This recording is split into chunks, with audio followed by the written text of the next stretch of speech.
Chapter 1. The Material Mind v. The spiritual mind. There belongs to every human being a higher self and a lower self, a self or mind of the spirit which has been growing for ages, and a self of the body, which is but a thing of yesterday. The higher self is full of prompting idea, suggestion, and aspiration. This it receives of the supreme power. All this the lower or animal self regards as wild and visionary. The higher self argues possibilities and power for us greater than men and women now possess and enjoy. The lower self says we can only live and exist as men and women have lived and existed before us. The higher self craves freedom from the cumbrousness, the limitations, the pains and disabilities of the body. The lower self says that we are born to them, born to ill, born to suffer, and must suffer as have so many before us. The higher self wants a standard for right and wrong of its own.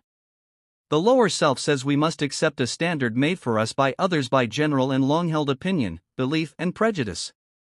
To thine own self be true is an oft-uttered adage. But to which self? The higher or lower? You have in a sense two minds, the mind of the body and the mind of the spirit. Spirit is a force and a mystery. All we know or may ever know of it is that it exists, and is ever working and producing all results in physical things seen of physical sense and many more not so seen. What is seen, of any object, a tree, an animal, a stone, a man, is only a part of that tree, animal, stone, or man. There is a force which for a time binds such objects together in the form you see them. That force is always acting on them to greater or lesser degree. It builds up the flower to its fullest maturity. Its cessation to act on the flower or tree causes what we call decay. It is constantly changing the shape of all forms of what are called organized matter. An animal, a plant, a human being are not in physical shape this month or this year what they will be next month or next year. This ever-acting, ever-varying force, which lies behind and, in a sense, creates all forms of matter we call spirit. To see, reason and judge of life and things in the knowledge of this force makes what is termed the spiritual mind.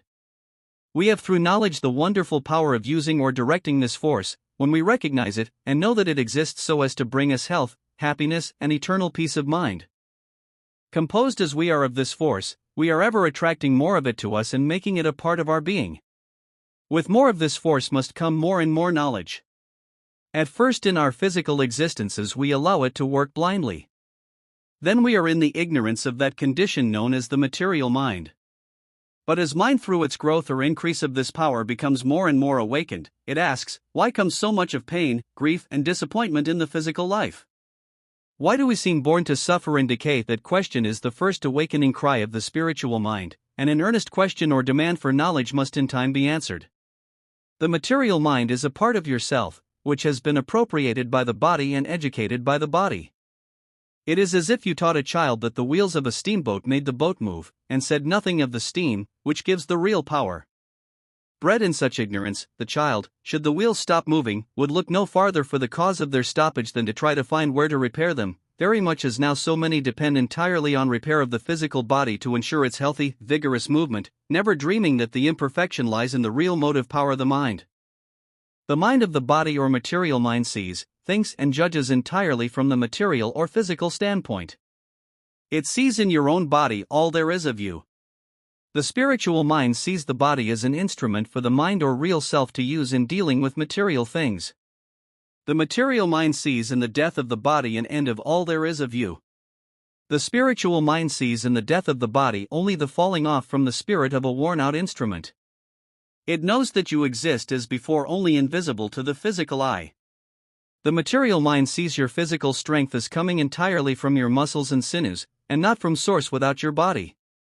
It sees in such persuasive power, as you may have with tongue or pen, the only force you possess for dealing with people to accomplish results. The spiritual mind will know in time that your thought influences people for or against your interests, though their bodies are thousands of miles distant. The material mind does not regard its thought as an actual element as real as air or water. The spiritual mind knows that every one of its 1,000 daily secret thoughts are real things acting on the minds of the persons they are sent to. The spiritual mind knows that matter or the material is only an expression of spirit or force, that such matter is ever changing in accordance with the spirit that makes or externalizes itself in the form we call matter, and therefore, if the thought of health, strength, and recuperation is constantly held to in the mind, such thought of health, strength, and rejuvenation will express itself in the body, making maturity never ceasing, vigor never ending, and the keenness of every physical sense ever increasing. The material mind thinks matter, or that which is known by our physical senses, to be the largest part of what exists. The spiritual mind regards matter as the coarser or cruder expression of spirit and the smallest part of what really exists. The material mind is made sad at the contemplation of decay. The spiritual mind attaches little importance to decay, knowing in such decay that spirit or the moving force in all things is simply taking the dead body or the rotten tree to pieces, and that it will build them up again as before temporarily into some other new physical form of life and beauty. The mind of the body thinks that its physical senses of seeing, hearing, and feeling constitute all the senses you possess. The higher mind or mind of the spirit knows that it possesses other senses akin to those of physical sight and hearing, but more powerful and far-reaching. The mind of the body has been variously termed the material mind, the mortal mind, and the carnal mind. All these refer to the same mind, or, in other words, to that part of your real self which has been educated in error by the body. If you had been born and bred entirely among people who believed that the earth was a flat surface and did not revolve around the sun, you would in the earlier years of your physical growth believe as they did. Exactly in such fashion do you in your earlier years absorb the thought and belief of those nearest you, who think that the body is all there is of them, and judge of everything by its physical interpretation to them. This makes your material mind. The material mind seeing, what seems to it, death, dissolution and decay in all human organization, and ignorant of the fact that the real self or intelligence has in such seeming death only cast off a worn-out envelope, thinks that decay and death is the ultimate of all humanity. For such reason it cannot avoid a gloom or sadness coming of such error, which now pervades so much of human life at present. One result or reaction from such gloom born of hopelessness is a reckless spirit for getting every possible gratification and pleasure, regardless of right and justice so long as the present body lasts. This is a great mistake. All pleasure so gained cannot be lasting. It brings besides 100-fold more misery and disappointment. The spiritual mind teaches that pleasure is the great aim of existence. But it points out ways and means for gaining lasting happiness other than those coming of the teaching of the material mind. The spiritual mind, or mind open to higher and newer forces of life, teaches that there is a law regulating the exercise of every physical sense. When we learn and follow this law, our gratifications and possessions do not prove sources of greater pain than happiness, as they do to so many. By the spiritual mind is meant a clearer mental sight of things and forces existing both in us and the universe, and of which the race for the most part has been in total ignorance. We have now but a glimpse of these forces, those of some being relatively a little clearer than those of others. But enough has been shown to convince a few that the real and existing causes for humanity's sickness, sorrow, and disappointment have not in the past been seen at all. In other words, the race has been as children, fancying that the miller inside was turning the arms of the windmill, because some person had so told them. So taught they would remain in total ignorance that the wind was the motive power.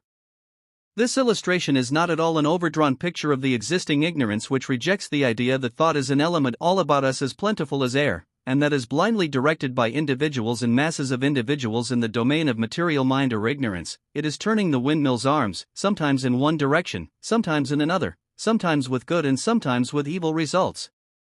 A suit of clothes is not the body that wears such suit. Yet the material mind reasons very much in this way.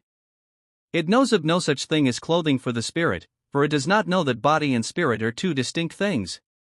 It reasons that the suit of clothing, the body, is all there is of the man or woman. When that man or woman tumbles to pieces through weakness, it sees only the suit of clothes so going to pieces, and all its efforts to make that man or woman stronger are put on the suit instead of making effort to reinforce the power within which has made the suit. There are probably no two individuals precisely alike as regards the relative condition or action on them of their material and spiritual minds. With some the spiritual seems not at all awakened. With others it has begun to stretch and rub its eyes as a person does on physical awakening, when everything still appears vague and indistinct. Others are more fully awakened. They feel to greater or lesser extent that there are forces belonging to them before unthought of. It is with such that the struggle for mastery between the material and spiritual mind is likely to be most severe, and such struggle for a time is likely to be accompanied by physical disturbance, pain, or lack of ease. The material mind is, until won over and convinced of the truths, constantly received by the spiritual mind at war, and in opposition to it the ignorant part of yourself dislikes very much to give up its long accustomed habits of thinking. It costs a struggle in any case at first to own that we have been mistaken and give up views long held to. The material mind wants to moor on in a rut of life an idea, as it always has done, and as thousands are now doing. It dislikes change more and more as the crust of the old thought held from year to year grows more thickly over it. It wants to live on in the house it has inhabited for years, dress in the fashion of the past, go to business and return year in and year out at precisely the same hour. It rejects and despises after a certain age the idea of learning any new accomplishments, such as painting or music, whose greatest use is to divert the mind, rest it, and enable you to live in other departments of being, all this being apart from the pleasure also given you as the mind or spirit teaches the body more and more skill and expertness in the art you pursue. The material mind sees as the principal use of any art only a means to bring money, and not in such art a means for giving variety to life, dispelling weariness, resting that portion of the mind devoted to other business, improving health and increasing vigor of mind and body. It holds to the idea of being too old to learn. This is the condition of so many persons who have arrived at or are past middle age. They want to settle down. They accept as inevitable the idea of growing old. Their material mind tells them that their bodies must gradually weaken, shrink from the fullness and proportion of youth, decay, and finally die. Material minds say this always has been, and therefore always must be. They accept the idea wholly. They say quite unconsciously, it must be. To say a thing must be, is the very power that makes it. The material mind then sees the body ever as gradually decaying, even though it dislikes the picture, and puts it out of sight as much as possible. But the idea will recur from time to time as suggested by the death of their contemporaries, and as it does they think must, and that state of mind indicated by the word must will inevitably bring material results in decay.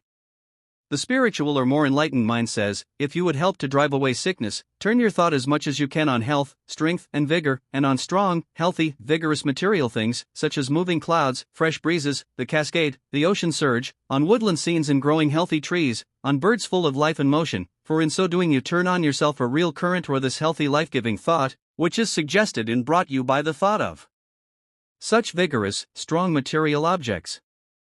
And above all, try to rely and trust that supreme power which formed all these things and far more, and which is the endless and inexhaustible part of your higher self or spiritual mind, and as your faith increases in this power, so will your own power ever increase. Nonsense, says the ultra-material mind. If my body is sick, I must have something done to cure that body with things I can see and feel, and that is the only thing to be done. As for thinking, it makes no difference what I think, sick or well. At present, in such a case, a mind whose sense of these truths new to it has just commenced to be awakened, will, in many cases, allow itself to be for a time overpowered and ridiculed out of such an idea by its own material mind or uneducated part of itself, and in this it is very likely to be assisted by other material minds, who have not woke up at all to these truths, and who are temporarily all the stronger through the positiveness of ignorance. These are as people who cannot see as far ahead as one may with a telescope, and who may be perfectly honest in their disbelief regarding what the person with the telescope does see. Though such people do not speak a word or argue against the belief of the partly awakened mind, still their thought acts on such a mind as a bar or blind to these glimpses of the truth. But when the spiritual mind has once commenced to awaken, nothing can stop its further waking, though the material may for a time retard it. Your real self may not at times be where your body is, says the spiritual mind. It is where your mind is in the store, the office, the workshop, or with some person to whom you are strongly attached, and all of these may be in towns or cities far from the one your body resides in. Your real self moves with inconceivable rapidity as your thought moves. Nonsense, says your material mind, I myself am wherever my body is, and nowhere else. Many a thought or idea that you reject as visionary, or as a whim or fancy, comes of the prompting of your spiritual mind. It is your material mind that rejects it. No such idea comes but that there is a truth in it. But that truth we may not be able to carry out to a relative perfection immediately. 200 years ago some mind may have seen the use of steam as a motive power. But that motive power could not then have been carried out as it is today. A certain previous growth was necessary, growth and improvement in the manufacture of iron, in the construction of roads, and in the needs of the people. But the idea was a truth. Held to by various minds, it has brought steam as a motive power to its present relative perfection. It has struggled against and overcome every argument and obstacle placed in its way by dull, material, plodding minds. When you entertain any idea and say to yourself in substance, well, such a thing may be, though I cannot now see it, you remove a great barrier to the carrying out and realization by yourself of the new and strange possibilities in store for you. The spiritual mind today sees belonging to itself a power for accomplishing any and all results in the physical world, greater than the masses dream of. It sees that as regards life's possibilities we are still in dense ignorance.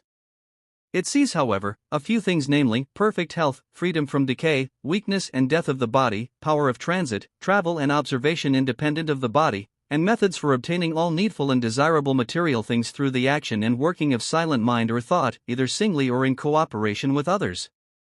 The condition of mind to be desired is the entire dominancy of the spiritual mind. But this does not imply dominancy or control in any sense of tyrannical mastership of the material mind by the spiritual mind. It does imply that the material mind will be swept away so far as its stubborn resistance and opposition to the promptings of the spiritual are concerned. It implies that the body will become the willing servant, or rather assistant of the spirit. It implies that the material mind will not endeavor to act itself up as the superior when it is only the inferior. It implies that state when the body will gladly lend its cooperation to all the desires of the spiritual mind. Then all power can be given your spirit. Then no force need be expended in resisting the hostility of the material mind. Then all such force will be used to further our undertakings, to bring us material goods, to raise us higher and higher into realms of power, peace and happiness, to accomplish what now would be called miracles. Neither the material mind nor the material body is to be won over and merged into the spiritual by any course of severe self-censure or self-denial, nor self-punishment in expiation for sins committed, nor asceticism. That will only make you the more harsh, severe, bigoted and merciless, both to yourself and others. It is out of this perversion of the truth that have arisen such terms as crucifying the body and subjugating the lower or animal mind. It is from this perversion that have come orders and associations of men and women who, going to another extreme, seek holiness in self-denial and penance. Holiness implies wholeness, or whole action of the spirit on the body, or perfect control by your spirit over a body, through knowledge and faith in our capacity to draw ever more and more from the supreme power. When you get out of patience with yourself, through the aggressiveness of the material mind, through your frequent slips and falls into your besetting sins, through periods of petulance or ill temper, or excess in any direction, you do no good, and only ill in calling or thinking for yourself hard names. You should not call yourself a vile sinner any more than you would call any other person a vile sinner. If you do, you put out in thought the vile sinner and make it temporarily a reality. If in your mental vision you teach yourself that you are utterly depraved and a vile sinner, you are unconsciously making that your ideal, and you will unconsciously grow up to it until the pain and evil coming of such unhealthy growth either makes you turn back or destroys your body, for out of this state of mind, which in the past has been much inculcated, comes harshness, bigotry, lack of charity for others, hard, stern and gloomy and unhealthy views of life, and these mental conditions will surely bring physical disease. When the material mind is put away, or, in other words, then we become convinced of the existence of these spiritual forces, both in ourselves and outside of ourselves, and when we learn to use them rightly, for we are now and always have been using them in some way, then to use the words of Paul, faith is swallowed up in victory, and the sting and fear of death is removed. Life becomes then one glorious advance forward from the pleasure of today to the greater pleasure of tomorrow, and the phrase to live means only to enjoy. Chapter 2. Who are our relations? The man or woman who is most like you in tastes, motives, and habits of thought, and to whom you feel most attracted, may not be brother, sister, cousin, or any physical relative at all. But such person is to you a very near relation. Your brothers or sisters may not be like you at all in mind, taste, and inclination. You may associate with them because they are members of the family, but were you not to know them as brothers, sisters, or other relatives, or were you to see elsewhere their exact counterparts in character, you might not like such counterparts at all. Physical or blood relationship has very little bearing on the real or mental relationship. It is possible for a brother or sister, a father or mother to be very closely allied to you in thought and sympathy. Again, it is possible for a father or mother, brother or sister, to be very remote from you in thought and sympathy, and to live in a realm or atmosphere of thought very unlike yours. You can live neither healthfully nor comfortably, unless with those whose thought atmosphere, a literal emanation from them, is similar to your own. Physical relationship may or may not furnish such an atmosphere. Compel a laboring man whose thought goes little beyond his eating, drinking, and daily round of work, to live exclusively with a company of artists and philosophers, seeing none of his own kind and order of thought, and that man's spirits would in time be depressed, and his health would suffer. The same law works when the superior mind is compelled to constant association with the inferior. Such may be your position among physical relatives. Children live, thrive, and are exhilarated by the thought atmosphere emanating from their playmates. Cut them entirely off from such association and they droop. As a child, you lived upon this atmosphere of childhood, that is, you lived in the spiritual relationship of childhood, and regarding a certain playful thought nutriment, received it and also gave it to your playmates. You may wonder now why you cannot arouse the old feeling and exhilaration coming either from the associations of childhood or youth. It is because your spirit requires another thought food or atmosphere, which only another and probably higher order of mind can give. That received, and time would pass as quickly and pleasantly as it did with the associates of your earlier physical existence. Those who can furnish it are your real relations. But such relationship cannot exist unless you can furnish them with the same quality of thought in return.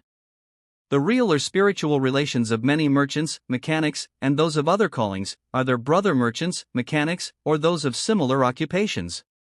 They prove this by their lives. They feel more at home with those whose business is like their own than they do in the places they may call home, to which they resort to eat, sleep, and spend often a tiresome Sunday, longing for Monday's coming, and the more welcome life of the market stall and store. Because there they are amongst their real relations, and are being literally led and stimulated by the thought atmosphere furnished them by these relatives, which they also furnish in turn. Every order of mind or quality of thought must have association with a corresponding order of mind and quality of thought, or it will suffer. But blood relationship has little to do with furnishing such order of thought. There is a vast amount of unconscious tyranny exercised through the ties of physical relationship. Children often, when grown up, place the mothers or fathers in their minds in a sphere and method of life where they may or may not care to belong. Then thought, seldom if ever expressed, runs in substance thus: mother is getting too old to wear bright colors. She must dress more subdued.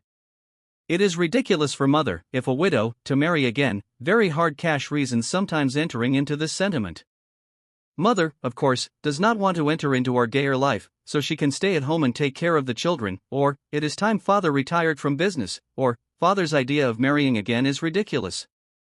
No force is more subtle in its workings, nor more powerful to bring results for good or ill than the steady output of thought from one or several minds combined, on one person to effect some desired result, and whether this is done intelligently and consciously, or blindly, the force works the same result. Now a continual flow of this kind of thought, coming from, possibly, 3 or 4 minds to whom mother was instrumental in furnishing new bodies, and continually directed on mother, is a very powerful force to direct and keep her exactly where the children find it most convenient to have her. The whole conventional current of thought also flows as an aid in this direction. Mother, says this unspoken sentiment, must of course grow old, retire gradually from a more active and gayer life, and retire also to a corner of the household, to associate with other shelved and declining parents, and be useful as a general upper nurse in times of sickness or other family emergency. Through the action on her on these minds, many mothers cease to have any privileges as individuals, and eventually do exactly as their children desire. Possibly it is here remarked or thought, but should I not go to my mother or other near relative with my cares and trials, and receive her help, as I have always been in the habit of doing? Ought not those of my own family, above all others, to help me in time of need? Certainly, if the mother or any of your physical relatives are glad and anxious so to do. Certainly, if such service from a relative comes directly from the heart and is not impelled by the sentiment taking sometimes this form of unspoken expression, I suppose I must do this because it is my brother, or my son, or other physical relative who asks it. Asks it? Many, many are these services which are unconsciously demanded, rather than asked, in these cases. Loads are piled upon relatives simply because they are relatives. Favors in money and the endorsement of notes are in a sense exacted through sympathy of relatives. Support, food, shelter, maintenance are expected from relatives when it cannot be procured elsewhere. Hospitality is expected from relatives, When to expect hospitality is to make such entertainment the result of a demand. Presents are expected from relatives. When to expect a gift makes it rather an extortion. Real gifts are always surprises. No one expects a surprise since expectation destroys surprise. Relatives visit and camp down on other relatives simply because they are relatives, and a vast amount of grudging, grumbling, but unspoken thought is always going out when relatives use each other's houses to save hotel bills. No real or lasting good comes of any gift bestowed on another unless the heart goes with it, and its bestowal is to the giver an act of unalloyed pleasure. Because something else goes with the material gift, the food, the shelter, the loan, which though not seen, and little known, is more important than the form itself. That is the thought which goes with it, which thought strongly affects, for good or ill, the person who receives the gift. If, as giving within your means, you bestow the merest trifle in money upon a person in need, and the thought that goes with it is not only the most sincere desire to help that person, but you feel a keen sense of pleasure in giving such help, then you throw upon that person a certain thought element which will never leave them, and benefit them eternally and in proportion to the quality, power, and force of your thought. Then you do far more than relieve their present physical necessity. You give them a certain amount of spiritual power. Your wish that their power may be so developed and increased as to enable them to live above beggary, and draw to themselves the goods of this earth, as all will and must, when grown to a certain stature in spiritual power, is a great help for them in time to acquire such power.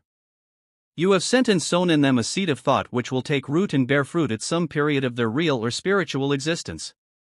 But if you give grudgingly, if you give under any sort of compulsion, if you give food, shelter, clothing, money, anything, only because circumstances compel you so to do, or because people might talk unfavorably of you for not giving, or because other people are so giving, then your gift does relatively little good, no matter on whom bestowed, be it even mother, father, brother, sister, son, or daughter. You relieve, then, only a physical necessity, and that only for a time. You may possibly feed a body, shelter it, clothe it. But you do not, and cannot feed properly the spirit that uses that body if the thought going with your gift is not that of the most perfect willingness and hearty pleasure in relieving that body's necessities. The grudging thought accompanying the gift, the thought common to that position when the recipient of the gift, no matter how near the relationship, is endured rather than enjoyed, the thought accompanying any gift to any person, or relative, that is given principally because custom and public opinion require it, or because of the recipient's importunity, is a great damage both to giver and taker. It is the sending to the one who receives a current of thought, evil in its character and result. It brings back to the giver from the one who takes a response in thought of like nature, and this also is harmful. Because, if you receive a gift which you have in any way extorted, your feeling for the giver is not that of warm, glowing gratitude, but something quite different. The Christ of Judea, when commending the widow who cast her mite into the treasury, did so in our estimation and is seen in this light, not merely because she gave in proportion to her material means, but because he saw that her thought of desire to help in whatever way help was needed, going with that mite, was far more heartfelt and genuine than that of richer people who cast in larger sums, but cast in also with them a lower character of thought and motive. He saw, also, that the woman's thought was actually doing far more to help than that of the others, for it was purer, less mixed with lower motive and therefore far the stronger. Is it not my duty, some may ask, to feed, clothe, shelter, and support a very near relative or parent, if helpless, in their old age?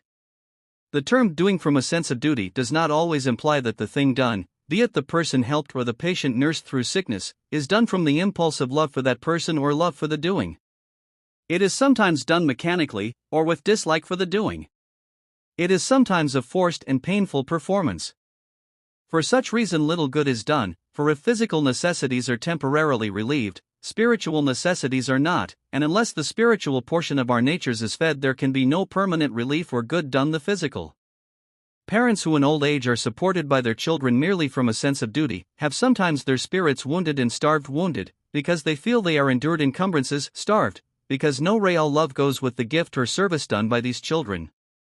Children who come into the world unwelcomed by the parent and are brought up only because custom, conventionality, and public opinion demand their support from that parent, are most unfortunate, and suffer from the blight and starvation thereby caused their spirits. Genuine heartfelt love is literally life-giving, and if received by the child is for it a source of cheer, health, strength, and activity. There is a certain trained conscience whose basis of education is fear of public or private opinion. This sometimes really impels acts which are said to be done from a sense of duty. If public opinion should suddenly change, and cast no censure at all on the person who refused to support very near relatives in want or old age, a proportion of such relatives would probably go to the poorhouse, and the son or daughter who sent them there would be acting out their real natures, and not feigning a sentiment they did not possess. Mothers sometimes say, "I don't care what becomes of me, so that my children are well brought up and educated." A mother should care a great deal for her own cultivation. If her cultivation and growth and wisdom are checked, that of her children will be checked. It will be checked if she sinks herself in her endeavor to favor her children. A genuine mother will continually compel the admiration and respect, as well as love of her children. Such admiration and respect can be compelled only by a woman who knows the world, has standing and position in it, and is ever pushing forward to more commanding place and position. Such admiration and respect from son or daughter cannot be compelled by the mother who retires to a household corner, becomes a cross between upper nurse and governess, neglects her dress and personal appearance, and teaches her children that she is at their disposal and use in all family emergencies, real or fancied. For this very reason are many mothers ignored, snubbed, and ridiculed by their grown-up children. If mothers so sink themselves, as they falsely imagine, to benefit their children, they pay in cases a terrible penalty. If you allow your will constantly to be overborne by another, if you give up your own preferences and inclinations, and become only another's echo, if you live just as others desire, you will lose more and more, for this existence, the power of self-assertion. You will absorb so much of the other mind and thought about you as to become a part of that mind, and so act in accordance even with its silent will and unspoken desire. You will fossilize, and sink into a hopeless servitude. You will lose more and more of both physical and mental power for doing anything. You will become the chimney corner encumbrance, the senile parent, the helpless old man or woman, endured rather than loved. This, in many instances, has been the effect of the grown-up children's minds upon a parent. It is the silent force of those minds, continually working on that of the parent, which helps to break the parent down physically, and the decay and mental weakness, commonly charged to advancing years, is due in part to the injurious effect of a mind or group of minds, seeking to usurp and overpower another. This evil is done unconsciously. The son wishes to manage the farm. His will may be strong. He gains power step by step. He takes his rights what at first he took only by a father's permission or as privileges. He goes on step by step, having his way in all things, great and small, perhaps being aided by others of the children, using their silent force in the same direction. And this may be a combined force almost impossible for one person to withstand if continually exposed to it. It is a steady, incessant pressure, all in one direction. It works night and day. It works all the more efficaciously, because the parent so exposed to it is utterly ignorant of such a force and its operation upon him. He finds himself growing weak. He becomes inert. He lacks his old vigor, and thinks it is through the approach of old age. I knew a man over 70 years of age and as sound, active and vigorous in mind and body as one of 40. He had organized and built up a large business. His several children at last took it into their heads that it was time father retired from business. Henceforth, the thought spoken and unspoken, bearing month in and month out on father from the children, was this desire and demand that he should retire from business. Confiding his situation to a friend, he said, "Why should I retire from business? I live in it, I like it, and so far as I can see, am able to conduct it properly." But the persistent demand and force brought to bear on him from these foes of his own blood and household were too great to withstand. He did retire. The sons and daughters were satisfied. The father soon commenced to decline in health. He lived about 2 years afterwards, and one of his last remarks was, "My children have killed me. Ought I not to love my children above all others?" asks one. The term ought has no application to the nature of love. Love goes where it will, and to whom it will, and where it is attracted. You cannot force yourself to love anything or anybody. There have been parents who had no real love for their children, and children who had no real love for their parents. Neither party can be blamed for this. They were lacking in the capacity for loving. They were born so lacking. They are no more to be censured for such deficiency than you would censure a person for being born blind or cripple. Some parents fancy they love their children, yet do not. A father who loses his temper and beats his son does not really love that son. It would be better to say that he loved to beat him, or tyrannize over him. Government in the family is necessary, no sound. Loving government is administered on a basis of anger and irascibility. Parents sometimes interfere and seriously affect the future of a child by opposing its desires in the choice of a profession. The parent may be prejudiced against certain walks in life. The child may wish to follow one of these walks. It meets a bitter, uncompromising opposition on the parent's part. There is no reasoning, discussion, or counseling in the matter, nothing but a stern, positive no. Such sentiment and act are not impelled by love for the child on the parent's part. They are impelled by the parent's love for his or her own opinion and a love of tyranny. Parents sometimes forget that after the child emerges from the utter physical and mental helplessness of infancy, it is becoming more and more an individual. As an individual, it may show decided tastes, preferences, and inclinations in some direction. No parent and no person can break or alter these tastes and preferences. No one can make that child's mind over into something else. For the child's mind, as we call it, is really a mind or spirit, which has lived other physical lives from infancy to maturity, if not to old age, and as it comes into possession of its new body, and acquires a relative control over that body, it will begin to act out the man or woman as it was in its former life, and that may be a man or woman very closely related to the parent or hardly related at all. But in any event, the parent is dealing with an individual, who is growing more and more into tastes, preferences, and traits of character which belong to and are a part of it. These must have expression. They will have expression in mind or spirit, whether allowed to physically or not. If the boy is ever longing to go to sea, and the parent forbids, the boy is on the sea in mind, and if so in mind, it is far better that his body should follow, for there is only damage when mind and body are not working in correspondence together. If the mother refused to allow the boy to go to sea because she fears its dangers for him, still she is loving her own fears and her own way, too, more than she does her son. The parent sometimes usurps a complete tyranny, not only over the child's body, but over its mind. The child's tastes, inclination, tendencies, and preferences are held as of no importance whatever.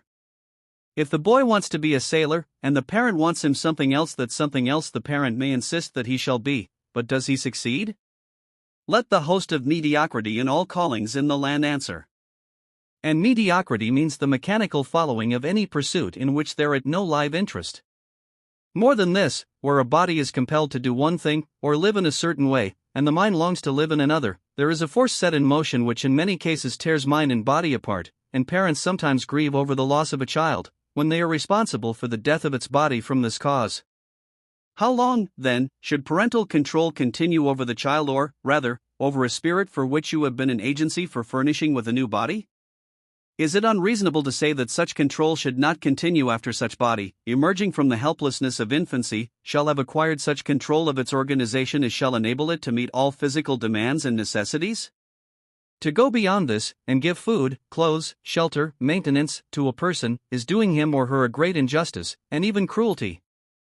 In so doing, you do not grant exercise to those faculties which must be used in coping successfully with the world. You make the children the less fitted to be self-sustaining, and earn their own living. You teach them to lie in a soft, luxurious bed, when they should be out in the world exercising and making more strong and dexterous their powers, both of mind and body. Parents sometimes make themselves unjustly responsible, and inflict needless mental suffering on themselves, for the errors and tendencies of their children. A son or daughter takes a wrong course, or, rather, let us put it, a course where the evil is more prominent or more opposed to conventional ideas of propriety than other habits more tolerated and deemed reputable, but which may be the subtle, and for the most part unknown, sources of as great ills as those condemned by society. A son takes to drink or reckless associates and commits some crime. The parent condemns herself for not having looked more carefully after her boy. She may accuse herself as having been, through her neglect, the prime agency for her son's misdeeds. Madam, you blame yourself far too much. You did not make that son or daughter's character. It was made long before that spirit had the use of its last new body.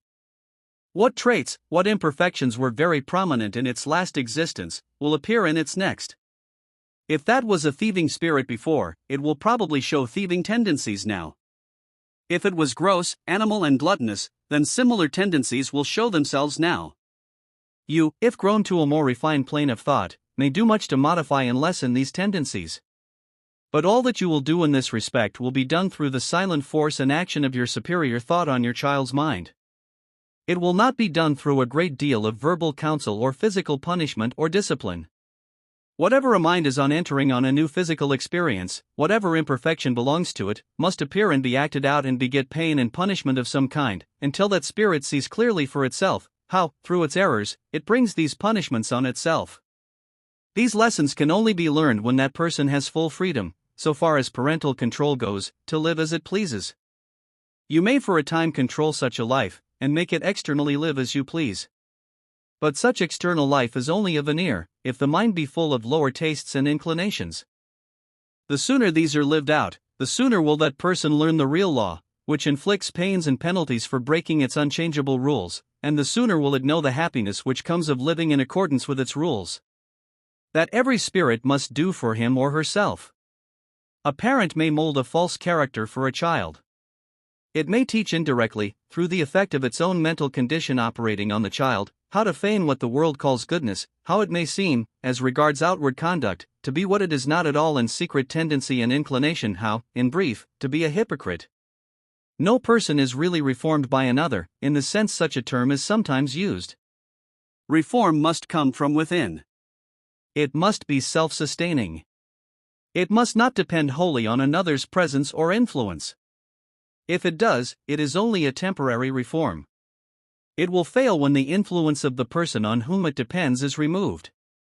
We hear sometimes the assertion, such or such a person's wife has been the making of him, meaning the husband. By the way, why do we never hear of the man's being the making of his wife?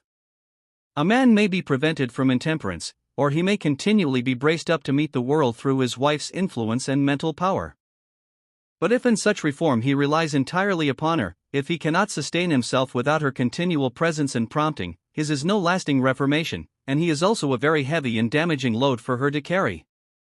It is a one-sided piece of business when one person must supply all the sustaining force for two, and if this is persisted in, the wife, or whoever so supplies it, will at last sink under such burden, and there will be two wrecked lives instead of one. No person can make another, in the highest sense. But one person having the superior mind, can, if in a very close and long-continued association with one weaker, give temporarily to the weaker their very life and force, if their desire it very strong to help the weaker. If it be the husband who so receives of the wife, and is so dependent on the wife, then he does not represent any character of his own. He represents and is clothed temporarily with his wife's character, or as much of it as he can appropriate. If she dies, or is removed from him, then he relapses and sinks into his real self, unless he is resolved to be self-sustaining, and evolve force out of himself instead of using another's. If she continues to supply him, she is only sustaining his temporary character, which cannot last when its source of supply is removed, and in such continuance she will certainly in time exhaust herself. Parents often unconsciously teach their children to lie down upon them, to depend upon them too long for moral support. The result of this error is that then the parent's life is dragged out. Through carrying so heavy a load, the child ceases to have any genuine love for its parent.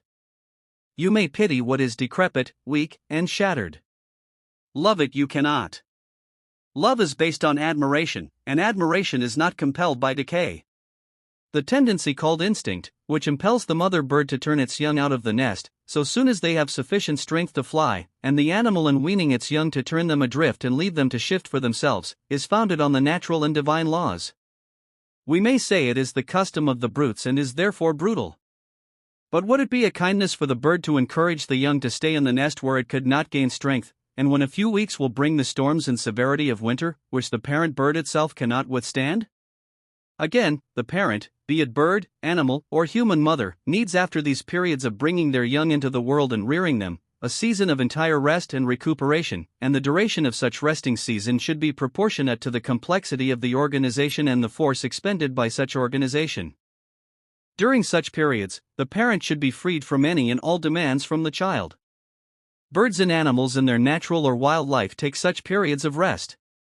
But thousands of human mothers are never free from the demands of their children, until worn out they drop into their graves.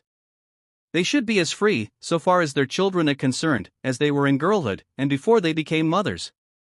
Motherhood is a most necessary and an indispensable phase of existence for ripening and developing qualities. But no one experience should be followed and dwelt in forever. Life in its more perfected state will be full of alterations, not a rut, into which if you are once set you must continually travel. If human children remain with the mother years after attaining what may be termed a responsible age, if they always look to her for aid, advice, sympathy, and assistance, if the mother allows herself to become the family leaning post, she may also be repeating the one-sided business of supplying too much force to others and getting none back. She may be practicing a false and injurious species of motherhood because it is exacted, begged, or dragged from her. She may be robbing herself of the new life which awaits her, when the brood is reared and their wings are self-sustaining. She is helping the children to make her a feeble, witless old woman. Perhaps one remarks, if your suggestion was literally followed, the streets would be full of children turned by parents out of their homes and unable to provide for themselves. So they would. I argue here no literal following of the example set by bird and beast. It would be a great injustice. No custom, when followed for ages, even if based in error, can be suddenly changed without disturbance, injustice, and wrong. Yet it is worth our while to study this principle that we find in nature, from the tree that casts adrift the ripe acorn, to the bird or animal that casts adrift the relatively ripened young.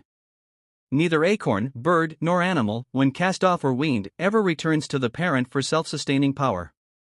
Such power, in these cases, is only given by the parent until the new organization is strong enough to absorb an appropriate of the elements about it, absorb of earth and sunshine, or flesh or grain, the nourishment necessary to its support. Are not our streets today full of grown-up children quite unable to provide for themselves? Do not thousands leave parental homes with no self-sustaining power, who are all through life unable to feed, clothe, and shelter themselves, save by long hours of drudging labor at the lowest wages? Does not this life of drudgery exhaust and cut them off prematurely? Are there not thousands of daughters all over the land who will become old maids, and whose parents will not permit them, were they so disposed, to go out in the world and take their chances? These are the birds cuddled in the nest, until their wings, denied exercise, lose at last all power or prompting for flight, and whose mouths, though they become grown-up birds, are trained only to open and receive the morsels dropped in them. Chapter 3. Thought currents. We need to be careful of what we think and talk. Because thought runs in currents as real as those of air and water. Of what we think and talk we attract to us a like current of thought. This acts on mind or body for good or ill. If thought was visible to the physical eye, we should see its currents flowing to and from people. We should see that persons similar in temperament, character, and motive are in the same literal current of thought.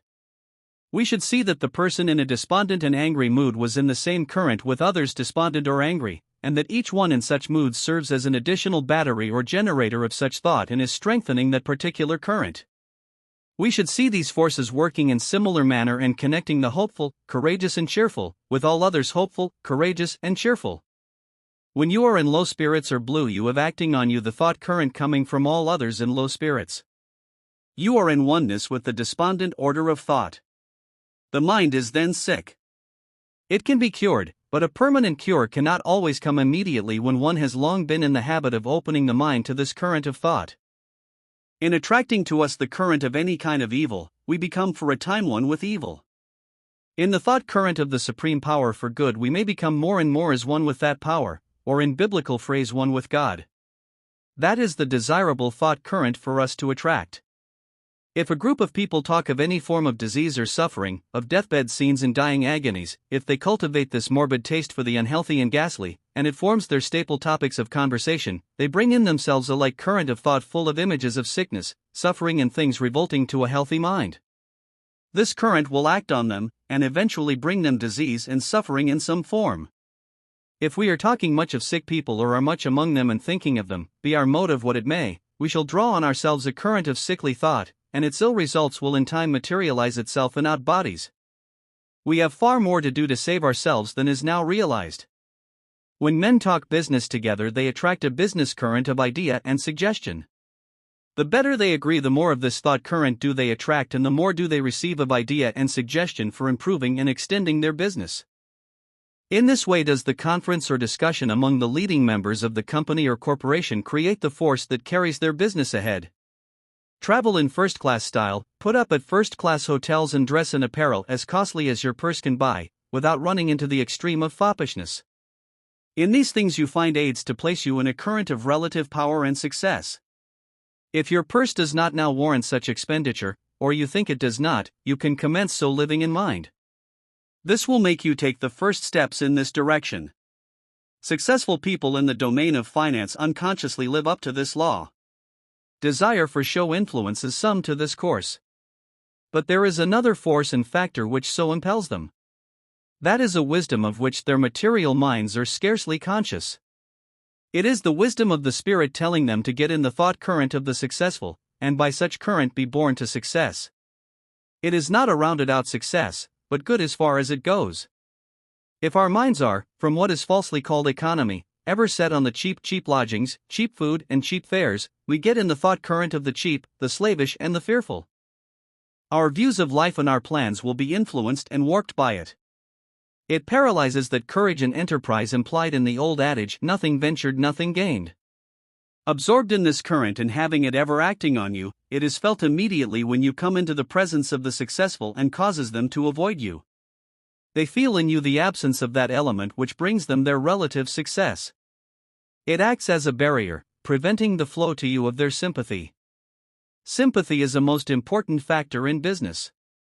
Despite opposition and competition, a certain thought current of sympathy binds the most successful together. The mania for cheapness lies in the thought current of fear and failure. The thought current of fear and failure, and the thought current of courage and success will not mingle nor bring together the individuals who are in these respective streams of thought. They antagonize, and between the two classes of mind is built a barrier more impenetrable than walls of stone. Live all together in any one idea, any one reform, and you get into the thought current of all other minds who are carrying that idea to extremes. There is no reform but what can be pushed too far. The harm of such extreme falls on the person who so pushes it. It warps mind, judgment, and reason all on one side. It makes fanatics, bigots, cranks, and lunatics, whether the idea involves an art or study, a science, a reform, or a movement. It connects the extremists of all people in such order and current of mind, no matter what their specialties may be. Such people often end in becoming furious haters of all who differ with them, and in so hating expend their force in tearing themselves to pieces. The safe side lies in calling daily for the thought current of wisdom from the infinite mind. When that wisdom is more invoked, our reforms and organizations for the good of the whole will not run into internal wrangles almost as soon as they organize. As now conducted, the thought current of hatred of an antagonism to the oppressor and monopolist is admitted at their birth. This very force breeds quarrels and dissensions among the members. It is force used to tear down instead of build up. It is like taking the fire used to generate steam in the boilers and scattering it throughout the building. When people come together and in any way talk out their ill will towards others, they are drawing to themselves with tenfold power an injurious thought current. Because the more minds united on any purpose, the more power do they attract to effect that purpose. The thought currents so attracted by those chronic complainers, grumblers, and scandalmongers will injure their bodies. Because whatever thought is most held in mind is most materialized in the body.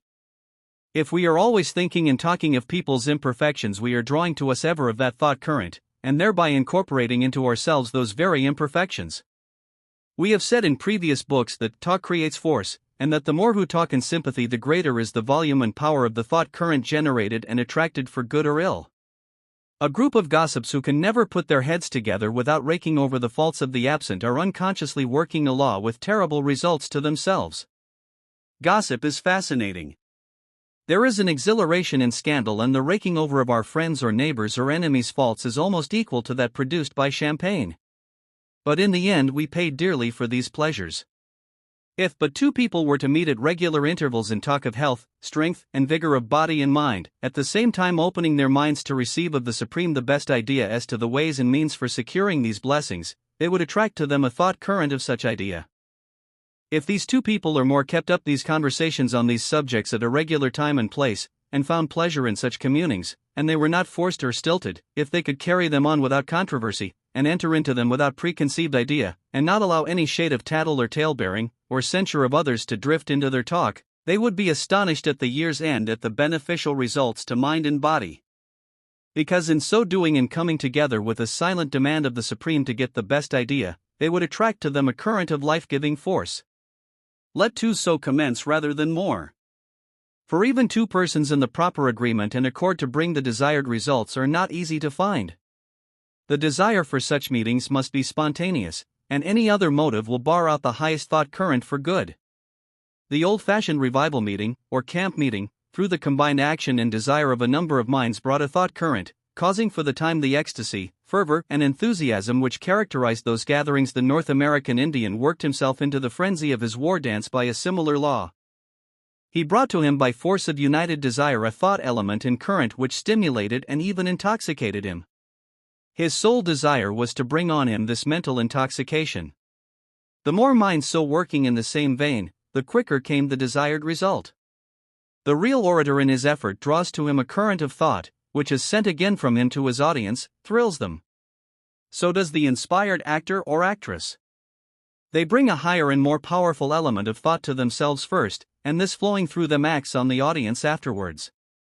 If you dwell a great deal on your own faults, you will by the same laws attract more and more of their thought current, and so increase those faults. It is enough that you recognize in yourself those faults. Don't be always saying of yourself, I am weak or cowardly or ill-tempered or imprudent. Draw to yourself rather the thought current of strength, courage, even temper, prudence, and all other good qualities. Keep the image of these qualities in mind and you make them a part of yourself. You have sometimes been beset, absorbed, and even annoyed for days in the thought of the suit of clothes you wanted to buy, the cut, color and fashion of a dress, the selection of a bonnet or cravat, until you were nothing in thought but clothes, hat, bonnet, dress, cravat, or some other detail of life. You may not have been able to make up your mind what you should buy, and have then possibly been tossed about mentally on the billows of indecision for days. You have then got into the thought current of thousands of other minds continually in this mood of thought. The surest way for a young woman to become ugly is to be discontented, peevish, cross, complaining and envious of others. Because in these states of mind she is drawing to her the invisible substance of thought, which acts on and injures her body. It ruins the complexion, makes lines and creases in the face, sharpens the nose and transforms the face of youth into that of the shrew in very quick time. I am not moralizing here or saying, you ought not to do thus and so. It is simply cause and result. Put your face in the fire, and it is scarred and disfigured, because of an element acting on it. Put your mind in the fire of ill will, envy or jealousy, and it is also scarred, seamed and disfigured, because of an element as real as fire, though invisible, acting on it. All things that are evil and imperfect, such as disagreeable traits of character in others, things unpleasant to hear or look upon, should be gotten out of our minds as quickly as possible. Otherwise, if dwelt upon, they attract of their thought current. They will then become permanent spiritual fixtures, and these will in time materialize themselves into corresponding physical fixtures. If we are always keeping in mind the person doing some wrong thing, we are the more apt to do that very thing ourselves. Let us endeavor, then, with the help of the Supreme Power, to get into the thought current of things that are healthy, natural, strong, and beautiful. Let us try to avoid thoughts of disease, of suffering, of deformity, of faultiness. A field of waving grain or the rolling surf is better to contemplate than to pore over the horrors of a railway accident. We do not realize how much we are depressed physically and mentally by the incessant feast of horrors prepared for us by the daily press. We invoke in their perusal a thought current, filled with things and images of horror and suffering. We bring ourselves in this way in connection and oneness with all other morbid and diseased mind, which lives and revels in this current. It leads not to life, but to disease and death. Neither others nor yourself are one particle aided by your knowing of every fire, explosion, murder, theft, or crime which the newspapers chronicle every 24 hours. If we read books written by cynical, sarcastic minds, who are so warped as to be able to see only the faults of others, and at last unable to see good anywhere, we bring on ourselves their unhealthy thought current, and are one with it. The arrow always tipped with ill nature and sarcasm is deadliest to him who sends it. In other words, the man who is ever inviting and cultivating this thought current is inviting the unrest, disease, and misfortune it will assuredly bring to him, and when we get too much into his mind, we invite similar results.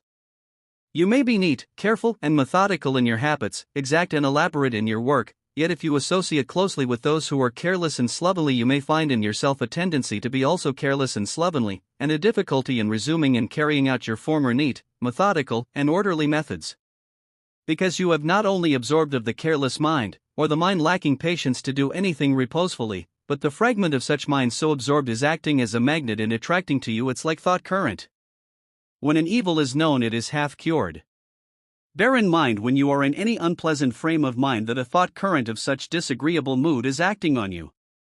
Bear in mind that you are then one in a sort of electrical connection with many other sickly and morbid minds, all generating and sending unpleasant thought to each other. The next thing to be done is to pray or demand to get out of this current of evil thought. You cannot do this wholly of your own individual effort. You must demand of the Supreme Power to divert it from you. We can more and more invite the thought current of things that are lively, sprightly, and amusing. Life should be full of playfulness.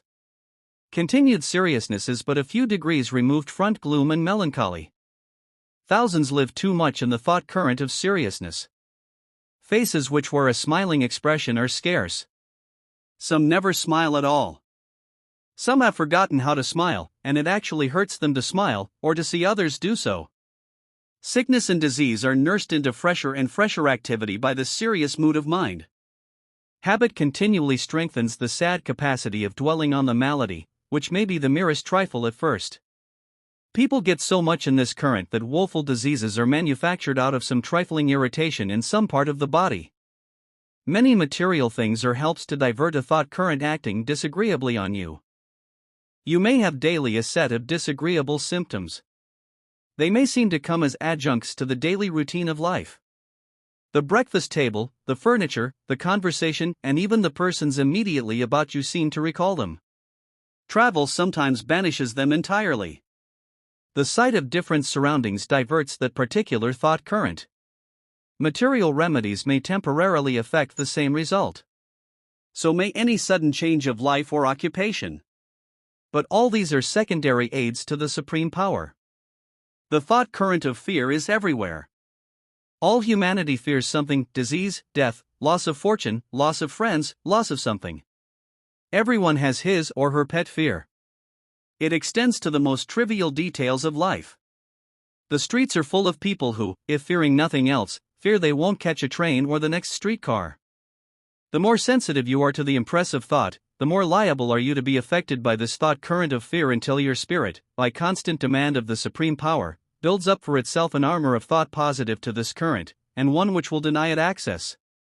You can commence this building in saying, whenever you are affected in the way above mentioned, or in any disagreeable fashion, I refuse to accept this thought and the mental condition it has brought on me which affects my body. You commence then to turn aside the thought current of evil. Everyone has some pet fear, some disease they may never have had, but always dreaded something they are in special fear of losing. Some trifle, even but a word or sentence uttered by another, brings this pet fear to the mind. Instantly through long habit the mind reverts to this fear. Instantly it opens to it, and the whole thought, volume and current rushes to and acts on them. It acts and vibrates on that particular chord of your nature, which for years has sounded your pet weakness. Then in some way the body is affected disagreeably. There are myriads of different symptoms. The body may become weak and tremulous.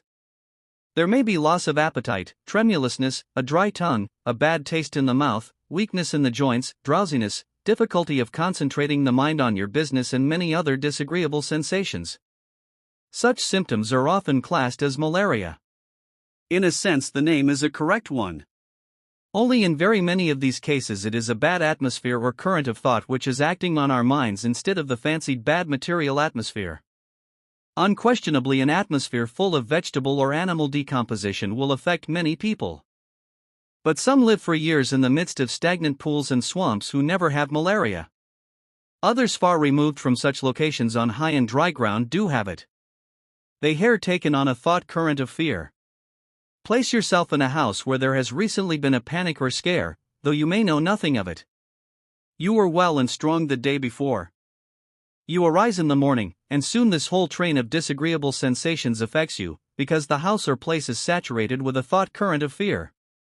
Put a fear on city, town, or country of some deadly epidemic or some great calamity, and hundreds of the more sensitive who may have no fear of that epidemic or calamity are still affected by it disagreeably.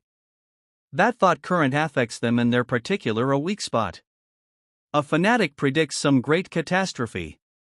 The sensational newspapers take up the topic, ventilate it, affect to ridicule, but still write about it. This sets more minds to thinking and more people to talking. The more talk, the more of this injurious force is generated. As a result, thousands of people are affected by it unpleasantly, some in one way, some in another, because the whole force of that volume of fear is let loose upon them. Some are killed outright. Entirely unaware of the cause, they open their minds more and more to it, dwell on it in secret, put out no resisting thought until at last the spirit, unable longer to carry such a load, snaps the link which connects it with the body. The more impressionable you are to the thought about you, the more are you liable to be thus affected. But you can train your mind to shut out this thought. You can gradually train it to bar tightly this door to weakness, and keep open only the one to strength. You can do this by cultivating the mood of drawing to yourself and keeping in the mood and current of thought coming of God or the supreme power for good. Impressionability or capacity to receive thought is source either of strength or weakness. Fine-grained, sensitive, highly developed minds today often carry the weakest bodies, because through ignorance they are always inviting some of these currents of evil without any knowledge of their existence or the means of throwing them off. They are ignorantly either courting or exposing themselves to such current. Improper individual association is one chief source of such exposure. The finer feminine organization is more sensitive to every shade and ray of thought about it, good or bad. Men absorbed in their business generate for a time a certain positiveness which throws off the fear current. But this positiveness cannot always last. Women from this cause often suffer 1,000-fold more in the privacy of their homes than men are aware of. The average man defines it as woman's way, and wonders why she is so full of nervousness, vapors, notions, and ill health. As you place your reliance on the infinite mind to bring you out of all these agencies for ill, that mind in some way will bring many material aids to help you out. That mind will suggest medicines and foods and surroundings and changes, not only to help you temporarily, but permanently, so that when you are cured for all time. A cheerful, buoyant, hopeful mind, and no mind is cheerful, hopeful, and buoyant without being nearer the infinite than one that is depressed, sour and gloomy, be that the mind of your doctor, or your friend, will help you to get out of the injurious thought current. Regard such mind as a help from the infinite. But don't put your whole trust in that individual. Put the great trust in the supreme power which has sent to you the individual as a temporary aid or crutch until your spiritual limbs are strong enough to bear you. The more you get into the thought current coming from the infinite mind, making yourself more and more a part of that mind, exactly as you may become a part of any vein of low, morbid, unhealthy mind in opening yourself to that current, the quicker are you freshened, and renewed physically and mentally. You become continually a newer being. Changes for the better come quicker and quicker. Your power increases to bring results. You lose gradually all fear as it is proven more and more to you that when you are in the thought current of infinite good there is nothing to fear. You realize more and more clearly that there is a great power and force which cares for you. You are wonderstruck at the fact that when your mind is set in the right direction all material things come to you with very little physical or external effort. You wonder then at man's toiling and striving, fagging himself literally to death, when through such excessive effort he actually drives from him the rounded out good of health, happiness and material prosperity all combined. You will see in this demand for the highest good that you are growing to power greater than you ever dreamed of. It will dawn on you that the real life destined for the awakened few now, and the many in the future is a dazzling dream, a permanent realization that it is a happiness to exist, a serenity and contentment without abatement, a transition from pleasure to pleasure, and from the great to the greater pleasure. You find as you get more and more into the current of the infinite mind that exhausting toil is not required of you, but that when you commit yourself in trust to this current and let it bear you where it will, all things needful will come to you. When you are getting into the right thought current, you may for a time experience more of uneasiness, physical and mental, than ever. This is because the new element acting on you makes you more sensitive to the presence of evil. The new is driving the old out. The new thought current searches and detects every little error in your mind before unnoticed, and repels it. This causes a struggle, and mind and body are for a time unpleasantly affected by it. It is like house cleaning, a process usually involving a good deal of dust and disturbance. The new spirit you call to you is cleaning your spiritual house. There is no limit to the power of the thought current you can attract to you, nor limit to the things that can be done through the individual by it. In the future, some people will draw so much of the higher quality of thought to them, that by it they will accomplish what some would call miracles. In this capacity of the human mind for drawing a thought current ever increasing in fineness of quality and power lies the secret of what has been called magic. Chapter 4. One way to cultivate courage. Courage and presence of mind mean the same thing. Presence of mind implies command of mind. Cowardice and lack of mental control mean about the same thing. Cowardice is rooted in hurry, the habit of hurry or lack of repose. All degrees of success are based on courage, mental or physical. All degrees of failure are based on timidity. You can cultivate courage and increase it at every minute and hour of the day. You can have the satisfaction of knowing that in everything you do you have accomplished two things, namely, the doing of the thing itself and by the manner of its doing, adding eternally to yourself another atom of the quality of courage. You can do this by the cultivation of deliberation of speech, of walk, of writing, of eating, deliberation in everything. There is always a bit of fear where there is a bit of hurry. When you hurry to the train you are in fear that you may be left, and with that comes fear of other possibilities consequent on your being left. When you hurry to the party, to the meeting of a person by appointment, you are in fear of some ill or damage resulting from not being in time. This habit of thought can, through an unconscious training, grow to such an extent as to pervade a person's mind, at all times and places, and bring on a fear of loss of some kind, when there is absolutely no loss to be sustained. For instance, a person may hurry to catch a streetcar and act and feel as if a great loss would occur did he not get on that particular car, when there may be another close behind, or at most 2 or 3 minutes waiting will bring it. Yet the fear of waiting those 3 minutes grows to a mountain in size, and is in that person's mind a most disagreeable possibility. Through mere habit a similar condition of hurry may characterize that person's walking, eating, writing, in short, everything he does, and will render it more and more difficult for such person to act with coolness and deliberation. The quality of mind or emotion underlying all this hurried mental condition and consequent hurried act is fear. Fear is but another name for lack of power to control our minds, or, in other words, to control the kind of thought we think or put out. It is this kind of unconscious mental training, which is very common, that begets a permanent condition of mind more and more liable to large and small panics at the least interruption or trivial disappointment. It makes disappointments when none are necessary. It is the ever-opening wedge letting in more and more the thought current of fear. For if you so cultivate fear of one thing you are cultivating an increasing liability to fear in all things. If you allow yourself to sit in fear for half an hour that the carriage may not call for you in time to get to the boat or train, you are much more liable to be seized with a series of little panics at every trivial occurrence or obstacle occurring on that particular journey. In this way does this habit of mind enter into and is cultivated in the doing of so-called little things. You are writing or sewing, or engaged in the performance of some work which is intensely interesting to you, and in which you do not like to be interrupted. If sewing, you reach for your scissors which have dropped on the floor. You do this in a momentarily impatient mood and with a spasmodic jerky action. Your mind, as the phrase runs, is on your work. You will not take it off your work while reaching for the scissors. You are trying in mind to go on with your work and reach for the scissors at the same moment. You make the movement of muscles and the action of the body momentarily disagreeable and irksome, because you refuse for the second to put into that act the force which it demands. When unconsciously you refuse to do this, any acts will become irksome and disagreeable, because there is not force enough let on to do the act with ease. It is the endeavor to do it with a weak body. You have the power of throwing your force instantly into any muscle, so making the act easy and pleasant. This capacity for turning on force on any part you will increases through cultivating it. And you can do a great deal more and do it better through this cultivation of deliberation, for deliberation can be as quick as thought, the more the mind is trained in that direction. If you pick up a pin or tie a shoestring in a hurry, you do so not only because such act is irksome to you, but because you fear it may deprive you momentarily of some bit of pleasure. There you have again opened your mind to the thought current of fear of losing something. The cultivation of courage commences in the cultivation of deliberation in so-called little acts like these. Deliberation and courage are as closely allied as fear and hurry. If we do not learn to govern our force properly in the doing of the smallest act, we shall find such government far less easy in the doing of all acts. If we analyze what we fear, we shall find we are in mind trying to deal with too much at once of the thing feared.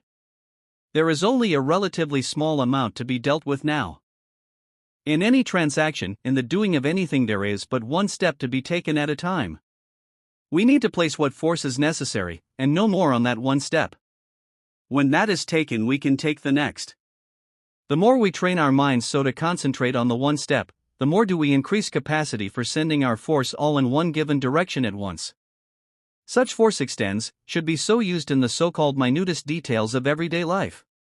In this way, deliberation and deliberate action become habitual, and we are in a sense unconscious of making ourselves deliberate, even as after long training in the opposite and wrong direction we are unconscious of putting on the hurried frame of mind. Timidity is often the result of looking at too many difficulties or terrors at once.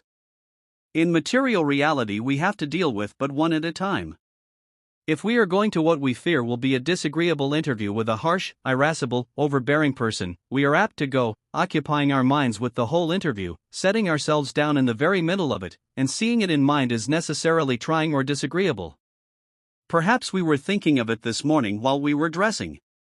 But it was then our proper business to dress. To dress was a necessary step for the interview, and to dress well also. Possibly it occupied our thoughts while eating. But it was then our proper business to eat and get all the pleasure possible from our food. That was another step. The more reposeful our eating, the more vigorous will become our taste, and the more strength will our food give our bodies. Possibly the fear of this interview was on us as we walked to the place appointed for it. But it was then our proper business to walk and get from our walking all the pleasure he could. That was another step. Pleasure is the sure result of placing thought or force on the thing we are doing now, and pain of some sort in both present and future is the certain result of sending thought or force away from the act which needs to be done at this moment. When we dress, eat, walk, or do anything with mind placed on something else, we are making the present act irksome. We are training to make every act irksome and disagreeable. We are making the thing feared a certainty, for what we put out in thought as unpleasant is an actual thing, a reality. And the longer we continue to put it out, the more force we add to it, and the more likely is it then to be realized in the physical world. To bring us what all want and are seeking for, namely happiness, we need to have perfect control of our mind and thought at all times and places. One most important and necessary means for gaining this lies in this discipline regarding so-called little or trivial things, just as the discipline and movement of an army commences with the training of the private soldier's legs and arms. If you hurry and slur over these so-called petty details, you are the easier thrown off your guard or confused at unexpected occurrences, and in life it is the unexpected that is always happening. We need to keep always our mind present with us. We want it always on the spot, ready to use in any direction. Our thought is not on the spot when we tie a shoestring and think a mile from that shoestring, when we mend a pencil and dwell in one of tomorrow's cares. It is then away, and if it has for a lifetime been in the habit of so straying from the act in hand to the act afar, it becomes more and more difficult to bring it back to use, and more difficult to use it promptly when it is brought back. Our thought moves from one thing to another with more than electric speed, and we can unconsciously train this quickness to be ever darting from one thing to another until it becomes almost impossible to keep it on one thing for 10 consecutive seconds. On the contrary, through cultivation of repose and deliberation in all things, we can train ourselves to mass and fasten our thought on anything as long as we please, to throw ourselves into any mood of mind we please, and to throw ourselves at will into sleep or a semi-conscious, dreamy state as restful as sleep. These are very small parts of the possibilities for the human mind.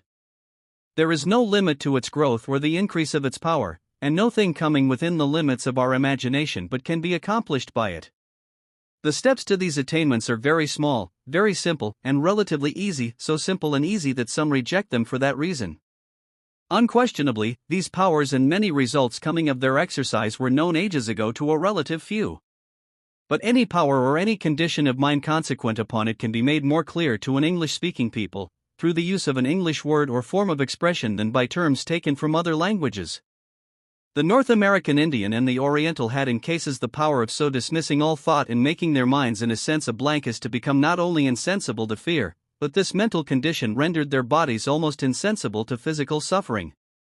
It was the power of inducing this mental condition which enabled the Indian when taken captive to withstand every device of torture inflicted by his captors, and to sing his death song under the infliction of fire and a slow process of bodily mutilation too horrible for description, and which very few of our race could endure without passing into the frenzy of agony. The Indian is far more reposeful and deliberate than the majority of our race, in both mental and physical movement. Unconsciously cultivating this repose and living a life less artificial than ours, he increased his spiritual power, one sure result of which is that command of mind over body which can lessee physical pain, and as an ultimate possibility banish it altogether. Deliberation of movement, or in plainer English movement of muscle so slow that our mind has time to follow it, gives one time to think in great and small emergencies. But the lack of such training causes unconscious physical action. So confirmed becomes this habit that the body moves without us aware of it. Awkwardness, lack of address, lack of tact are all due to this lack of command of mind caused by lack of deliberation, or in other words, a trained incapacity for taking time to think or plan the proper thing to do. The terror-stricken person, if the ship seems in sudden danger, runs up and down the deck to no purpose, and this physical action is an exact correspondence of the lifelong condition of his mind, whose thought has been ever so darting from one thing to another, just as the whim seized him. The more deliberate person, whose mind is trained to take time to think and hold or concentrate its thought, holds himself steady, and so gives himself time to see what may be the opportunities for escape. And these two persons would pick up a pin in a very different manner and with very different mental action and method. To train then for courage is to train for deliberate movement in all things, for that is simply training to mass and hold your force in reserve and let out no more than is needed for the moment. No quality of mind is more needful to success in all undertakings than courage, and by courage I mean not only courage to act but courage to think. In everyday business, thousands dare not think of taking a step which would involve an outlay of money above the average of their expenditure. They are appalled at mention of so large a sum. They will not, out of pure fright, entertain the idea long enough to familiarize themselves with it.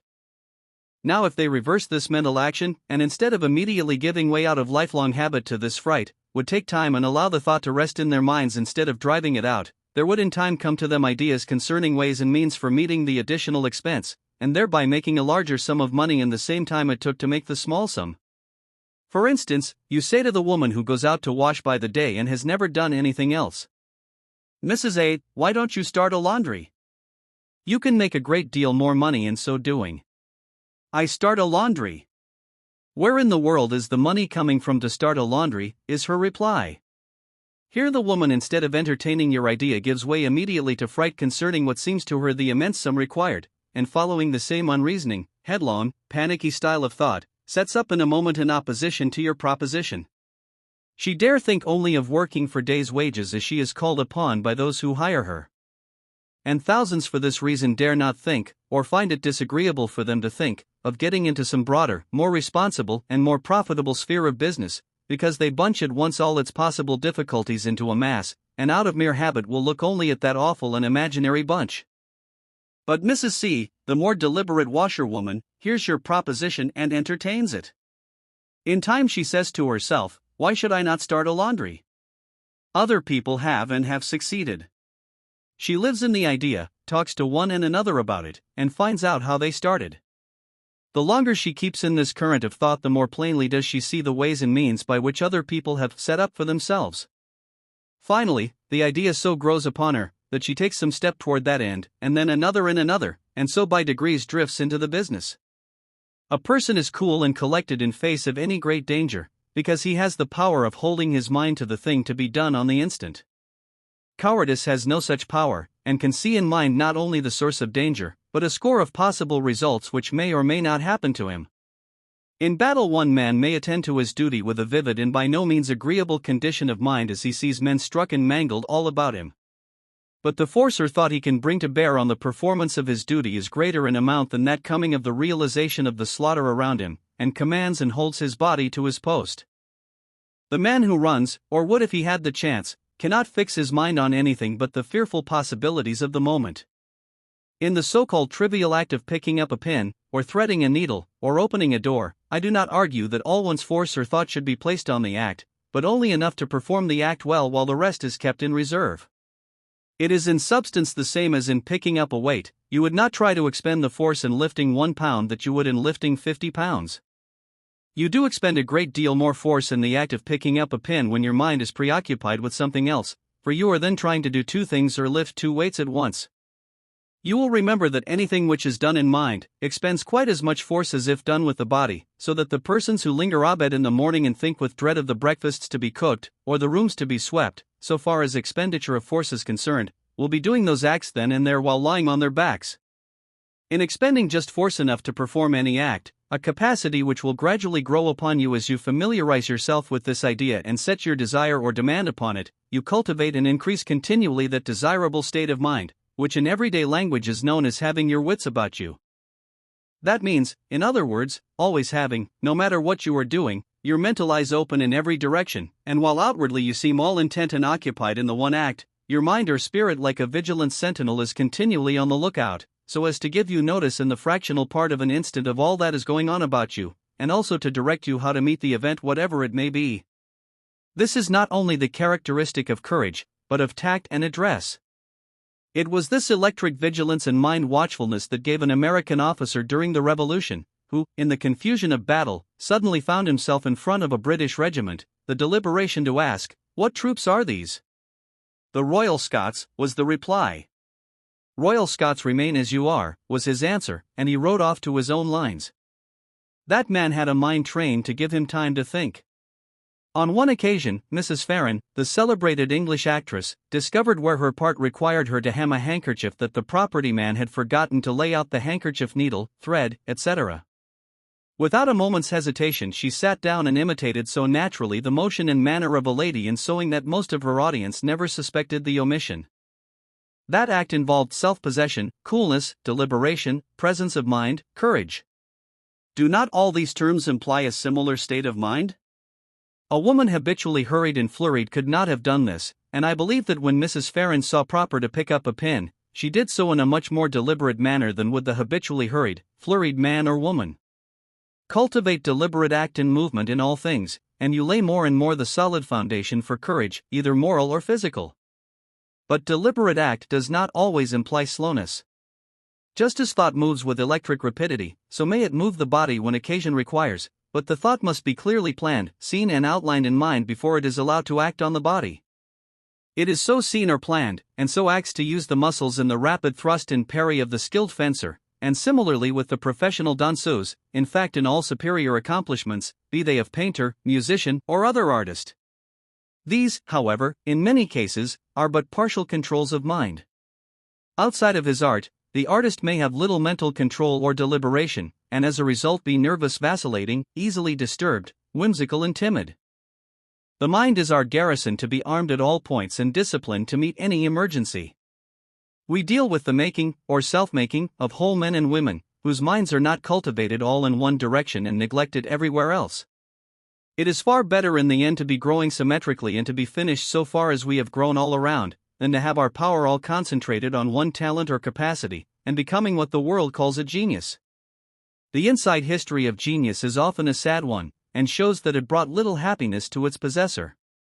Scores and hundreds of the little acts of everyday life, such as picking dropped articles from the floor, opening and shutting drawers, laying or reaching for articles on the toilet table, and attending to minor details of dress, are done unconsciously in this hurried condition of mind, especially when some more important object engages our attention. We snatch, we clutch, we drive recklessly about in the doing of these things, and we weaken our bodies and become tired out, and finally panicky, and easily frightened through this mental habit, for fear and cowardice slip in far more easily when the body is weak. This habit cannot be changed in a day or a year when it has pervaded a lifetime. Neither can the ills, mental and physical, resulting from such habit, be cured immediately. There can be only gradual growth away from them. If in reading this you feel convinced that there is something in it, and feel also a conviction that some portion of it suits your own case, your cure has then commenced. Real conviction, the conviction that comes from within, never leaves one or stops working to get us out of the evil way and put us in the good one. It may seem buried and forgotten for seasons, and our erroneous habits may seem growing stronger than ever. That is not so. But as convictions take root, we are seeing our errors more and more clearly. We forget that at one time we were blind and did not see them at all. If this book brings to you a conviction of a long-established error, it is not I individually who bring or convince. It is only that I put out more or less of a truth, which takes hold of you in the court of truth and you senses it. If I apply the torch to the gas jet and light it, it does not follow that I make either the fire or the gas. I am only a means or agent for lighting that gas. No man makes or invents a truth. Truth is as general and widely spread and belongs to every individual as much as the air we breathe, and there is pleasure enough in being its torchbearer without presuming to claim the power of its creator. Above all, demand more and more courage of the Supreme Power. Chapter 5. Look forward. The tendency with many people after they are a little advanced in years is to look backward and with regret. The looking should be the other way forward. If you want to go backward in every sense, mental and physical, keep on cultivating the mood of living regretfully in your past life. It is one chief characteristic of the material mind to hold tenaciously to the past. It likes to recall the past and mourn over it. The material mind has a never-ending series of solemn amusement in recalling past joys and feeling sad because they are never to come again. But the real self, the spirit, cares relatively little for its past. It courts change. Too expects to be a different individual in thought a year hence from that it is today. It is willing 1,000 years hence to forget who or what it is today, for it knows that this intense desire to remember itself for what it has been retards its advance toward greater power and greater pleasure. What care you for what you were 1,000 or 5,000 years ago? Yet then you were something, and something far less than what you are today. You are curious, you may answer, to know what you were. Yes, but is curiosity worth gratifying, if for such gratification you must pay the price of dragging after you 100 corpses of your dead selves? Those selves, those existences, have done their work for you. In doing that work they brought you possibly more pain than pleasure. Do you want ever to bear with you the memory and burden of that pain? Especially when such burden brings more pain and deprives you of pleasure. It is like the bird that should insist on carrying with it always the shell from which it was hatched. If you have a sad remembrance, fling it off. If you can't fling it off, demand of the Supreme Power aid to help you do so, and such aid will come. If you want to grow old, feeble, gray and withered, go at once and live in your past, and regret your youth. Go and to revisit places and houses where you lived 20, 30, 40 years ago, call back the dead, mourn over them, live in remembrance over the joys you had there, and say they are gone and fled and will never come again. In so doing you are fastening dead cells all over you. If we came into another physical life with the memory of the last one, we should come into the world physically as miniature, decrepit, grizzled old men and women. Youth physically is fresh and blooming, because it packs no past sad material remembrances with it. A girl is beautiful because her spirit has flung off the past and sad remembrance of its previous life, and has therefore a chance for a period to assert itself. A woman commences to age, then she commences to load up with regrets over a past but 20 years gone. Your spirit demands for the body it uses grace, agility of movement and personal beauty, for it is made in the image of God, and the infinite mind and life, beauty, grace and agility are the characteristics of that mind. In that phase of existence we call childhood and youth, the spirit has the chance to assert its desire for beauty and agility, because it has not as yet loaded up with false beliefs and regrets. The liveliness, sprightliness and untiring playfulness of the boy or girl of 10 or 12 is due to the gladness of spirit relieved of the burden that is carried in a past existence. That burden was one of thoughts and profitable to carry. You would physically have the agility you had at 15 could you fling off the burden of sad remembrance and belief in error that you have been loading up with these 20 or 30 years past. You can commence the unloading process now, by resolving, with the aid of the Supreme Power, to fling off the remembrance of everything in the past that has annoyed you, everything you regret, and everything you have mourned over. God never mourns or regrets. You as a spirit are made in His image. God is eternal life, joy and serenity. The more of these characteristics you reflect, the nearer are you to the infinite spirit of good. Have you buried your dearest on earth? You do them no good by your sad thoughts concerning them. You place bar twixt their spirit and yours in thinking of them as lost. You may in so doing not only increase and encourage in them a sad mental condition, but bring their gloomy mental condition on yourself, as many do in grieving. The greatest good we can do them is to think of them as alive like ourselves, and to fling their graves, tombstones, coffins, shrouds and ghastliness out of our minds. If we cannot do so of ourselves, let us demand help of the Supreme Power to do it. We often make those who have lost their bodies feel dead when we think of them as such. If we do this, they will throw back their thoughts of deadness on us. Keep out of graveyards. It may seem to some that I am cold and unfeeling to say thus, but the truth, as it presents itself to me, says that the graveyard where your loved ones do not lie, is spiritually a most unhealthy place to visit. They are full of the thought of regret, death, and decay. When you visit them, you incorporate such thought into yourself. It is hostile and killing to youth, vigor, elasticity, cheerfulness, and life. Our graveyards are full of lies. We place a stone over the cast-off body of a friend. We place on that stone the word died. That is not true. Your friend is not dead. It is only the body he used that lies there. But that grave is planted in your memory, and your friend in your mind lies in it. Do what we will, try to believe what we may of the eternal prolongation of life and the impossibility of anything like death in the universe, we cannot help making for ourselves when we think of that grave or revisit it, an image of that friend is dead and decaying in his or her coffin. This image we fasten in our minds, and in so doing we fasten on ourselves the thought of gloom, death, and decay. The thoughts of decay and death are things and forces. When we keep them so much in mind, we add elements of decay to the body. We need as much as possible to fasten our thought on life and increasing life, life greater in its activity than any we have ever realized. That is not gained by looking backward. Look forward. Every regret, every mournful thought, takes so much out of your life. It is force used to pile on more misery. It is force used to strengthen the habit of regretting. It is force used to make the mind color everything with a tinge of sadness, and the longer you use force in this way, the darker will grow the tinge. Also, when we are ever going back in memory to the past and living in it in preference to the present, we are bringing back on ourselves the old moods of mind and mental conditions belonging to that past. This feeling constantly indulged in will bring on some form of physical ailment. The ailment belongs to a condition of mind which we should be done with forever. If we are looking forward, we shall shake it off and be better in health than ever. If the predominant mood of our minds is that of looking backward, the ultimate result will be serious to the body. In the world's business, your active, enterprising, pushing man of affairs spends little time in sad reminiscence. If he did, his business would suffer. His thought is forward. That thought is the real force which pushes his business forward. If he spent it in sad memories of the past, his business would go backward. He works his success, so far as he does really succeed, by this spiritual law, though he may not know it. You may be saying, I have failed in life and shall always be a failure. That is because you are ever leaking back, living in your failure and thereby bringing to you more failure. Reverse this attitude of mind, work it the other way and live in future success.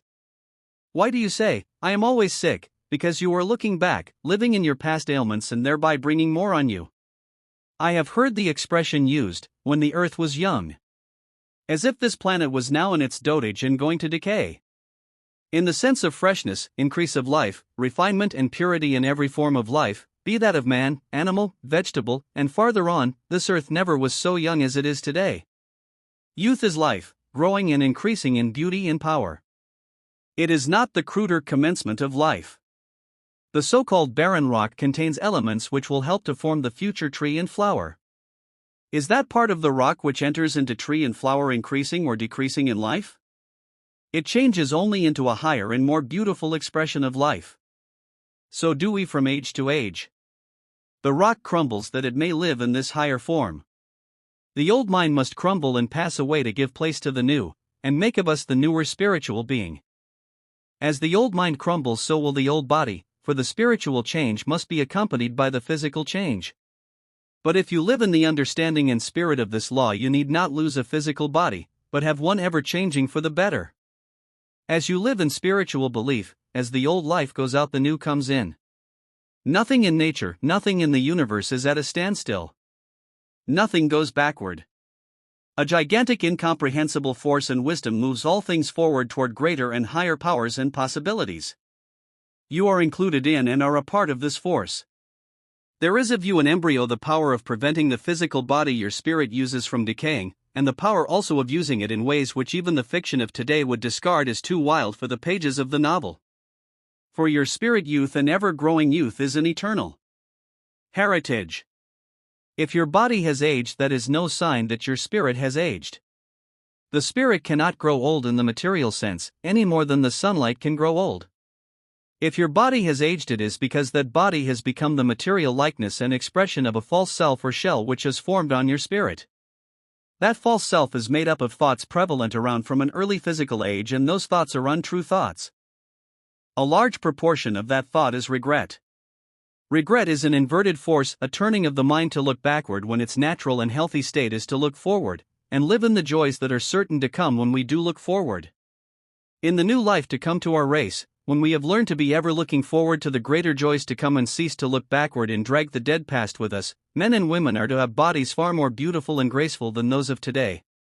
Because their bodies will image or reflect their thoughts, and their thoughts will ever be fixed on what is beautiful and symmetrical. They will know that what is to come and what is in store for them out of the richness of the infinite mind must exceed anything they have realized in the past. Today, with the great majority of people, their attitude of mind is directly the reverse. Owing to the little trust that they have in that power the theologian calls God, they are ever in their mind saying, "There are no joys to come for us like our past joys. Our youth has fled. Our future on earth is tame and dull. It is as dust and ashes." The truth that life does not end with the death of the body makes slow progress in fixing itself firmly in our minds. The kind of life a man may be living here at 70 does not end in the grave. It continues straight on. The old man, as we call him here, wakes up in the other side of life after losing his body an old man still. If he is one of those old men who have outlived their day and generation, who live in their physical past and look back on it with regret, who have become too old to learn, and think they have got through with it all, he will be just such an old man in the world of spirit. There is no sudden transformation into youth on the death of a worn-out, decrepit body. As the tree falls, so does it lie for a period, even in the hereafter. But in this state he cannot stay forever. He must grow not in age but youth. To do this, it is necessary not only that he should leave the old body but the old material mind that made that body. His spirit throws off that mind when he gains a new body, or is reincarnated, and he throws it off because he loses the recollection of all past sad memories and regrets. The man should in mind be always the boy, the woman, the girl. You can as man or woman be always boy or girl in spirit without being silly or losing real dignity. You can have all the playfulness of youth with the wisdom of maturity. To have a clear, powerful mind, you need not be an owl. There may be for a period a certain use for us in going back to our more recent past lives, and for a time living in them. Sometimes we are pushed back temporarily into some old condition of mind, some old experience, in order to make us more alive than ever to the rags and tatters of errors and beliefs still clinging to us. This may come of revisiting places and people from whom we have long been separated. For a time during such visit old associations, the moods connected with them and possibly old habits we thought long since cast off, resume their sway. We may become for a time absorbed and swallowed up in the old life. We resume temporarily an old mind or mental condition that was formerly our permanent one in that place or association. But after a little the new mind, the new self into which we have grown during the long absence, antagonizes the old. It feels aversion and disgust for the narrow life, the false beliefs and the dull, monotonous, purposeless lives about it. It, the spirit, refuses to have anything to do with the old. Then comes a conflict between our two minds, the old and the new, which may result in temporary physical sickness. Our old life or self rises as it were out of its grave and tries to fasten itself on the new and even rule the new. The new self rejects the corpse with horror. But through thus seeing the corpse, it sees also fragments of the old self which, unperceived, have all along been adhering to the new. We do not get rid of error in belief all at once, and often unconsciously retain shreds of such belief when we imagine ourselves entirely rid of them. These shreds are the remains of old thoughts and former mental conditions. Your new mind so awakened arises and pushes off what it finds left on it of the old. This pushing off is accompanied by physical disturbance, because your spirit puts all its force in rejecting these fragments of the former self, as you might put all your physical strength in pushing off a snake. Our old errors in belief must be so pushed off before the new thoughts, which come in as the old go out, can have full sway.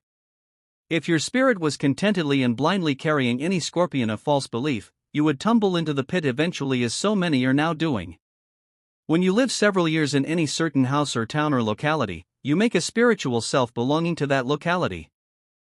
Every house, tree, road, or other object you have long been in the habit of seeing there, has a part of that self and thought attached to it. Every person who knows you there has in his or her mind the self you make there, and puts that self out then they meet you or talk of you. If you had years before in that place the reputation of being weak, or vacillating, or impractical, or intemperate, and you return to the people who knew you as such, although you may have changed for the better, you are very liable in their thought and recollection of you to have this old self pushed back on you, and as a result, you may for a period feel much like your former self. You return to such place after a long absence. You have during that absence changed radically in belief. You bring with you a different mind. You are in reality a different person. But the old you, the old self of former years, will rise from every familiar object to meet you. It will come out of houses formerly inhabited by your friends, though now tenanted by strangers. You will find it in the village church, the old schoolhouse, the very rails and fence posts familiar to you long years before.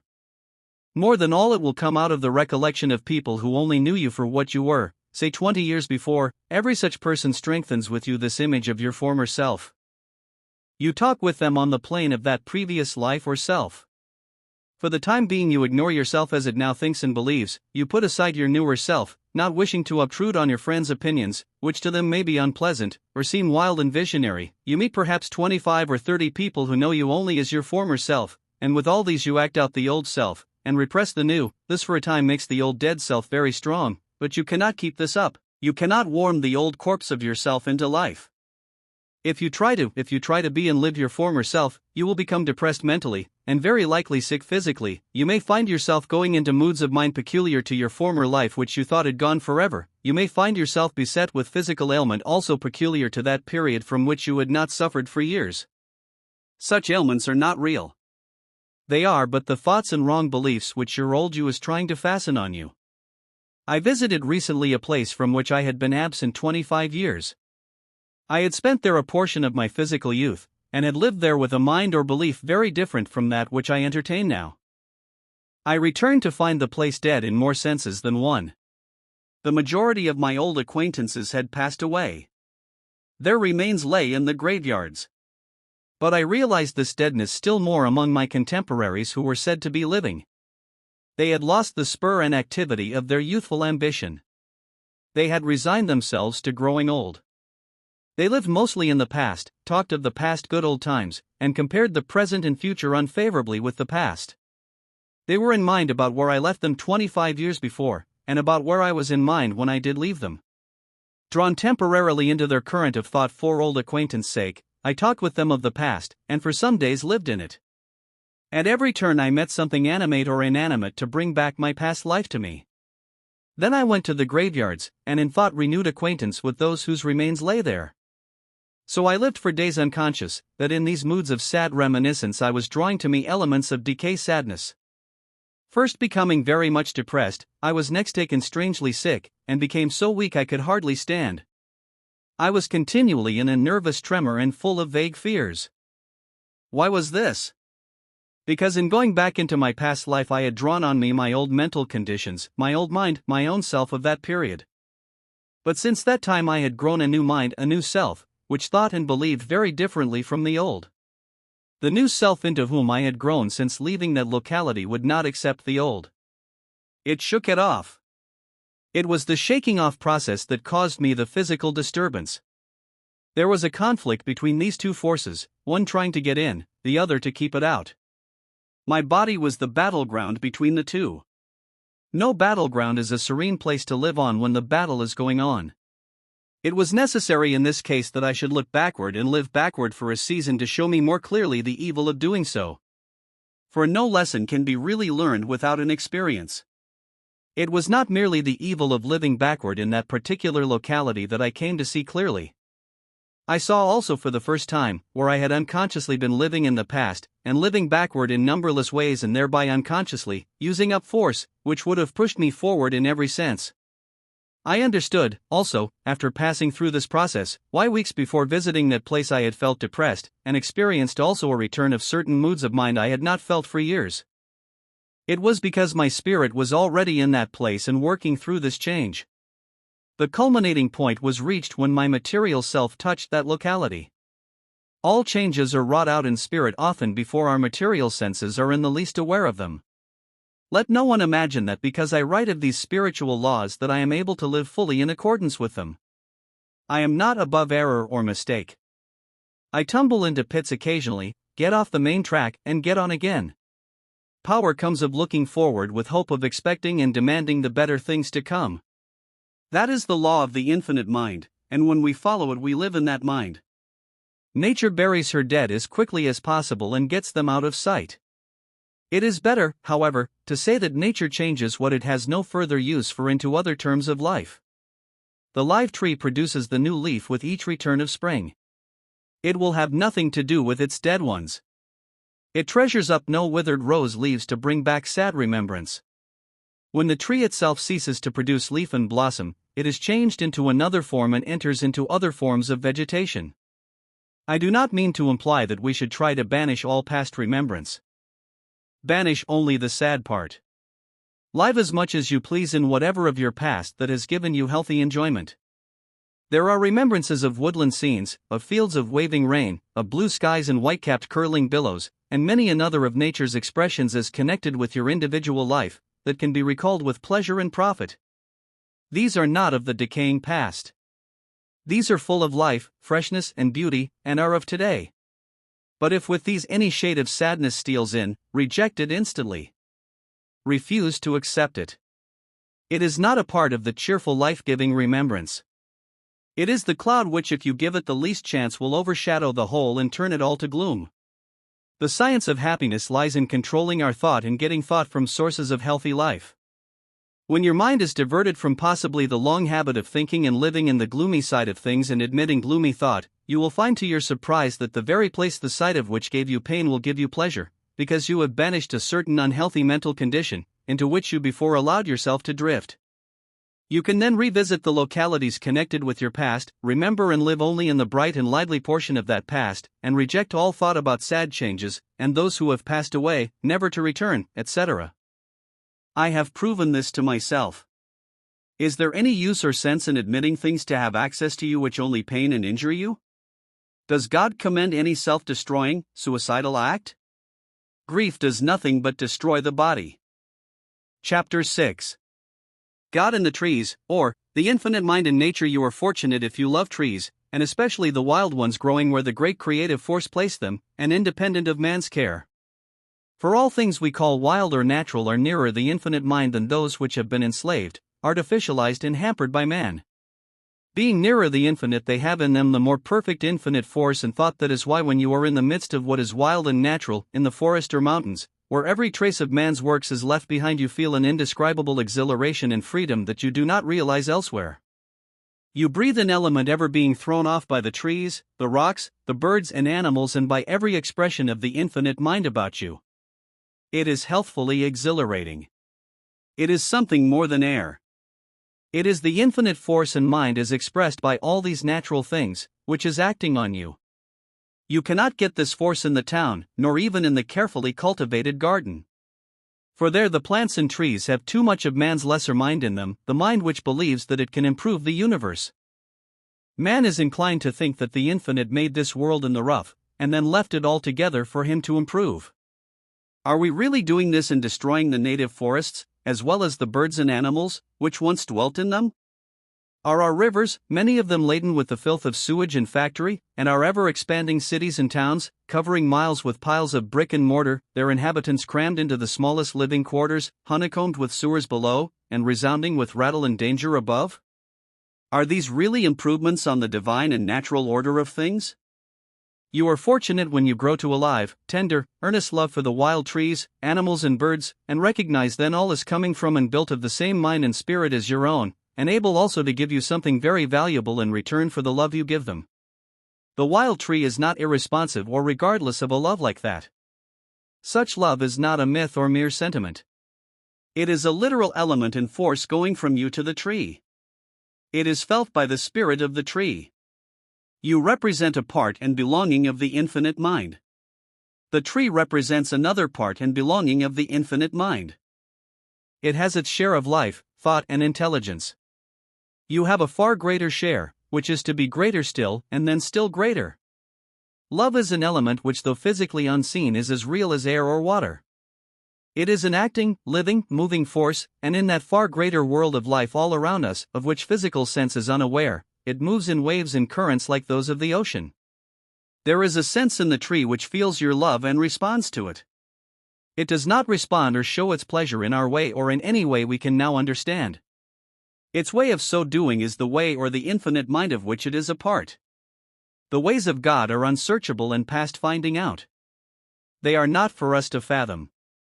They are for us only to find out and live out, in so far as they make us happier. There is for all in time a serenity and peace of mind which passeth all understanding, but this peace cannot be put through a chemical analysis or the operation of the dissecting room.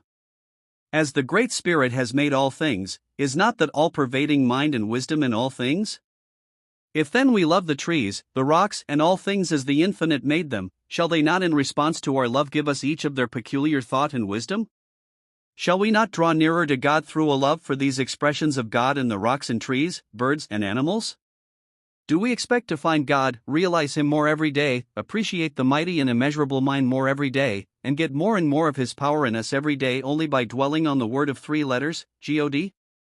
You laugh, perhaps, at the idea of a tree having a mind, a tree that thinks. But the tree has an organization like your own in many respects. It has for blood its sap. It has a circulation. It has for skin its bark. It has for lungs its leaves. It must have its food. It draws nourishment from soil, air, and sun. It adapts itself to circumstances. The oak growing in exposed situations roots itself more firmly in the soil to withstand the tempest. The pines growing thickly together take little root, for they depend on numbers to break the wind's force. The sensitive plant recoils at the approach of man's hand. Many wild plants, like Indians, will not grow or thrive in artificial conditions. Yet with all these physical resemblances to your own body, you deny the tree or plant such share of mind as the infinite gives it? No, not that. The tree is a part of the infinite mind, even as you are. It is one of the all-pervading mind's myriads of thoughts. We see only such part or form of that thought as is expressed in trunk, root, branch and leaf, even as with ourselves we see only our physical bodies. We do not see our spiritual part. Nor do we see in the tree its spiritual part. The tree is then literally one of God's thoughts. That thought is worth our study. It contains some wisdom we have not yet got hold of. We want that wisdom. We want to make it a part of ourselves. We want it because real wisdom or truth brings us power. We want power to give us better bodies, sounder bodies, healthier bodies. We want entire freedom from sickness. We want lighter hearts and happier minds. We want a new life and a new pleasure in living for each day. We want our bodies to grow lighter, not heavier with advancing years. We want a religion which will give us certainty instead of hopes and theories. We want a deity it is simply impossible to doubt. We want to feel the infinite mind in every atom of our beings. We want with each day to feel a new pleasure in living and, commencing where we left off yesterday, to find something new in what we might have thought to be old and worn out yesterday. When we come into the domain of the infinite mind and are ever drawing more of that mind to us and making it a part of us, nothing can seem flat, stale, and unprofitable. We want powers now denied the mortal. We want to be lifted above the cumbrousness of the mortal body, above the pains of the mortal body, above the death of the mortal body. Can the trees give us all this? They can help very much so to do when we get into their spirit, when we recognize and realize more and more the reality of that part of the infinite which they express, and when we can cease to look on them as inanimate creatures. If you can look on trees as fit only for lumber and firewood, you get very little life from them. They feel then toward you as you would feel towards a person who regarded you as a thing without mind or sense and fit only to be sawed into lumber or firewood. When we come really to love God or the infinite spirit of good, we shall love every part of God. A tree is a part of God. When we come to send out our love to it, it will send its love back, and that love, that literal mind and element coming from the tree to us will enter our beings, add itself to them and give us its knowledge and power. It will tell us that the mind and force it represents of the infinite has far better uses for man than to be turned into fuel or lumber. Their love will tell us that the forests piercing the air as they do with their billions of branches, twigs and leaves, are literal conductors for a literal element which they bring to the earth. This element is life-giving to man, in proportion to his capacity for receiving it. The nearer we are to a conception of the infinite mind, the clearer is it seen by us that this mind pervades all things. The closer we feel our relationship to the tree, bird, or animal as a fellow creature, the more can we absorb of the vitalizing element given out by all these expressions of mind. The person who looks on trees as fit only for fuel and lumber can get but little of this element, which to the finer mind is an elixir of life. The mind which sees in tree, bird, animal, fish or insect only a thing lacking intelligence and fit only to destroy or enslave for amusement, repels from all of these a spirit or element, which, if recognized, would be received or absorbed, and, if absorbed, would bring a new life and power to mind and body. We get the element of love only in proportion as we have it in us. We can only draw this element from the supreme power. We draw it in proportion as we admire every expression of the infinite. Be that expression tree, or shrub, or insect, or bird, or other form of the natural, we cannot destroy or mutilate what we really love, and the more of these things we really love, the more of their element of love flows to us. That element is for us life as real as the tree itself. The more of that life we are receiving and absorbing, the more shall we realize a power in life, which can only be expressed as miraculous. Destroy the forests, and you lessen temporarily the quantity of this element given out by them. Replace the wild tree by exotics or cultivated varieties, and such element is adulterated, and the vigor it can give is lessened. Cover the whole earth with cities, towns, villages and cultivated fields, and we interfere with the supply of life-giving element which the forests in their natural state only can furnish. Keep ourselves dead to the recognition of the tree as a part of the infinite spirit, and we are dead and unable to absorb of the infinite spirit working in and through the tree. The trees are always giving out an element of life as necessary to man as the air he breathes. Man's works, as soon as finished, are giving out dust and decay. In our great cities we take in dust with every breath.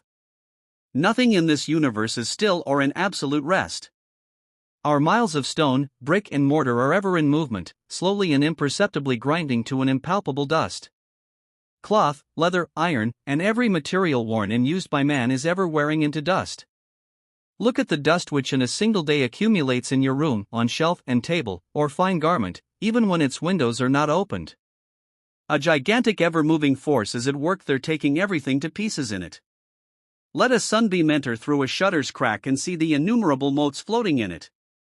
Think of the myriads of these, too minute to rank even as atoms that you cannot see. All this is second-hand element which is breathed and absorbed into both body and spirit. But trees and all natural things send out element full of life.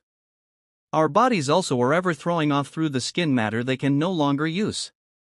In the great city thousands on thousands of bodies are throwing out disused element too fine to rank even as dust. It is thrown off by sick bodies, and many are sick on their feet. This we breathe. We breathe each other over and over again. This unseen cloud of matter pervading crowded cities is not life-sustaining. It has in it a certain life as all things have life, but it is not fit for man's growing life. When we get eternal life, health and unalloyed happiness, the attitude of our minds will be entirely changed toward tree, bird, animal, and everything in nature. We shall see that when we really love all these expressions of the infinite mind, tree, plant, bird, and animal, and leave them entirely alone, they will send out to us and love their part and quality of the infinite. It will flow to us a new life, and the source of a life of far greater power and happiness than the present one. But how shall we live, one asks, unless we cut down the tree for fuel and lumber, slay bird and beast for food? Do you think there is no other life or way of life than the one we now live? Do you think in the exalted and refined mental condition we call heaven that there will be killing of animals, mutilation of trees and destruction of any material expression of the supreme wisdom? Do you think we can grow into that higher and happier state of mind without knowledge of the laws by which only it can be attained? As well expect to sail a ship around the world without knowledge of seamanship or navigation. We are not to drift into heaven in the way a cask rolls downhill. We cannot cease immediately from the enslavement or slaughter of tree, bird or animal, nor from the eating of animal food. So long as the body craves and relishes such food, it should have it. When the body is changed by our spirit and belief to finer elements, the stomach and palate will reject meat of every description. It will not abide the taste or smell of slaughtered creatures. When the spirit settles these matters, it does so definitely and forever. Man's error in the past has often been that of endeavoring to spiritualize or change himself of his own individual will into higher and finer conditions. To this end he has enforced on himself and others fasts and penances, and abstinence from pleasures which his nature craved. He has never by such methods saved himself from sickness, decay, and physical death. He has never by this method regenerated or renewed his body. He has lost his body eventually, even as the glutton and drunkard lost theirs. The ascetic has not trusted in the Supreme to raise him higher in the scale of being, but in himself and his own endeavor. This is one of the greatest sins, because it cuts such a person off temporarily from the Supreme and the life the Supreme will send when trusted. There is no way out of any sin, any excess, any injurious habit, but through an entire dependence on the Supreme Power to take away the gnawing, the craving, the desire peculiar to that habit. Otherwise, the man may seem reformed outwardly. He is never reformed inwardly. Repression is not reform. The bigot of every age and creed has been the person thinking he could of himself make himself an angel. Such belief makes the man stand still in his tracks. The Supreme is always saying, "Come to me, demand of me. Find me in all created things, and then I shall be ever sending you new thoughts, new things, new ideas, new element which shall change your tastes, your appetites, which shall gradually take away grossness, eliminate gradually fierce, insatiate, lawless desire and hurricane of passion, and bring to you pleasures you cannot now realize." We shall see more and more clearly in time that when we get the higher, finer and more enduring life, to which all must grow, we shall have the greatest possible inducement to give the trees, plants, birds, animals and all other expressions of the infinite their lives and their fullest liberty. We shall be compelled to love them. What we really love we cannot abuse, kill or enslave. We cage a bird for our own pleasure. We do not cage the bird for its pleasure. That is not the highest love for the bird. The highest love for all things is for us a literal source of life. The more things in the world of nature to which we can give the higher love, the more of their natural love and life shall we get in return. So, as we grow, refine and increase this power of recognizing and loving the bird, the animal, the insect, or, in other words, the infinite in all things, we shall receive a love, a renewed life, strength, vigor, cheer and inspiration from not only these, but the falling snowflake, the driving rain, the cloud, the sea, the mountain. And this will not be a mere sentiment, but a great means for recuperating and strengthening the body, for this strengthens the spirit with a strength which comes to stay, and what strengthens the spirit must strengthen the body. We cannot make of ourselves this capacity for so loving and drawing strength from all things. It is our belonging, but must be demanded of the Supreme Power. It is natural to ask, but why did not the Supreme Power implant at first this higher love in us? Why has that power so long permitted man to go on slaughtering and marring nature? Why are tempests and earthquakes and wars and so much in the forces of nature and the forces of man allowed to go on and bring so much catastrophe and misery? We do not undertake to answer for the infinite wisdom. It is enough for us to know that there is a road leading away from all we call evil. It is enough for us to know that the time is to come when as new beings with changed minds we shall forget absolutely that such evils ever existed. We shall see in the forces of nature, be they fire or tempest, or aught else, only what is good and what can bring us happiness. We are not always to be of the material which can be injured by fire or tempest. The fiery furnace did not affect the 3 Jewish children who walked through it, nor was the tempest of any inconvenience to the Christ of Judea when he walked on the waters. What history has shown to be possible for some is possible for all. Communion with nature is something far above a sentiment. It is a literal joining with the infinite being. The element received in such joining and acting on mind and body is as real as anything we see or feel. The ability so to join ourselves with God through his expressions in the cloud, the tree, the mountain and sea, the bird and animal, is not possessed by all in equal degree. Some are miserable when alone in the forest, plain or mountain. These are literally out of their element or current of thought. They can live with comfort only in the bustle of the town or the chatter of the household. They can find life only in artificial surroundings. Their spirits are covered with a parasitical growth of artificiality. This cuts them off from any sense of God's expressions in the solitude of nature. So cut off they feel lonesome in the woods. Nature seems wild, savage, and gloomy to them. Whoever can retire for periods to nature's solitudes and enjoy that solitude, feeling no solitude at all, but a joyous sense of exhilaration, will return among men with more power and new power. For he or she has literally walked with God or the infinite spirit of good. The seer, the prophet, the miracle workers of the biblical history so gained their power. The Christ of Judea retired to the mountains to be reinforced by the infinite. The Oriental and the Indian, through whom superior powers have been expressed, loved nature's solitudes. They could live in them with pleasure. They could muse by rock or rivulet or the ocean for hours, almost unconscious of immediate surroundings, because their spirits had strayed far from their bodies, and were dreamily absorbing new ideas of the infinite. You will rarely find a person who as ruler, soldier, inventor, discoverer, poet or writer left his impress on the race, but loved communion where God is most readily found. Their inspiration is born. The poet cannot sing of the city laid out at right angles, with sewer beneath and elevated road above, as he can of the rugged mountain wrapped like Jura in her misty shroud. We cannot train ourselves to this capacity for enjoyment of the natural things of earth or for drawing strength from them. To assume a virtue when we have it not, is to be forced, gushy and sentimentally silly.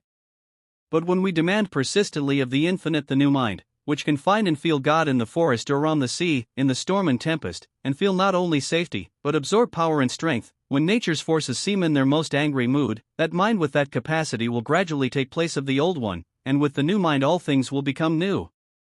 Chapter 7. Some laws of health and beauty. Your thoughts shape your face, and give it its peculiar expression. Your thoughts determine the attitude, carriage, and shape of your whole body. The law for beauty and the law for perfect health is the same. Both depend entirely on the state of your mind, or, in other words, on the kind of thoughts you most put out and receive. Ugliness of expression comes of unconscious transgressions of a law, be the ugliness in the young or the old.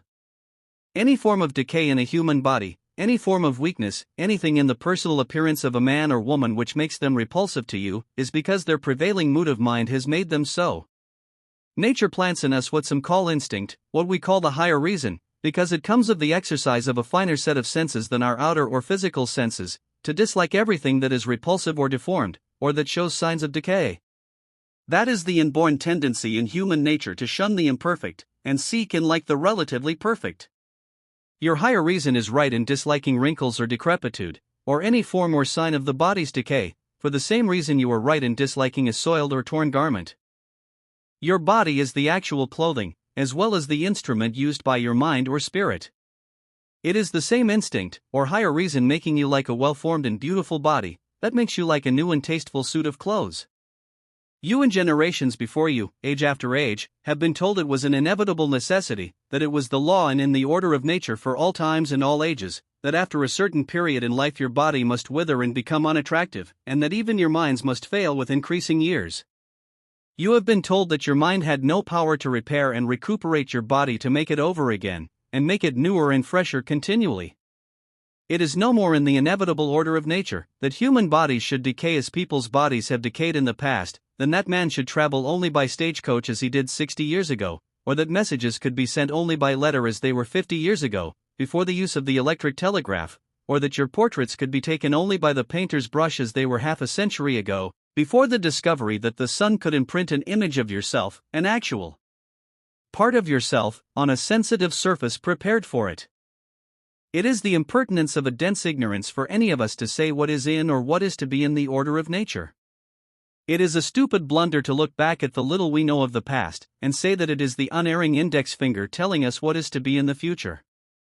If this planet has been what geology teaches it has been, a planet fuller of coarser, cruder, and more violent forces than now, abounding in forms of coarser vegetable, animal, and even human life and organization than now, of which its present condition is a refinement and improvement as regards vegetable, animal, and man, is not this the suggestion, the hint, the proof, of a still greater refinement and improvement for the future, a refinement and improvement going on now?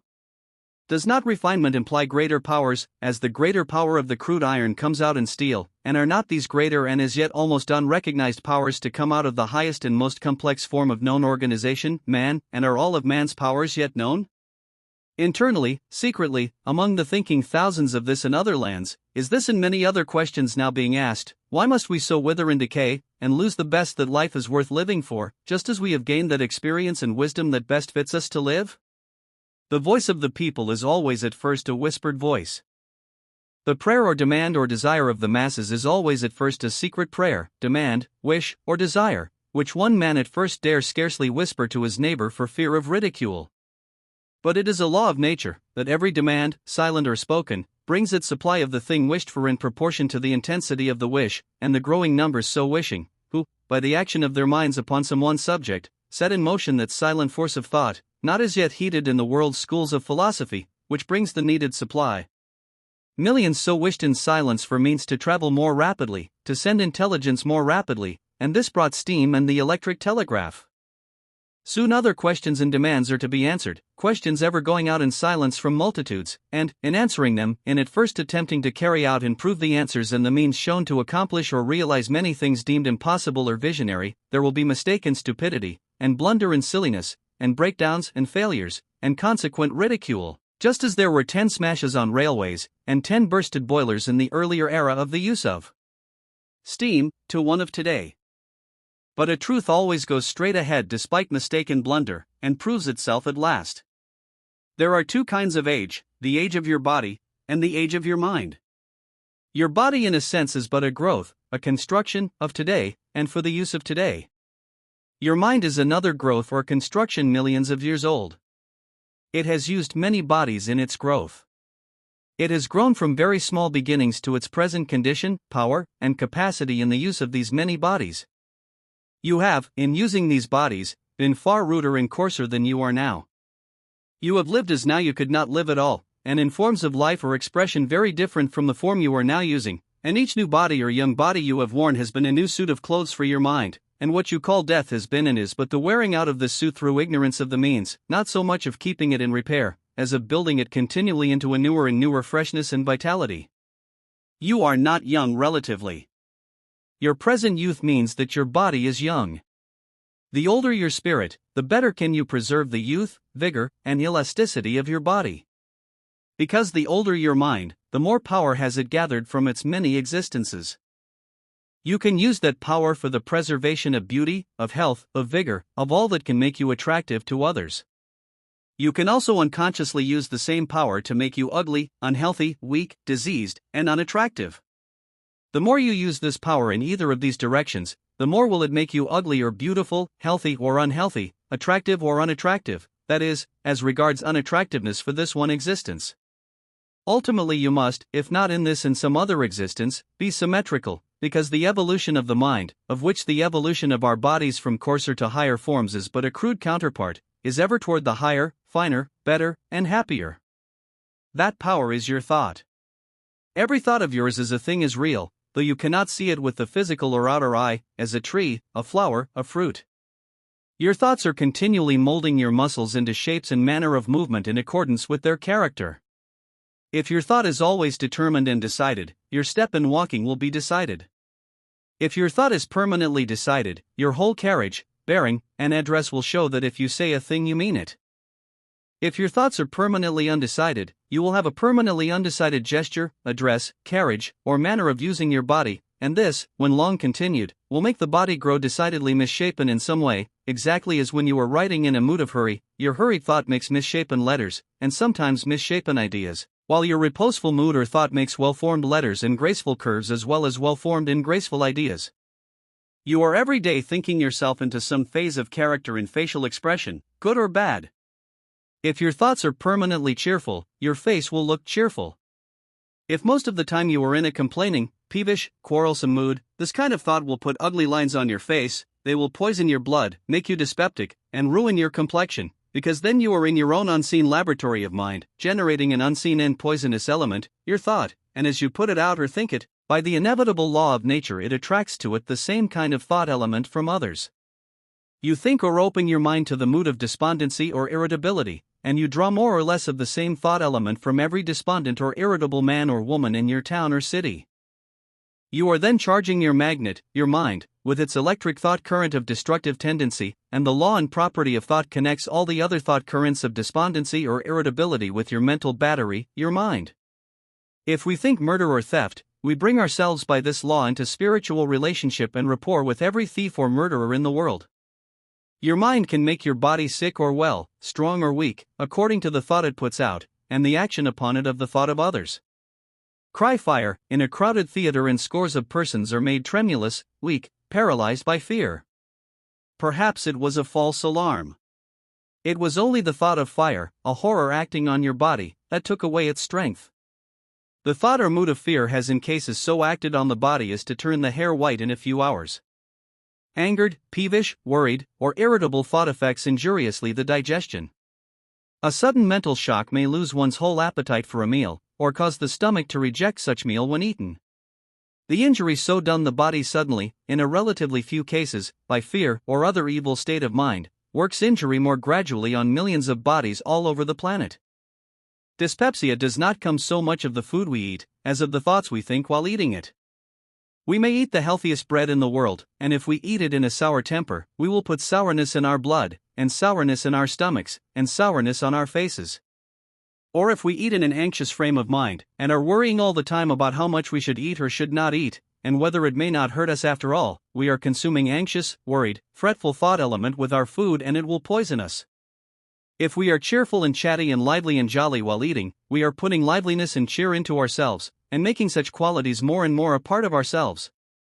And if our family group eat in silence, or come to the table with a sort of forced and resigned air, as if saying, each one to him or herself, well, all this must be gone over again, and the head of the family buries himself in his business cares, or his newspaper, and reads all the murders and suicides and burglaries and scandals for the last 24 hours, and the queen of the household buries herself in sullen resignation or household cares, then there are being literally consumed at that table, along with the food, the thought element of worry and murder and suicide in the morbid element, which loves to dwell on the horrible and ghastly, and, as a result, dyspepsia, in some of its many forms, will be manufactured all the way down the line, from one end of the table to the other.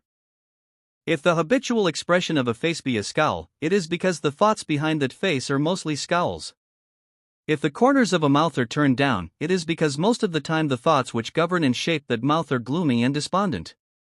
If a face does not invite people, and make them desire to get acquainted with its wearer, it is because that face is a sign advertising thoughts behind it which the wearer may not dare to speak to others, possibly may not dare to whisper to himself.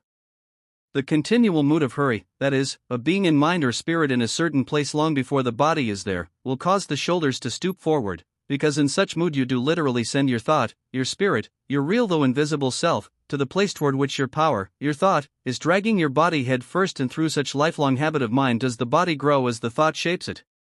A self-contained man is never in a hurry, and a self-contained man keeps or contains his thought, his spirit, his power, mostly on the act or use he is making at the present moment with the instrument his spirit uses, his body, and the habitually self-possessed woman will be graceful in every movement, for the reason that her spirit has complete possession and command of its tool, the body, and is not a mile or 10 miles away from that body in thought, and fretting or hurrying or dwelling on something at that distance from her body.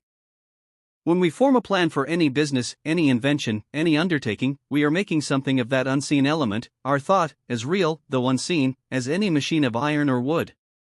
That plan or thought begins, as soon as made, to draw to itself, in more unseen elements, power to carry itself out, power to materialize itself in physical or visible substance. When we dread a misfortune, or live in fear of any ill, or expect ill luck, we make also a construction of unseen element, thought, which, by the same law of attraction, draws to it destructive, and to you damaging, forces or elements. Thus the law for success is also the law for misfortune, according as it is used, even as the force of a man's arm can save another from drowning, or strike a dagger to his heart. Of whatever possible thing we think, we are building, in unseen substance, a construction which will draw to us forces or elements to aid us or hurt us, according to the character of thought we think or put out. If you expect to grow old, and keep ever in your mind an image or construction of yourself as old and decrepit, you will assuredly be so. You are then making yourself so.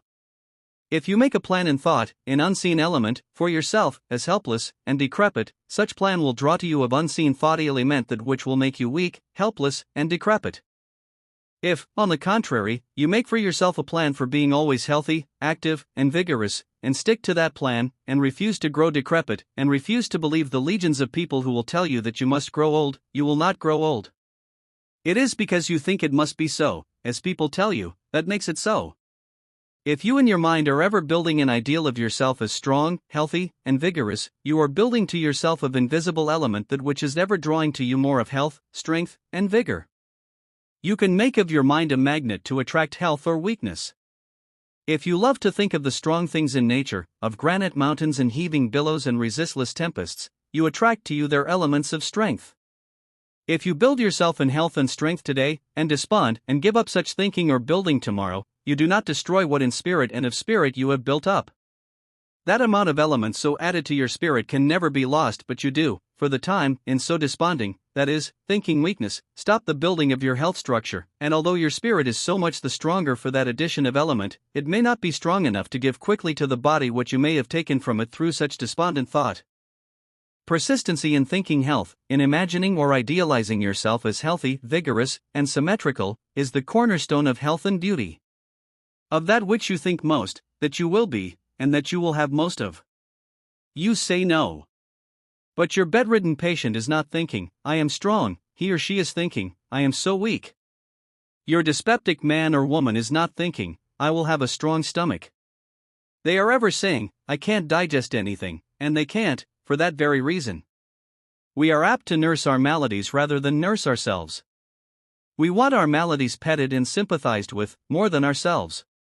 When we have a bad cold, our very cough sometimes says to others, unconsciously, I am this morning an object for your sympathy. I am so afflicted. It is the cold, then, that is calling out for sympathy.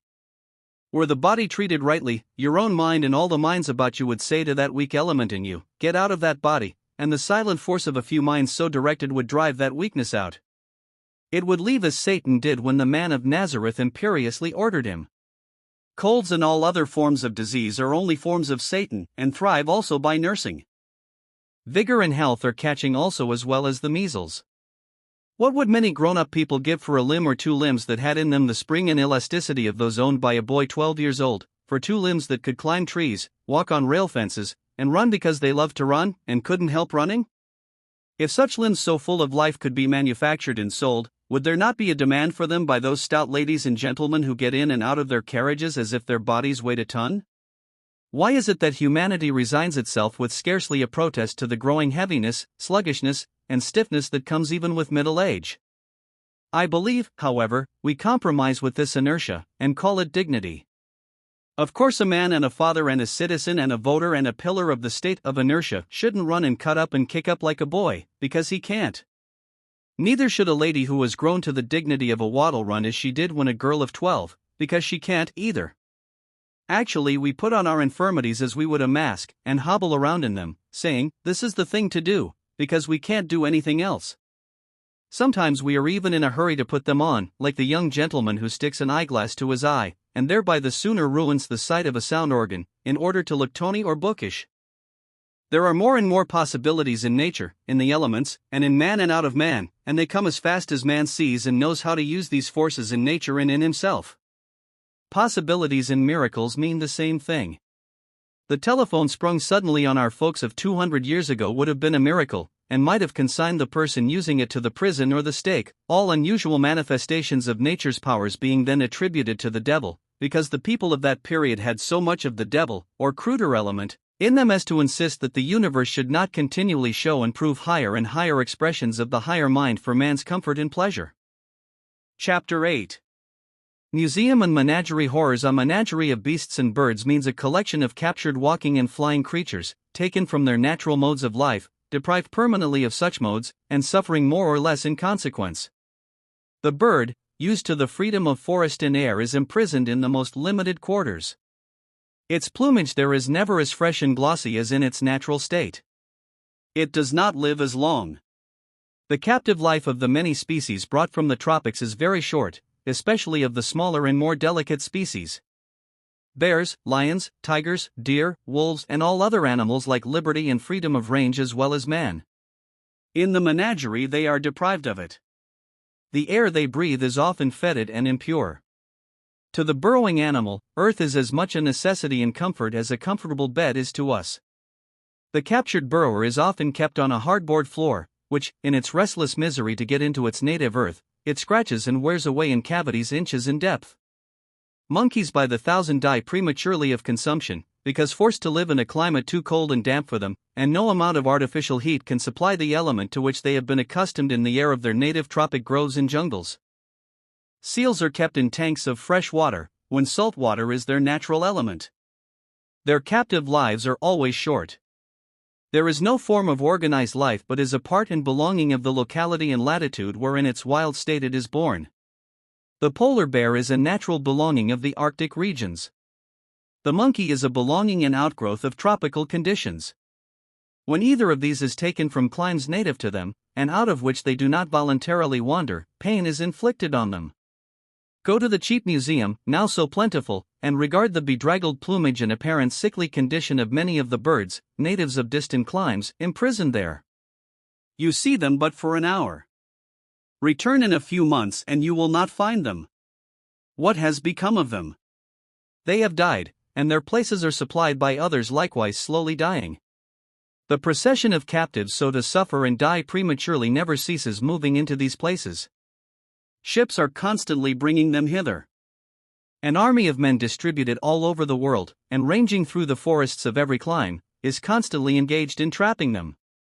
For what reasons are all these concentrations of captured misery, now to be found in every large town and city of our country? Simply to gratify human curiosity. Simply that we may stand a few minutes and gaze at them behind their bars. What do we then learn of their real natures and habits in these prisons? What would be learned of your real tastes, inclinations and habits were you kept constantly in a cage? Is the gratification of this curiosity worth the misery it costs? If a bird wooed by your kindness comes and builds its nest in a tree near your window, and there rears its brood, is not the sight it affords from day to day worth 100 times more than that of the same bird, deprived of its mate and shut up in a cage? Will you not, is in its freedom you study its real habits and see its real and natural life, feel more and more drawn to it by the tie of a common sympathy, as you see evidenced in that life so much that belongs to your own? Like you, it builds a home, like you, it has affection and care for its mate, like you, it provides for its family, like you, it is alarmed at the approach of danger, like you, it nestles in the thought of security. Yet so crude and cruel still is the instinct in our race, that the ruin of the wild bird's home, or its slaughter or capture, is the ruling desire with 19 boys out of 20 as they roam the woods, and cultured parents will see their children leave the house equipped with the means for this destruction without even the thought of protest. Chapter 9. The God in yourself as a spirit, you are a part of God or the infinite force or spirit of good. As such part, you are an ever-growing power which can never lessen, and must always increase, even as it has in the past through many ages always increased, and built you up, as to intelligence, to your present mental stature. The power of your mind has been growing to its present quality and clearness through many more physical lives than the one you are now living. Through each past life you have unconsciously added to its power. Every struggle of the mind, be it struggle against pain, struggle against appetite, struggle for more skill in the doing of anything, struggle for greater advance in any art or calling, struggle and dissatisfaction at your failings and defects, is an actual pushing of the spirit to greater power, and a greater relative completion of yourself, and with such completion, happiness. For the aim of living is happiness. There is today more of you, and more of every desirable mental quality belonging to you, than ever before. The very dissatisfaction and discontent you may feel concerning your failings is a proof of this. If your mind was not as clear as it is, it could not see those failings. You are not now where you may have been in a mood of self-complacency, when you thought yourself about right in every respect. Only you may, now, in looking at yourself, have swung too far in the opposite direction, and, because your eyes have been suddenly opened to certain faults, you may think these faults to be constantly increasing. They are not. The God in yourself, the ever-growing power in yourself, has made you see an incompleteness in your character, yet that incompleteness was never so near a relative completion as now. Of this the greatest proof is, that you can now see what in yourself you never saw or felt before. You may have under your house a cavity full of vermin and bad air. You were much worse off before the cavity was found, repulsive as it may be to you, and now that it is found, you may be sure it will be cleansed.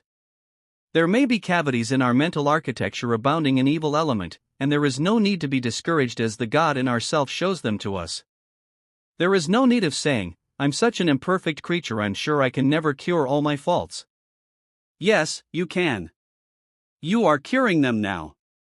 Every protest of your mind against your fault is a push of the spirit forward. Only you must not expect to cure them all in an hour, a day, a week, or a year. There will never be a time in your future existence, but that you can see where you can improve yourself. If you see possibility of improvement, you must of course see the defect to be improved.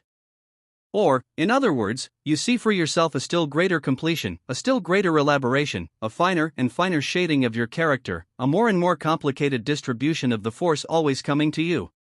So you will cease this fretting over your being such an imperfect creature when you find, as you will, that you are one of the temples of God ever being built by yourself into ever-increasing splendor. No talent of yours ever stops growing any more than the tree stops growing in winter. If you are learning to paint or draw or act or speak in public or do anything, and cease your practice entirely for a month or a year or 2 years, and then take it up again, you will find after a little that an increase of that talent has come, that you have new ideas concerning it, and new power for execution. You ask, what is the aim of life? In a sense, you cannot aim your own life. There is a destiny that aims it, a law which governs and carries it. To what? To an ever-increasing and illimitable capacity for happiness as your power increases, and increase it must. You cannot stop growing, despite all appearances to the contrary. The pain you have suffered has been through that same growth of the spirit pressing you harder and harder against what caused you misery, so that at last you should take that pain as a proof that you were on some wrong path, out of which you must get as soon as possible, and when you cry out hard, and are in living earnest to know the right way, something will always come to tell you the right way, for it is a law of nature that every earnest call is answered, and an earnest demand or prayer. For anything always brings the needed supply. What is the aim of life? To get the most happiness out of it, to so learn to live that every coming day will be looked for in the assurance that it will be as full, and even fuller, of pleasure than the day we now live in, to banish even the recollection that time can hang heavily on our hands, to be thankful that we live, to rise superior to sickness or pain, to command the body, through the power of the Spirit, so that it can feel no pain, to control and command the thought so that it shall ever increase in power to work and act separate, apart, and afar from our body, so that it shall bring us all that we need of house or land or food or clothes, and that without robbing or doing injustice to anyone, to gain in power so that the spirit shall ever recuperate, reinvigorate, and rejuvenate the body so long as we desire to use it, so that no part or organ shall weaken, wither, or decay, to be learning ever new sources of amusement for ourselves and others, to make ourselves so full of happiness and use for others, that our presence may ever be welcome to them, to be no one's enemy and everyone's friend. That is the destiny of life in those domains of existence where people as real as we, and much more alive than we, have learned, and are ever learning, how to get the most of heaven out of life. That is the inevitable destiny of every individual spirit. You cannot escape ultimate happiness and permanent happiness as you grow on in this and other existences, and all the pains you suffer, or have suffered, are as prods and pokes to keep you out of wrong paths, to make you follow the law.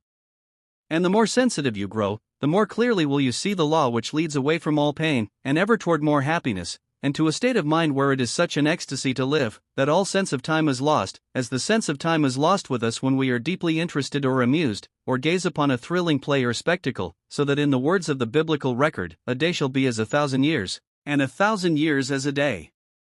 The nirvana of the Hindus suggests all the possibilities of life coming to our planet, nirvana implying that calmness, serenity, and confidence of mind which comes of the absolute certainty that every effort we make, every enterprise we undertake, must be successful, and that the happiness we realize this month is but the stepping stone to the greater happiness of next.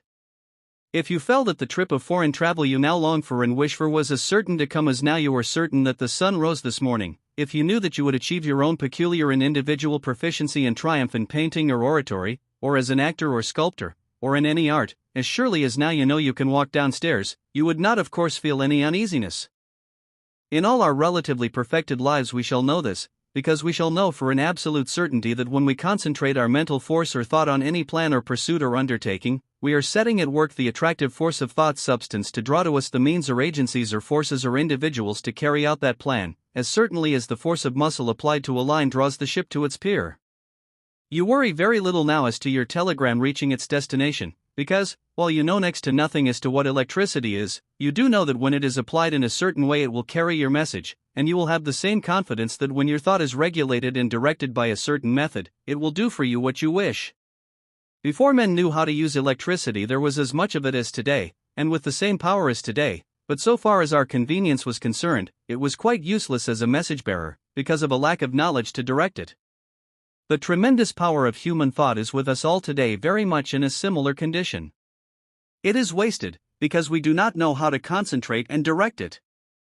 It is worse than wasted, because, through ignorance and lifelong habit, we work our mental batteries in the wrong direction, and send from us bolt after bolt of ill will toward others, or enviousness, or snarls or sneers or some form of ugliness, all this being real element wrongly and ignorantly applied, which may strike and hurt others, and will certainly hurt us. Here is the cornerstone of all successful effort in this existence or any other. Never in thought acknowledge an impossibility. Never in mind reject what to you may seem the wildest idea with scorn, because, in so doing, you may not know what you are closing the door against. To say anything is impossible because it seems impossible to you is just so much training in the dangerous habit of calling out impossible to every new idea. Your mind is then a prison full of doors, barred to all outside, and you the only inmate. All things are possible with God. God works in and through you. To say impossible as to what you may do or become is a sin. It is denying God's power to work through you. It is denying the power of the infinite Spirit to do through you far more than what you are now capable of conceiving in mind. To say impossible is to set up your relatively weak limit of comprehension as the standard of the universe. It is as audacious as to attempt the measurement of endless space with a yardstick. When you say impossible, and I can't, you make a present impossibility for yourself. This thought of yours is the greatest hindrance to the possible. It cannot stop it. You will be pushed on, hang back as much as you may. There can be no successful resistance to the eternal and constant betterment of all things, including yourself. You should say, it is possible for me to become anything which I admire. You should say, it is possible for me to become a writer, an orator, an actor, an artist. You have then thrown open the door to your own temple of art within you. So long as you said impossible, you kept it closed. Your I can't was the iron bolt locking that door against you. Your I can is the power shoving back that bolt. Christ's spirit or thought had power to command the elements and quiet the storm. Your spirit as a part of the great whole has in the germ, and waiting for fruition, the same power. Christ, through power of concentrating the unseen element of his thought, could turn that unseen element into the seen, and materialize food, loaves and fishes.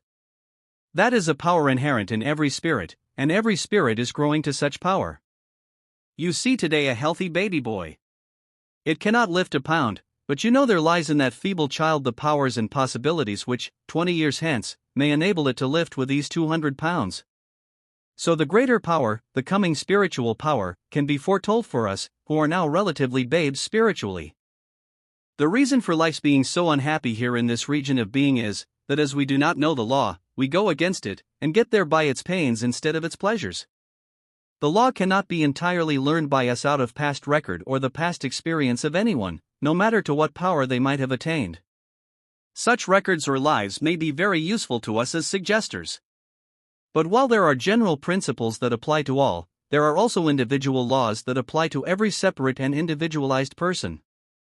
You cannot follow directly in my track in making yourself happier and better, nor can I in yours, because every one of us is made up of a different combination of element, as element has entered into and formed our spirits, our real selves, through the growth and evolution ages. You must study and find out for yourself what your nature requires to bring it permanent happiness. You are a book for yourself. You must open this book page after page and chapter after chapter, as they come to you with the experience of each day, each month, each year, and read them. No one else can read them for you as you can for yourself. No one else can think exactly as you think, or feel just as you feel, or be affected just as you are affected by outer forces or persons about you, and for this reason no other person can judge what you really need to make your life more complete, more perfect, more happy, so well as yourself. You must find out for yourself what association is best for you, what food is best for you, and what method in any business, any art, any profession brings you the best results. You can be helped very much by conferring with others who are similarly interested. You can be very much helped by those who may have more knowledge than you of general laws. You can be greatly helped to get force or courage or new ideas to carry out your undertakings, by meeting at regular intervals with earnest, sincere, and honest people who have also some definite purpose to accomplish, and talking yourself out to them, and they to you. But when you accept any man or any woman as an infallible guide or authority, and do exactly as they say, you are off the main track, because then you are making the experiments of another person, formed of a certain combination of elements or chemicals, and the result of that person's experiments, the rule for your own individual combination of element, when your combination may be very different, and differently acted on by the elements outside of it. You have iron and copper and magnesia and phosphorus, and more of other minerals and chemicals, and combination and recombination of mineral and chemical, in your physical body than earthly science has yet thought of. You have in your spirit or thought the unseen or spiritual correspondences of these minerals still finer and more subtle, and all these are differently combined, and in different proportions, from any other physical or spiritual body. How, then, can anyone find out the peculiar action of this your individual combination, save yourself? There are certain general laws, but every individual must apply the general law to him or herself. It is a general law that the wind will propel a ship. But every vessel does not use the air in exactly the same fashion. It is a general law that thought is force, and can affect, and is constantly affecting, results to others far from our bodies, and the quality of our thought and its power to affect results depends very much on our associations. But for that reason, if yours is the superior thought or power, and I see that through its use you are moving ahead in the world, I should not choose your character of associates or your manner of life. I can try your methods as experiments, but I must remember they are only experiments. I must avoid that so common error, the error of slavish copy and idolatry of another. The Christ of Nazareth once bade certain of his followers not to worship him. "Call me not good," said he. "There is none good save God alone." Christ said, "I am the way and the life," meaning, as the text interprets itself to me, that as to certain general laws of which he was aware, and by which he also as a spirit was governed, he knew and could give certain information. But he never did assert that his individual life, with all the human infirmity or defect that he had taken upon him, was to be strictly copied.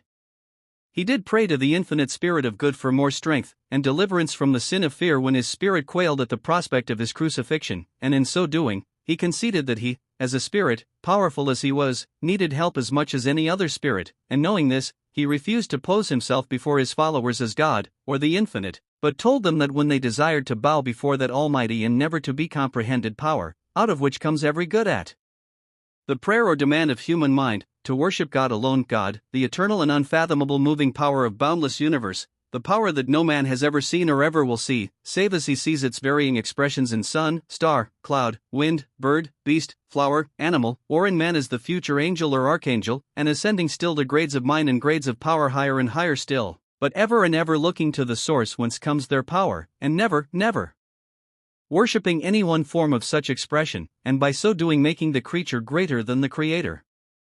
That power is today working on and in and through every man, woman, and child on this planet. Or, to use the biblical expression, it is God working in us and through us. We are all parts of the infinite power, a power ever carrying us up to higher, finer, happier grades of being. Every man or woman, no matter what may be their manner of life or grade of intellect, is a stronger and better man or woman than ever they were before, despite all seeming contradiction. The desire in human nature, and all forms of nature or of spirit expressed through matter, to be more and more refined is, up to a certain growth of mind, an unconscious desire. The God desire is at work on the lowest drunkard rolling in the gutter. That man's spirit wants to get out of the gutter. 2 is at work on the greatest liar, prompting him, if ever so feebly, that the truth is better. It is at work on people you may call despicable and vile. When Christ was asked how often a man should be forgiven any offense, he replied in a manner indicating that there should be no limit to the sum of one man or woman's forgiveness for the defects or immaturity in another. There should be no limit to the kind and helpful thought we think or put out toward another person who falls often, who is struggling with some unnatural appetite. It is a great evil, often done unconsciously, to say or think of an intemperate man, "Oh, he's gone to the dogs." It's no use doing anything more for him, because, when we do this, we put hopeless, discouraging thought out in the air. It meets that person. He or she will feel it, and it is to them an element retarding their progress out of the slough they are in, just as some person's similar thought has retarded us in our effort to get out of some slough we were in or are in now, slough of indecision, slough of despondency, slough of ill temper, slough of envious, hating thought. Yet the spirit of man becomes the stronger for all it struggles against. It becomes the stronger for struggling against your censorious, uncharitable thought, until at last it carries a man or woman to a point where they may in thought say to others, "I would rather have your approbation than your censure." But I am not dependent on your approbation or censure, for my most rigid judge and surest punishment for all the evil I do comes of my own mind, the God or Goddess in myself from whose judgment, from whose displeasure, there is no escaping. Yet as the Spirit grows clearer and clearer in sight, so does that judge in ourselves become more and more merciful for its own errors, for it knows that, in a sense, as we refine from cruder to finer expression, there must be just so much evil to be contended against, fought against, and finally and inevitably overcome. Every man and woman is predestined to a certain amount of defect, until the Spirit overcomes such defect, and overcome it must, for it is the nature of Spirit to struggle against defect. It is the one thing impossible for man to take this quality out of his own spirit, the quality of ever rising toward more power and happiness.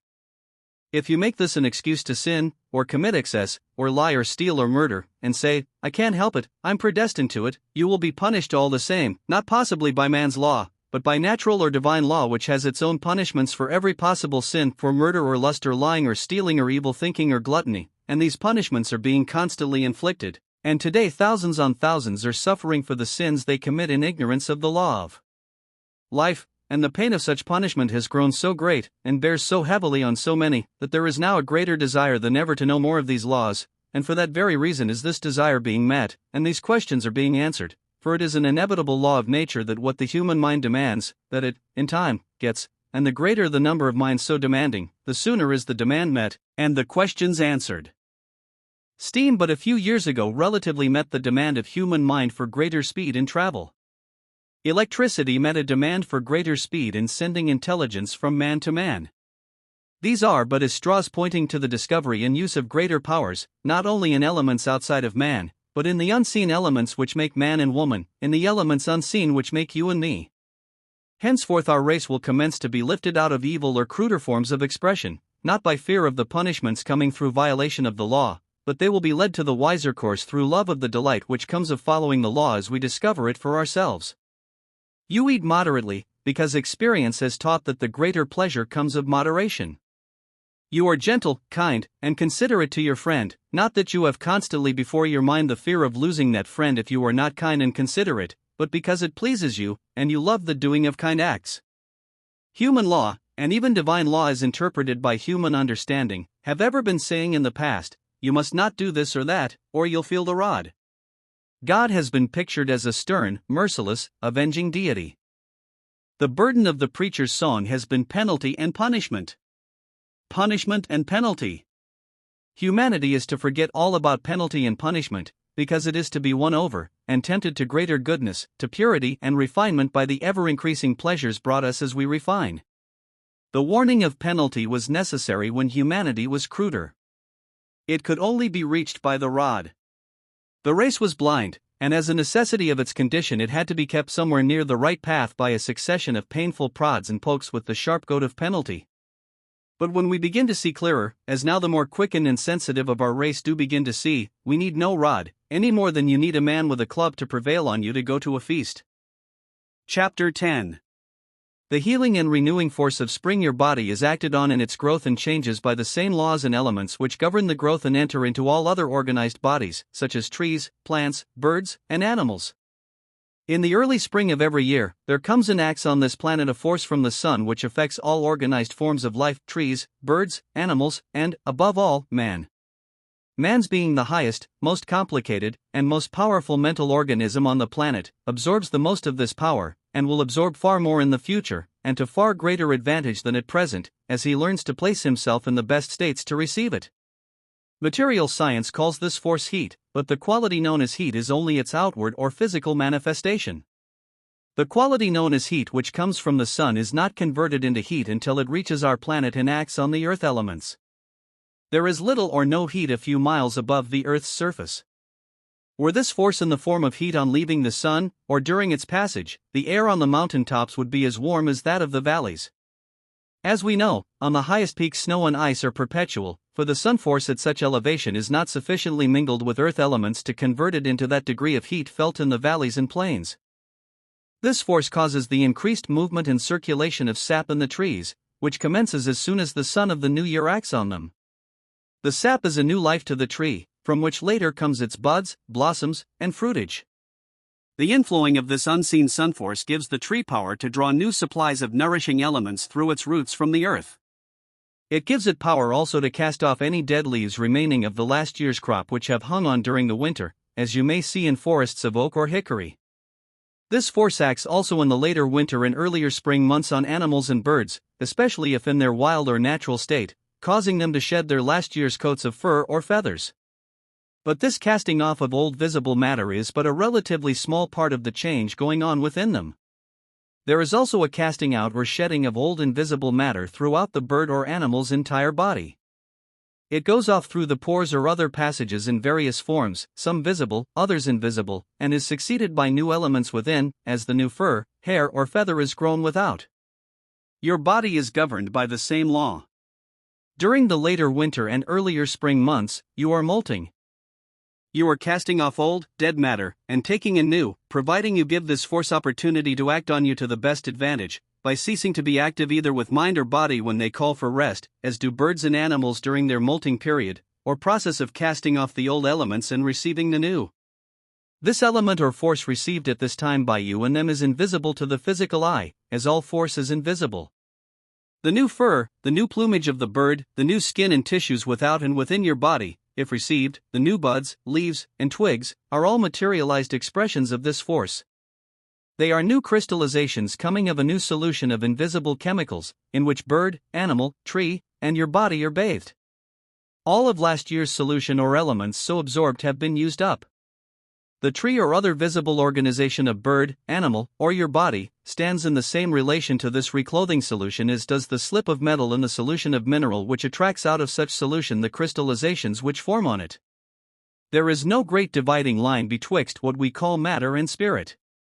Matter is but a form of spirit or thought seen of the physical eye. Matter is force temporarily materialized, as in the lump of coal which, when set on fire, sends off the force bound up in it to move the engine. The lump passes then mostly into element invisible. So all about us we find force ever passing from physical visibility into invisibility, and vice versa. Millions on millions of tons of invisible matter may be on a clear day suspended over our heads 1 hour, the next to fall in the visible form of rain or snow, which a few hours after may be drawn upward again, but invisible. The Indian called February and March the weak months, recognizing, as he did, being a closer observer of nature than we, the tendency to sluggishness and inactivity in animal and man, which always prevails when this power is recuperating and renewing any organized body.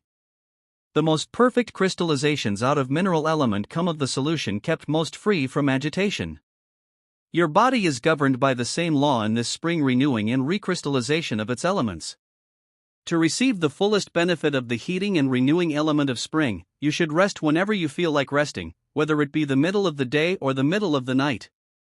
If you keep the body or mind at work against their inclination, if you force your muscles to exertion through mere strength of will, if you work with either mind or body to the verge of utter exhaustion, not knowing how depleted you are of strength until your work is over, as thousands on thousands do and are compelled to do, through our unnatural system of life and the arbitrary demands of business, you prevent this healing and recuperative power from acting to its fullest extent on the body.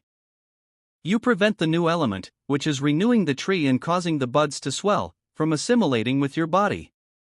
You hold on to worn-out element which should be cast off as the oak has cast all its dead leaves before the winter is over. You carry, then, this dead element, a dead weight, about with you, instead of the new and upward rising life. It is this, among other causes, which stoops the shoulders, bleaches the hair, and furrows the face with wrinkles, through shrinkage of tissues. The decay of the physical body which we call old age is owing entirely to man's neither believing nor knowing that he can place himself in the proper conditions to receive a never-ceasing supply of force, which would reclothe the spirit constantly with new material. Mere muscular strength and constant activity of body are not always signs of the most perfect health. In the delirium of fever a relatively weak man may require 2 or 3 others to hold him. When this delirium has passed away, he is weak as an infant, yet often, the crisis being past, is pronounced out of danger. In a manner somewhat similar in the walks of business, in the keen, almost fierce competition of trade, thousands of people lead a feverish, excited life. They are always on attention. They demand to be in this state. They cannot work unless strung up to a certain pitch. If, at times, through nature's own demand for rest, their nerves are relaxed and they feel languid, they mistake this friendly signal for some form of disease, and treat it accordingly. Even in these cases, when laid for weeks or months on sickbeds, and nursed through what is called a dangerous illness, and believing it to be one, they sometimes come out at last better and stronger than they had been for a long period previous. Why? Because through this enforced cessation from physical or mental activity, nature was working as well as she could under certain unfavorable circumstances, rebuilding a worn-out body, and as a result the man arose with new, fresh element in his bones, muscles, and nerves, put there because nature had then his body laid up in quiet, so that it could be repaired.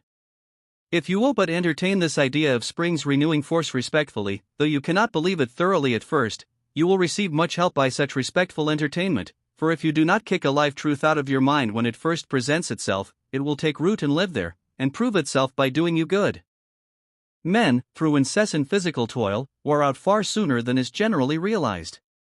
The hardy sailor's hardiness often lasts but a few years. He is often an old man at 45.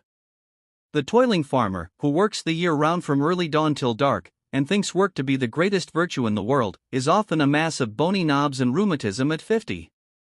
The average duration of lives of hard labor is much less than those given to occupations requiring less physical lugging, straining, and fagging, hour after hour, when the body is really exhausted. In the mines of California, where I swung a pick for years, and worked with gangs of men, lifting, wheeling, and shoveling, I noted that the last 3 hours of a day's work of 10 and sometimes 12 hours length, was done by the men, strong as they might be, with far less spirit than the earlier day's labor. In fact, it was often a mere pretense of work, unless the watchful eye of the boss was constantly on his men. Why? Because physically they were no longer fit to work. It was only will that was urging muscle to exertion.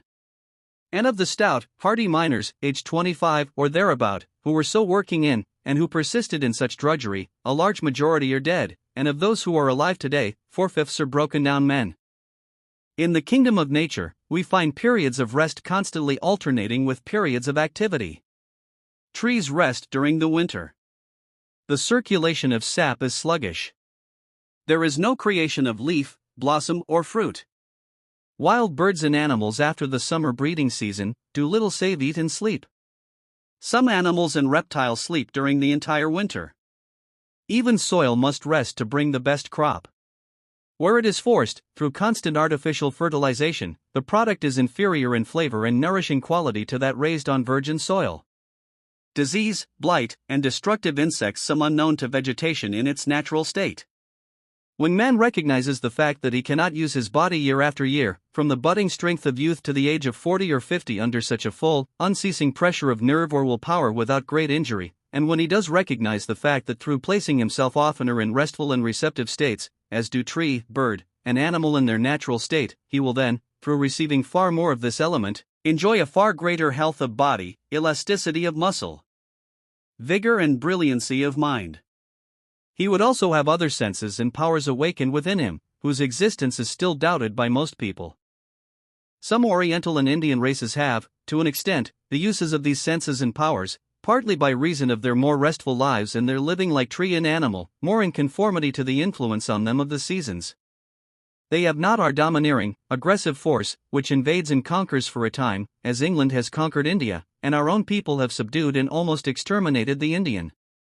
But mark, this force does not conquer in the end. The thought power which works most while the body is relatively inactive is really the strongest and ultimately prevails. It is subtle, noiseless, unseen. Working with the highest motive, it refines and polishes the rude, warlike, conquering races, by grafting on them the civilization of the conquered. In such manner was the art and civilization of conquered Egypt transferred to the Assyrian. Centuries afterward the conquered Assyrian transferred this power to conquering Greece. Greece fell before Rome, yet Grecian civilization held sway in Rome.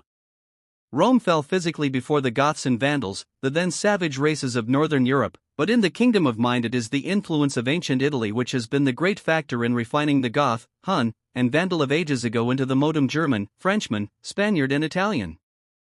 Every convulsion, agitation, and conquest has made this power take root on a wider field. Today the best English mind is seriously studying the laws which at last it has recognized in India, and that forces in a sense to subdue England, for she is already sitting at the feet of India, receiving her first lessons in the alphabet of laws and force, hitherto quite unrecognized by her learned men. What power is this, you ask? How gained? How developed? It is the power coming of minds united on one purpose, in perfect concord, and who do not use it all in physical activity.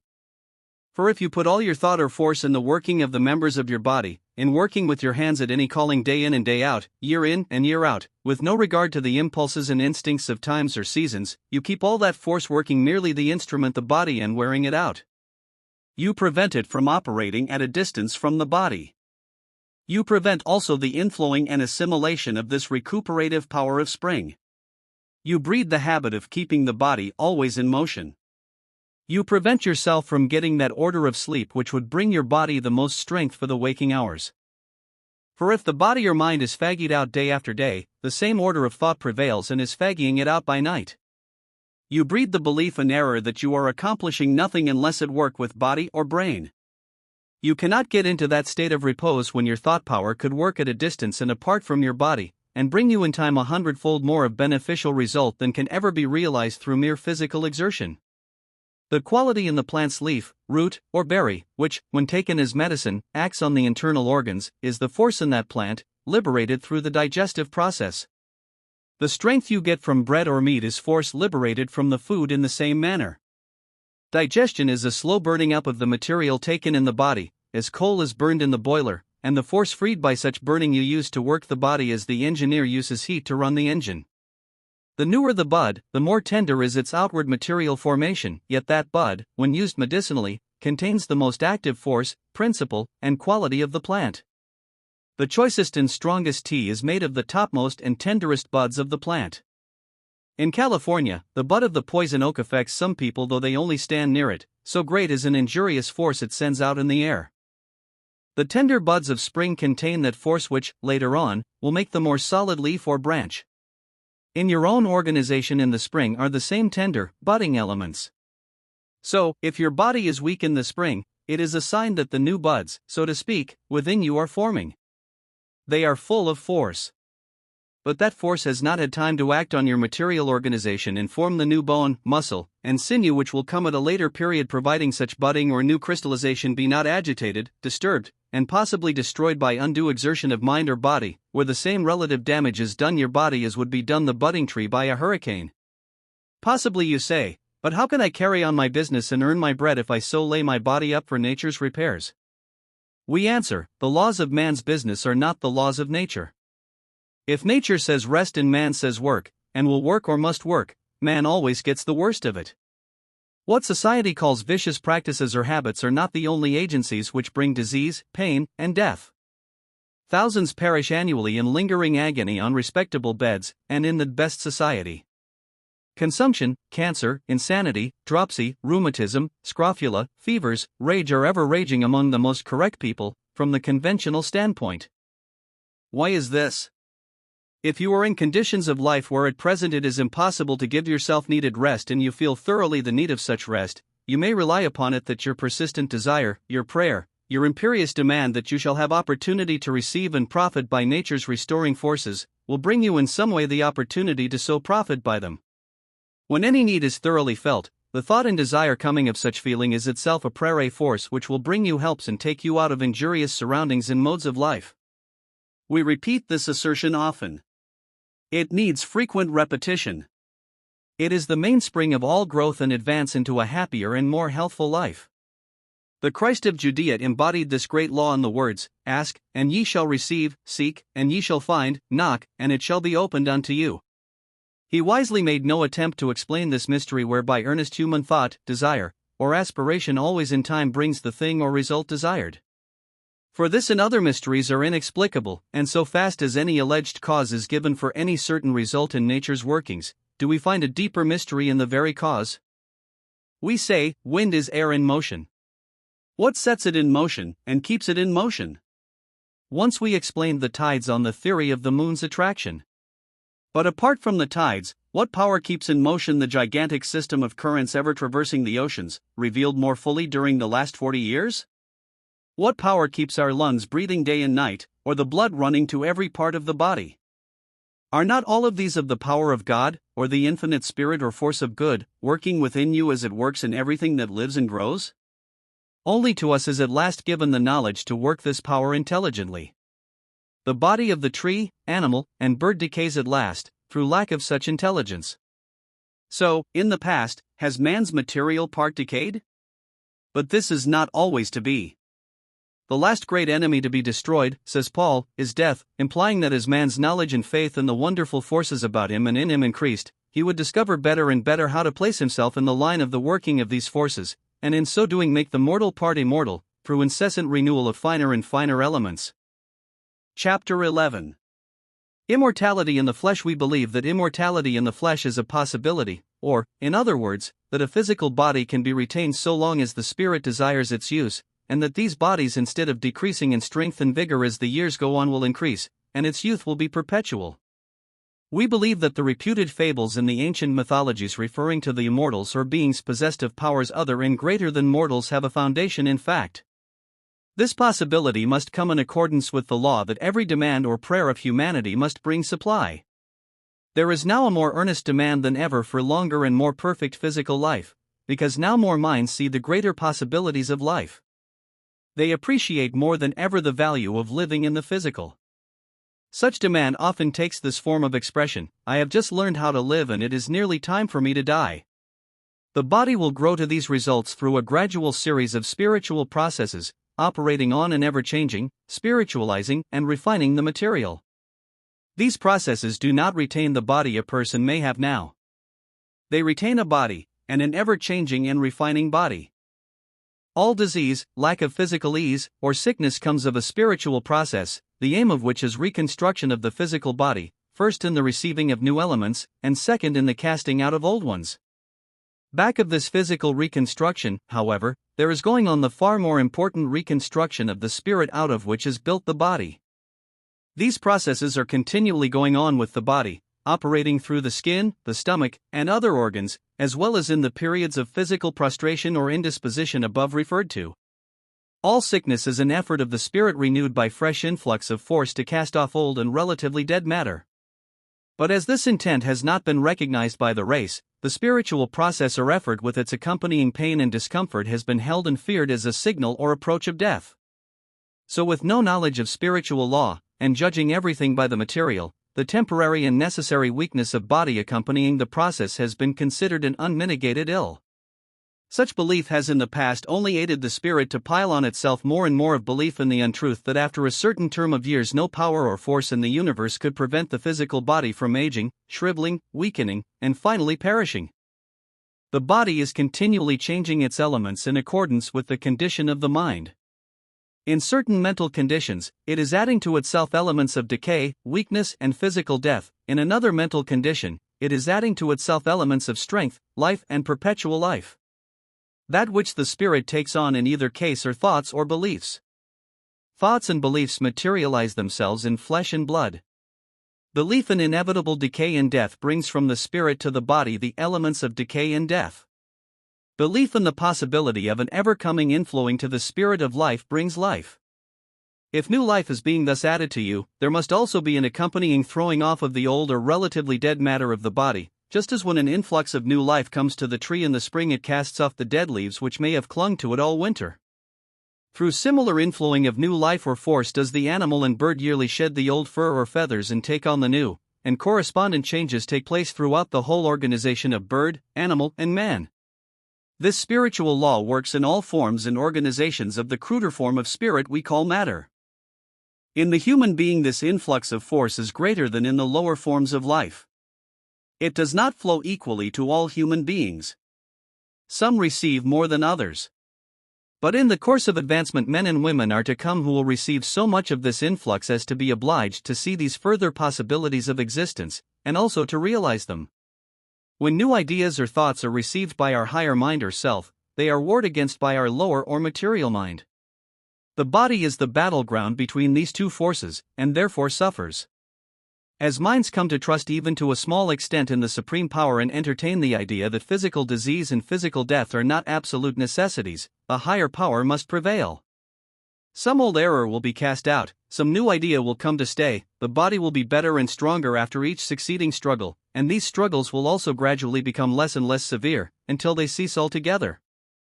People have in the past lost their physical bodies because, being in ignorance of the fact that sickness is a process for the spirit to throw off the old material thought and take on new, they have used their forces in the wrong way to retain such thought. They retain it by their belief. Your belief will make your sickness a benefit or an evil to you. If you can but entertain the belief that it is a spiritual process for getting rid of old worn-out elements, you assist greatly the mind in the performance of this process.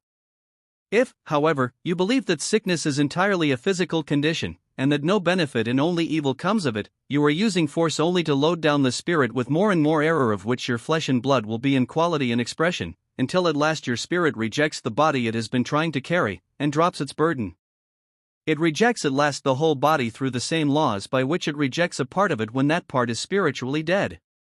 If you receive with scorn the thought that your physical body through fresher and fresher renewal of its substance can be made perpetual, you close to yourself an entrance for life, and open another to decay and death.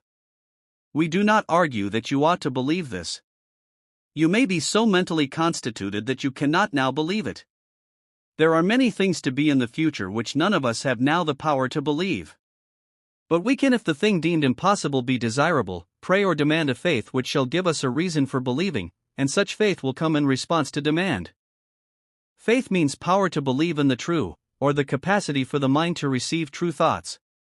The faith of Columbus in the existence of a new continent was a power in him to entertain such idea greater than others of his time.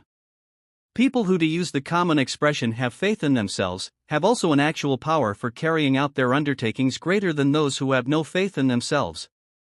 When you demand faith in possibilities for yourself that now seem new and strange, you demand, also, the power and ability to draw to you the capacity to see or feel reasons for truths new to you. If you demand persistently the truth and only the truth, you will get it, and the whole truth means power to accomplish seeming impossibilities. Thy faith hath made thee whole, said the Christ of Judea to a man who was healed. To us this passage interprets itself as meaning that the person healed had an innate power of believing that he could be healed. This power, which was of his own spirit, and not of Christ's, so acted on his body as instantly to cure his infirmities. Christ was a means of awakening this power in that man's spirit. But Christ himself did not give the person that power. It wore latent in the person healed. Christ woke it into life, and probably only temporary life and activity, for we do not hear that any of the recorded cases of sudden healing in those times were permanent. They fell sick again and finally lost their bodies. Why? Because the faith or power they drew to themselves for a brief time did not come to stay. They had not learned to increase it continually through silent demand of the supreme power. Their spirits went back into the domain of material belief. When that belief again materialized a load on the spirit hard to carry, and they were sick, not one was at hand like the Christ to awaken it into a temporary faith or power. No person can become permanently whole, which implies among other powers, immortality in the flesh, and have entire and permanent freedom from disease, who is ever trusting, or leaning on any other save the Supreme to gain the power of faith. In this respect every mind must stand entirely alone. You cannot draw the highest power if you depend always for help from another or others. If you do, you are only borrowing or absorbing their faith. Such borrowed faith may work wonders for a time, but it does not come to stay. When that of which you borrow is cut off, you will fall into the slough of despond and disease again. You had really never drawn from the right source, the Supreme. Our most profitable demand or prayer, made consciously or unconsciously, is, "Let my faith be ever increased." When you reverse your mental attitude regarding sickness and do but entertain the belief that it is an effort of the spirit to throw off errors in thought which is absorbed and received from earliest infancy are materialized in your flesh, you gradually cease to load up with error. You commence also the process of unloading and casting out all former errors in thought.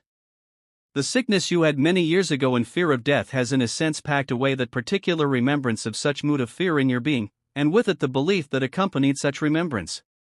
That belief has been working against you all these years, as all wrong belief must work against you. It is literally a part of your real being, as all past individual remembrances and experiences are a literal part of our beings.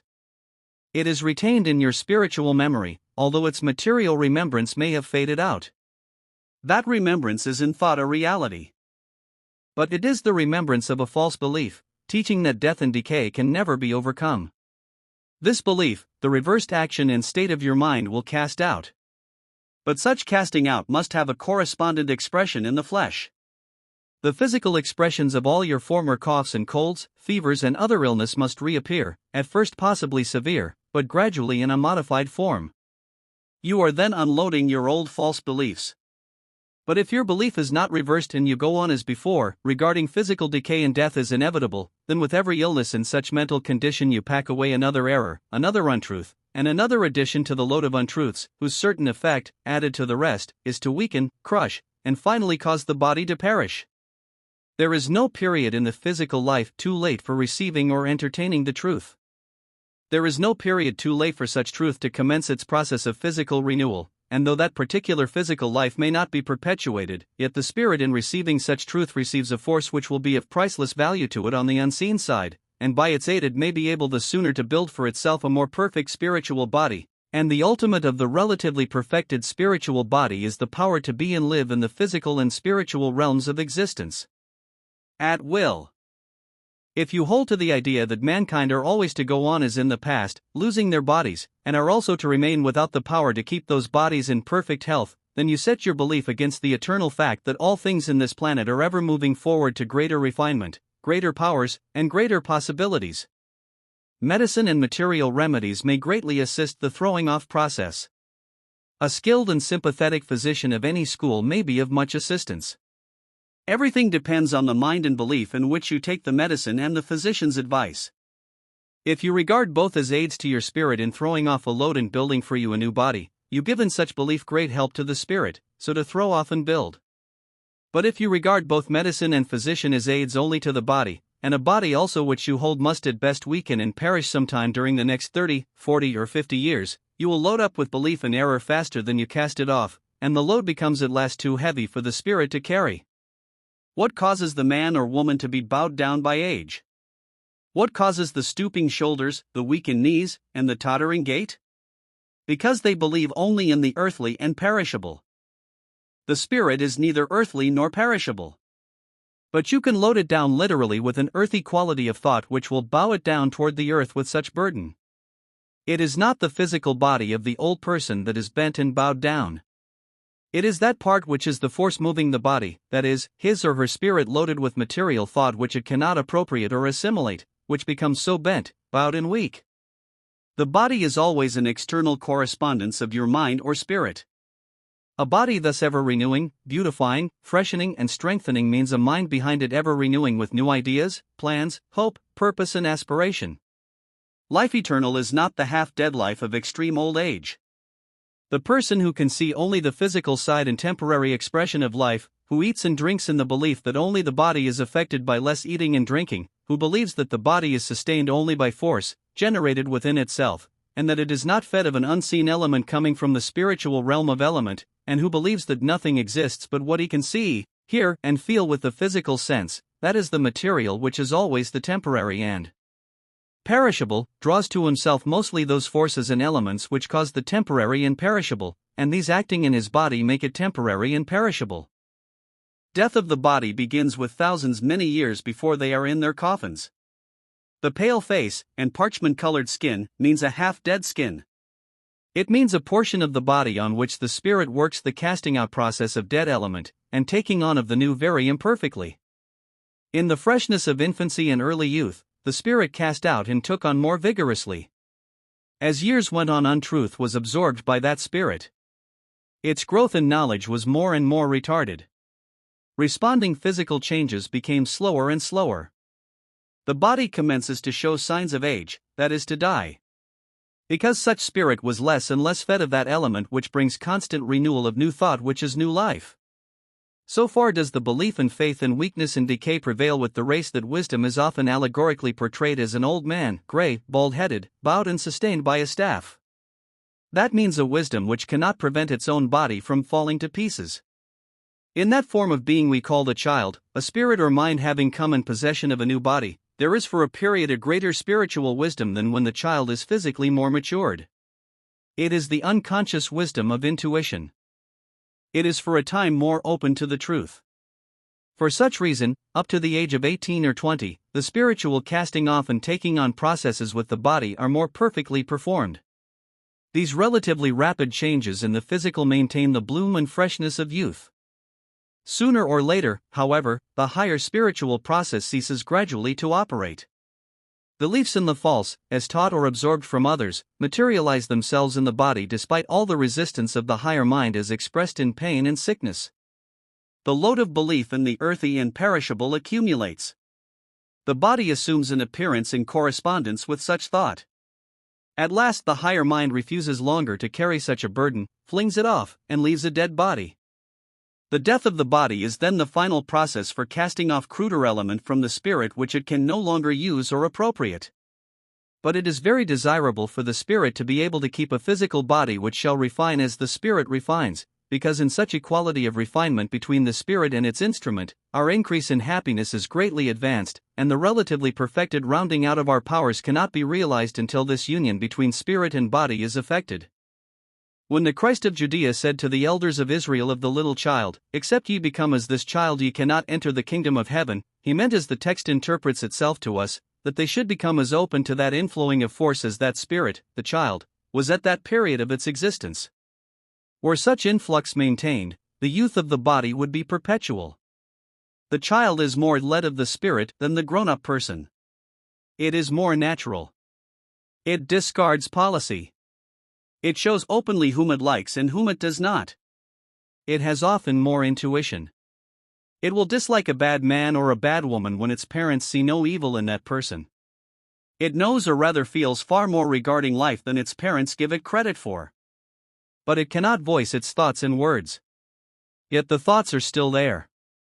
It has not learned to train itself to the double-faced custom of the world which smiles in your face and sneers behind your back. It is relatively natural. Its spirit for a time gives itself free expression. When the spirit loses this freedom of expression, when we pretend what we are not, when we say yes outwardly and think no inwardly, when we court only to gain a favor, when we feel anger or disappointment or irritation within and pretend content and happiness without, we become more and more unnatural in all tastes and desires. We blunt and for a time destroy all the higher spiritual senses and powers. We become unable to distinguish truth from falsehood. We are unable to feel spiritually what faith means, much less to draw this great and indispensable power to us, and without this drawing power the physical body must be cast off by the spirit. The body in dying does not give up the ghost. It is the ghost, the spirit, that rejects the material body. Its spirit, through casting off unbelief, becomes more and more accessible to thoughts and things that are true, and, therefore, grows to more and more power. It will, acting in all parts and functions of the body, operate the casting off process more and more quickly, as it does in the material youth. It will refuse or reject through the physical senses of touch or taste anything which would injure or adulterate it. It can attain to such power that an active poison, if accidentally placed in the mouth, would be instantly detected and rejected, or it swallowed would be instantly cast from the stomach. It is not the physical stomach which rejects food unfit for it or casts out the nauseous dose. It is the spirit which moves the organ to such action through a knowledge of its own, that the cast-out substance is unfit for it. It is so unfit because there is no spirit nor quality in the rejected element which can assimilate with and help the spirit. As your spirit grows in power, this sensitiveness to all things which can do it evil, be they of the seen or unseen world of things, will increase. It grows keener and keener to the approach or presence of everything evil, and casts it off. It will warn you instantly of the evil or designing person. It will tell you what is safe and fit for your association. It will at last cast out or refuse to receive all evil thoughts which now you may daily receive unconsciously, and which work more harm than anything material can do, for by them the spirit is poisoned. As faith increases, many material aids will be called in by the spirit which will greatly help the renewing processes. These aids will come in the selection of foods, in choosing proper associations, and other changes of habit and custom. But it is the spirit which must prompt and direct these material aids. When such prompting comes, you will be obliged to follow it. The food to be avoided, you will not be able to eat. Your taste will reject it. The association injurious to you, you will not be able to keep company with. The habit to be changed will drop off easily and naturally. But if you make any rigid rules for yourself in these matters in the hope they will tend to spiritualize you, you are allowing the material self to take the matter in hand. The material or lower mind is then trying to give the law and rule and refine the spiritual or higher self. Let the spirit increased in faith do the work, and when the time comes for you to reject any animal food or any of the grosser element in any form, the desire and relish for these will have gone. In stating our belief that immortality in the flesh is a possibility, we do not infer that it is one which any now, physically alive, may realize. Neither do we infer it is one they cannot realize. Nor do we argue that people should immediately set to work in any material sense in order to live forever. We hold only that it is one result which must come sooner or later of that spirit evolution or growth from the cruder to the finer, which has always been operating on this planet and on every form of matter. Matter is spirit temporarily materialized so as to be evident to correspondent physical sense.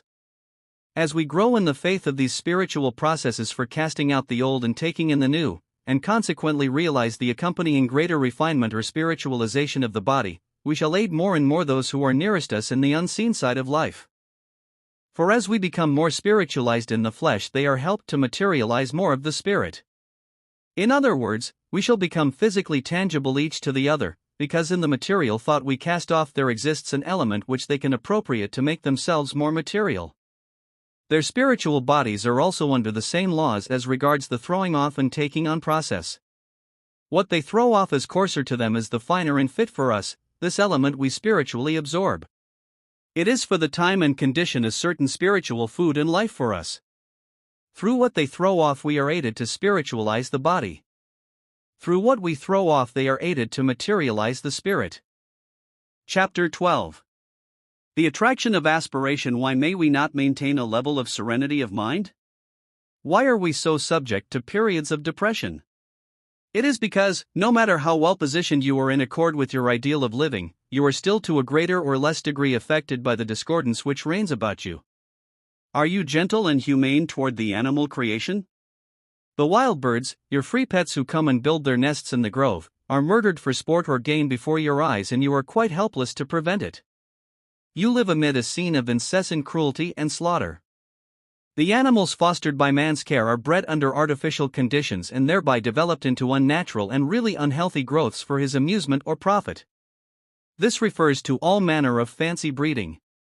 Nature, when left alone, does best for bird or animal, and the birds or animals have their individual rights as well as man. A strained and morbid taste will grow an enlarged and diseased liver in a goose to make thereof a certain dish. Your race are so growing disease all about you. Disease means mental as well as physical unhappiness. Directly and indirectly, this unhappiness affects you. The finer your organization and the more open is it to a finer life, the more easily annoyed is it here by the many ills about it. You can hardly go abroad without suffering mental or physical pain. Your houses, cars and boats in winter are overheated and full of noxious vapors from the fuel used, as well as emanation from the human bodies packed in them. You may be obliged to sleep in rooms where this unhealthy heat is partly relied on to warm you when at rest. You must breathe it when in the unconscious state of recuperation, and awake with it incorporated into your being. You are liable to eat staleness and decay at the best of your public tables. You are pained by scenes of cruelty, brutality, and injustice. That is the predominant thought active in the atmosphere of the crowd, and it affects your thought. There is thought, or if you please so to call it, mental action embodied in every material thing about you, and the brightness or darkness of the thought depends on the condition of the material thing.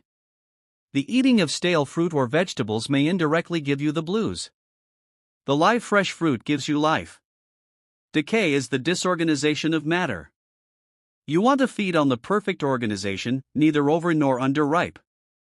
You want it, if possible, when the article fed upon is at its fullest stage of life, so that you may receive that life. You violate ignorantly, unconsciously, and even for the time, necessarily, many laws of physical and mental health. Relative to food, air, warmth, as spoken of above, you may always have been dependent on artificial props. You were born so dependent. You may have come into the world with a body, the partial development of artificial and improper food, and an artificial life brought down to you through the blood of many generations. This artificial life must in some way bring pain. Your alcoholic stimulant brightens for the moment but leaves a much longer period of pain behind it. But the evil of alcohol is really small as compared with scores of causes for human ills in daily active operation about you in places crowded with people, and all the more dangerous from being quite unknown. You ask, why even in solitude you cannot maintain a certain evenness and serenity of mind of which you realize sufficient to long for. Assuming that in the past you have been diseased physically, and of course mentally, do you expect to be instantly cured of such a long illness? Certain habits of thought cannot be otherwise than gradually removed. So with certain habits of body consequent on such habits of thought, such as the habit of hurry, the habit of worry, the habit of laying undue stress on things not the most needful for the hour, the habit of trouble borrowing and many others, which permeate and influence every act of life. Their combined effect is exhaustion, and exhaustion is the real mother of most of the ills flesh is heir to. Whatever exhausts the body, be the motive for effort of good or ill, benevolence or selfishness, lessens the power to resist these many causes for pain and consequent depression of spirits. So long as earthiness or grosser spirit has the ascendancy, we see mostly on the earth side. We sense mostly the repulsive in the individual. We are slow to see the good. We can like but few. We dislike many. But when spirit gains the ascendancy, this is reversed. We see then clearly the good in all. We are thereby attracted more or less to all. And as we find the good in all, we get good from all. We cease then to be so strongly repelled by individual prejudices. We love more than we hate. While earthiness prevails, we hate more than we love. We see more to loathe and detest than to admire. We are blinded to the good and too sensitive to the evil. Seeing and feeling then more of evil than good, we are injured by it.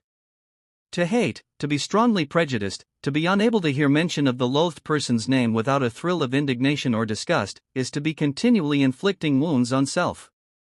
To be able to admire, to have the clear sight to detect the good in the lowest nature and to keep the evil out of sight, is a source to us of strength, of health, of continual increase of power. Love is power. You are always the stronger when in a condition of admiration. Attraction is the law of heaven, repulsion that of earth.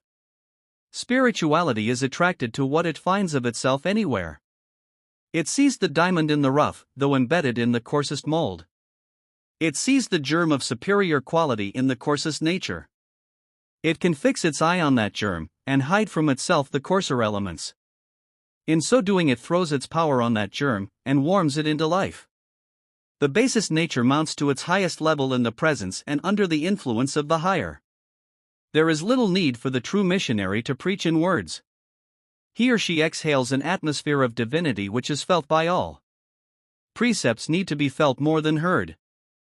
The prejudice against the sinner is only a spiritual porcupine. He stings all he touches. So long as we feel that strong repulsion, through seeing only the defects in another, so long are we ruled by such sentiment. We are in fetters. We are in his or her presence so full of hatred as to be unable to assert the better part of ourselves. All our own evil is called out and comes to the front. There is only the clashing of opposing wills. In such case, we, though in reality the more powerful party, become the weaker for the time being. We are obliged to allow the pupil whom we should teach by example to domineer over us. Cynicism is born of repulsion and personal prejudice carried to its extreme. The cynic ends by finding everybody unbearable and at last hates himself. No cynic was ever in good health.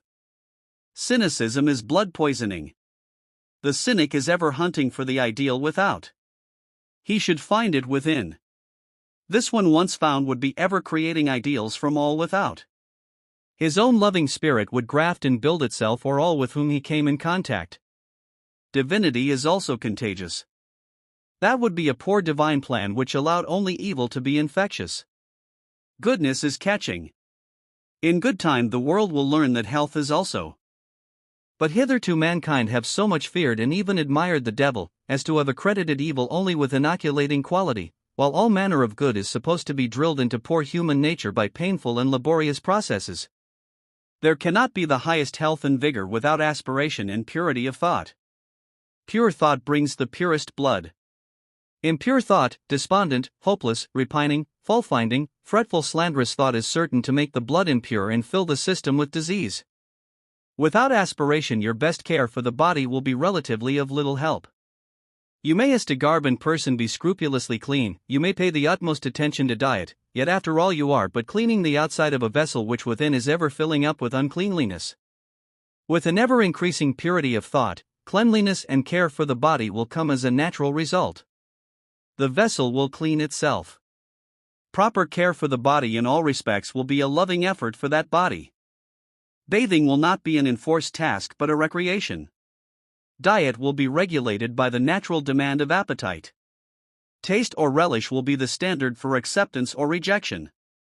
Excess will be impossible, so watchful will be the healthy palate to regard the first faint sign of sufficiency as the signal to cease any kind of indulgence. It is this aspiration for the highest and best that in time causes an actual new birth of the body, a total reformation throughout in the quality and composition of flesh, bone, blood, muscle and sinews, a change in the material organization corresponding with that of the spiritual. The flesh by it is spiritualized, that is, made up of finer elements. In all aspiring minds is this process going on. The rule of spirit over flesh brings perfect immunity from disease, intensifies every power, gives far greater capacity for effort in any field, and at the close of the earth life ensures a painless passing out of the spirit, a simple falling to sleep of the earthly body and a waking up on the other, the spiritual side of life. The path of self-healing lies in the calling for the elements of health and strength to drive out disease. That is, you pray for such elements and they come to you. Strength or vigor is an element of spirit or more refined matter. The more often is your will exercised in praying for it, the quicker will it come.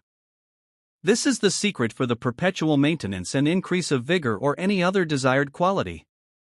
When sensible by signs quickly detected of lack of power, call, pray, desire more.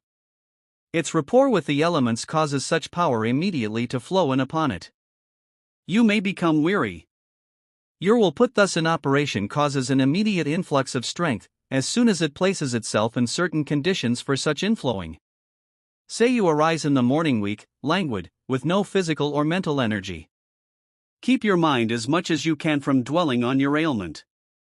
Keep it as much as you can on the thought of strength, vigor, health, activity. As aids to erect this frame of mind, fix it as much as you can on illustrations and symbols of nature's force and power, on storm and tempest, on the heaving billow and majesty of the ocean, on the morning sun rising in all his glory to refresh and invigorate man, animal and vegetation. If there be in prose or poetry any illustrations of this character which affect you strongly, recur to them. Read them, aloud or in silence. Because in so doing you are setting the mind in the right direction to receive strength. In brief, think of strength and power and you will draw it to you. Think of health and you get it. Let your mind dwell on weakness, on never getting well, on the dark side, on everything of discouragement, gloom and darkness, and you draw to you the contrary and hurtful elements.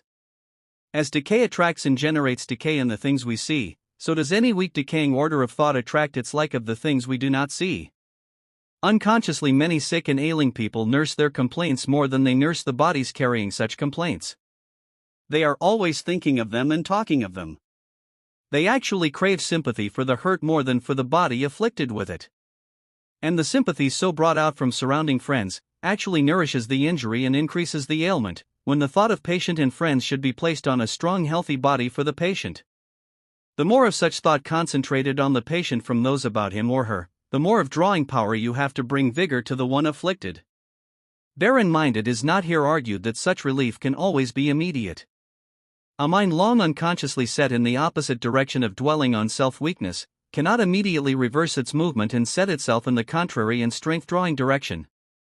It may have become so habituated and trained to dwell on the dark side as to be almost unable to fix itself on any other. But as the attempt is made and persisted in, more and more power will come to put it in the desired strength-attracting frame. The effort must be made. It may take time, but every atom of effort so made is an accretion of strength which can never be lost. Do not demand arbitrarily or despotically that any member of your body get well of a hurt, that any organ or function become stronger. Your body is as a whole an individual separate from your spirit and with a peculiar physical life of its own. As a whole it is an organization made up of a number of other organizations, each charged with a specific duty, as the eye to see, the ear to hear, the tongue to taste, the stomach to digest, the lungs to breathe. All of these are in a sense individual organizations. Each is open to the enlivening, cheering effect upon it of the element called love, and that element you can send it. Bandage a hurt, lovingly, tenderly, and the element not only inspires the careful, tender treatment, but it goes into the hurt. It acts as a salve and a strength. It gradually binds and unites the ruptured parts. Bind it with indifference, bind or wash it as an irksome task, and the sentiment inspires not only a careless and even rough treatment, but fails so to salve and strengthen it with the needed element love. Bind it with actual hatred and you are self-poisoning the part affected. Hate is the element of poison, love of healing. The same principle and process applies to the weak eye, the deafened ear, or any ailing or weak organ. Will at times your affection direct to the ailing member, and in that spirit ask it to recover its strength. Be not deterred by the apparent simplicity of this statement, but try it. If you are impatient or angry at eye, or ear, for not being perfect in their office, you do but throw that element of impatience on those organs. You fret and annoy them in their efforts to do their best. There is as yet no such thing as a relatively perfected life among our race. Because such a life means a life in a body without disease or pain, and also a life without the present form of death to the body. A relatively perfected life means a life whereby a mind or spirit has grown to, or gathered so much power by simply asking or praying for power, or in other words, setting that mind as a magnet in the proper attitude to attract power, that it shall be able constantly to recuperate or make over the body with fresher, newer, and finer material, and also to put this body on or take it off, materialize it at pleasure, as did the Christ immediately after his crucifixion. The Jews had only destroyed his material body. The Spirit of Christ had power to reclothe itself with a new body. Of this another record illustration is the prophet Elijah's translation to heaven.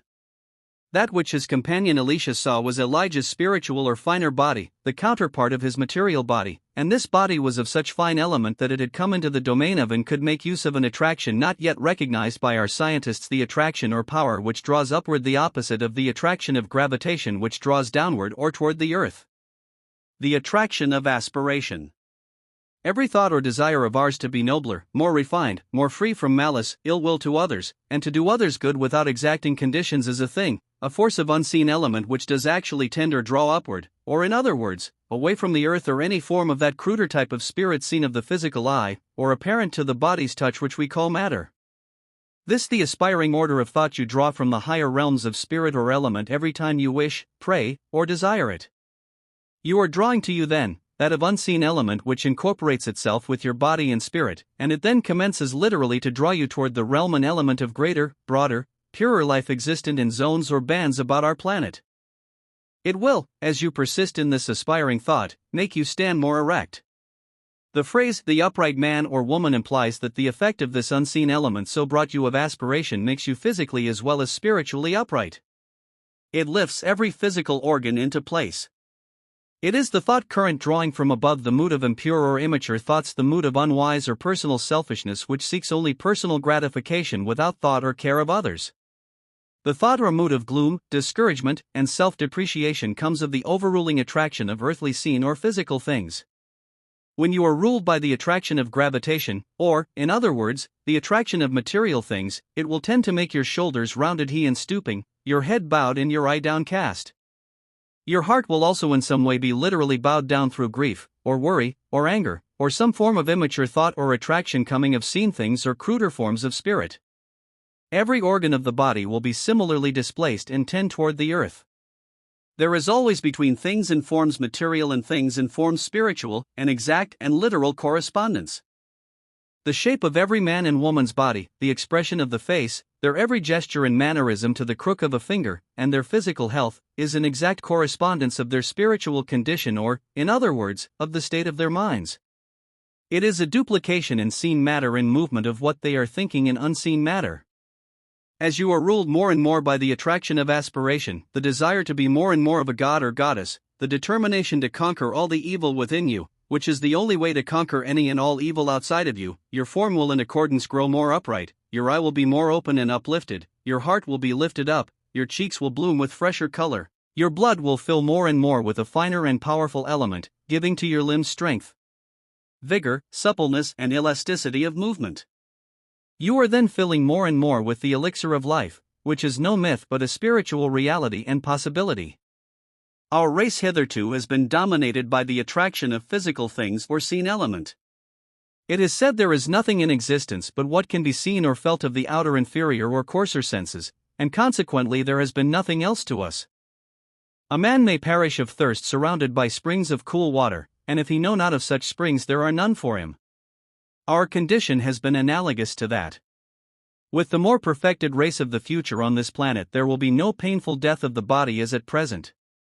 Every such painful death is the direct result of sin and transgression of the law of life. The ending of the body of the future will be the birth or development of a new physical body for which the old one shall serve as a shell or envelope until the new one is ripe and ready to come forth in a manner analogous to the development of the moth or butterfly from the cocoon.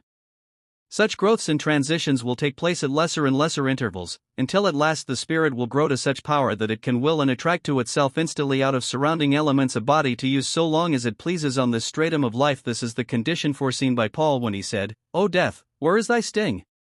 O grave, where is thy victory?" And again where he writes, "The last great enemy which shall be overcome is death." We quote Paul, because no ancient teacher has more plainly foreshadowed these possibilities than he. Undoubtedly they were known to others both of the recorded and unrecorded human history of this planet, which stretches back to periods far more remote than those inferred in the Mosaic creation.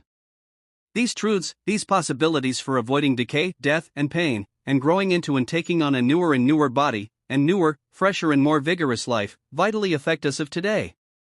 We must not regard these statements as affecting only a coming race of people of some far distant future. They affect us. They are possibilities for us. We have belonging to us the powers for bringing to us new life and new bodies. If you are not told of these your powers, how can you ever use them? You are then as a pauper having, unknown to yourself, $1,000 banknote sewed up in the lining of your ragged coat. This knowledge is for you the pearl of great price. You cannot sell this pearl. You cannot trade it for that of your neighbors. You cannot accumulate your neighbor's powers, you can only grow and use yours alone. You wonder perhaps and say, can these truths, these marvels belong to our commonplace age and time? But ours is not a commonplace or prosaic age and time. It is only our lack of seeing clearly which may make our time seem commonplace. We live surrounded by the same elements, and we are in possession of the same powers to greater or lesser extent, whereby the 3 young Jews passed unharmed through the fiery furnace, whereby the prophet Daniel, through exercise of the superior force of human thought, quelled the ferocity of the lions in the den, whereby Paul shook off the serpent's venom, whereby the man of Nazareth performed his wonderful works. Was not this God's power, you ask? Yes, the power of God, or the infinite and incomprehensible Spirit of eternal good working in and through these His children, as the same power can work in and through us the more we call it to us, demand it, importune it, and depend upon it. It is simply the power of the higher mind over the lower or cruder mind. All seen element, or as we call it matter, is expression of the lower or cruder mind. Rocks, hills, clouds, waves, trees, animals and men, are all varying expressions of the lower cruder mind. The power of mind over matter means the power of the higher mind over all these expressions of the lower mind. The aspiration, the earnest prayer or demand to be better, to have more power, to become more refined, will bring more and more of the finer elements and forces, that is spirit, to you. But the motive must be the natural heartfelt zealous wish to impart what you receive to others. You cannot call the fullness of this power to you if you intend living only for self. You may get it to a degree and accomplish much by it. Your demand if living only for self may bring to you houses, wealth and fame. But the demand based on the selfish motive will in the end bring only pain, disease and disappointment. Chapter 13. The accession of new thought. New thought is new life. When an invention, a discovery first breaks on the inventor's mind, it fills him with joy. The blood in his veins surges with a fresher impetus. The author or poet is lifted into ecstasy of emotion by a new conception. I mean the relatively few creative authors and poets, not the many who, borrowing the fire of genius, put it in their own lanterns and pass it off, often successfully, as their own. A piece of good news, as we term it in a period of gloom, depression, discouragement, the possible realization of a hope, the removal of an ill or danger, is but a thought after all, is but the picture in the mind of the thing desired, is not the thing itself, yet how it brings strength to the whole body. An entertaining spectacle, a drama so perfectly acted as to absorb all one's attention, an interview with one to whom we are strongly attracted, a pursuit, or exercise, or art, which interests and fascinates, all these are as food and nourishment, stimulation to the body, and in the absorption or excitement of the moment, hunger for material food may pass away or be forgotten. So we do not live by bread alone. But our natures demand ever new and newer food of thought. The place so charming when first seen may become tiresome through repetition. The air so fascinating when first heard becomes worn through familiarity. There may even be longed for, a change from the quality of the thought of the mind most attractive to us. I mean for all these a change, but only for a time. The play, the opera, the artist may in time be seen again and with increase of pleasure, either from the influence of former association, or from new growths and shadings in the artist's rendering, or from new capacity in ourselves to see what we could not see before. Call, then, all new thought, and if you please new emotion, food. Food is necessary to make the relatively perfect physical and mental man or woman as is the bread we eat.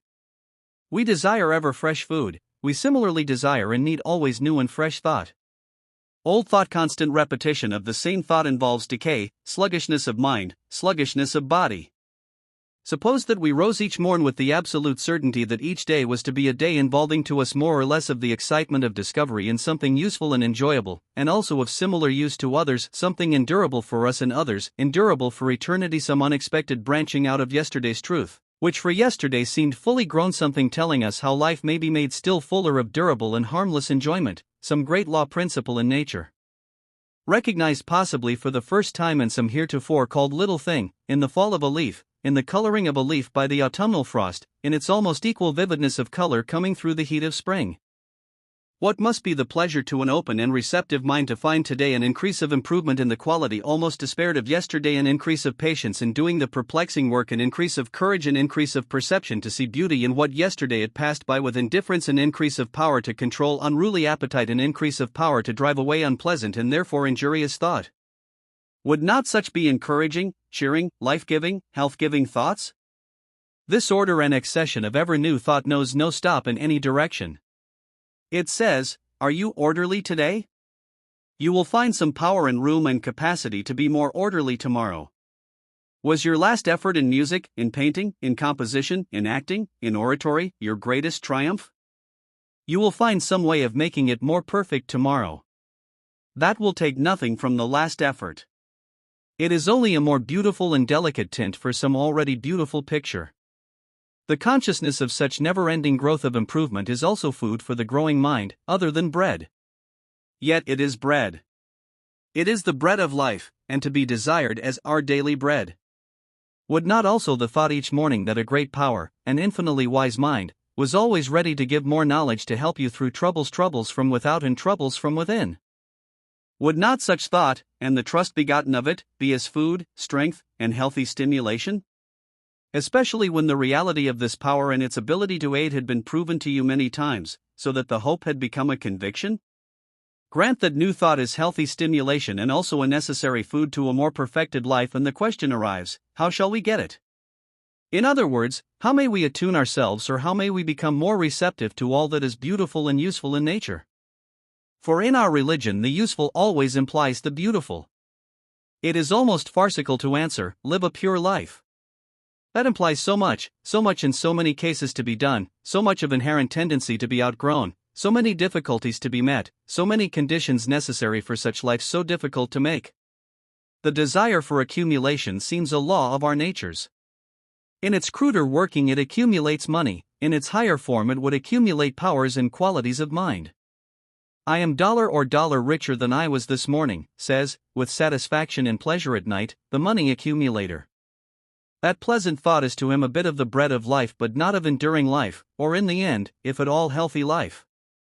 "I," may say another man at night, "am richer than I was this morning by so much more patience, by a bit more of skill or dexterity in my art, by certain knowledge of which I knew nothing 24 hours ago." Are we yet fully awakened to the thought that we are receptacles for thought, and with thought knowledge, and with knowledge power, and that our capacity for receiving all these may be limitless, and that the supply of knowledge, power, new thought in the universe is limitless also, and that it is all ours to draw from, and that the bank can no more break than eternity can end?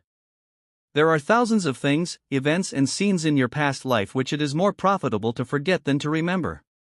By so forgetting you allow entrance for new idea, which is new life. By remembering you prevent the coming to you of such new idea and life. By forgetting, I mean that you should avoid living in unpleasant past scenes and remembrances.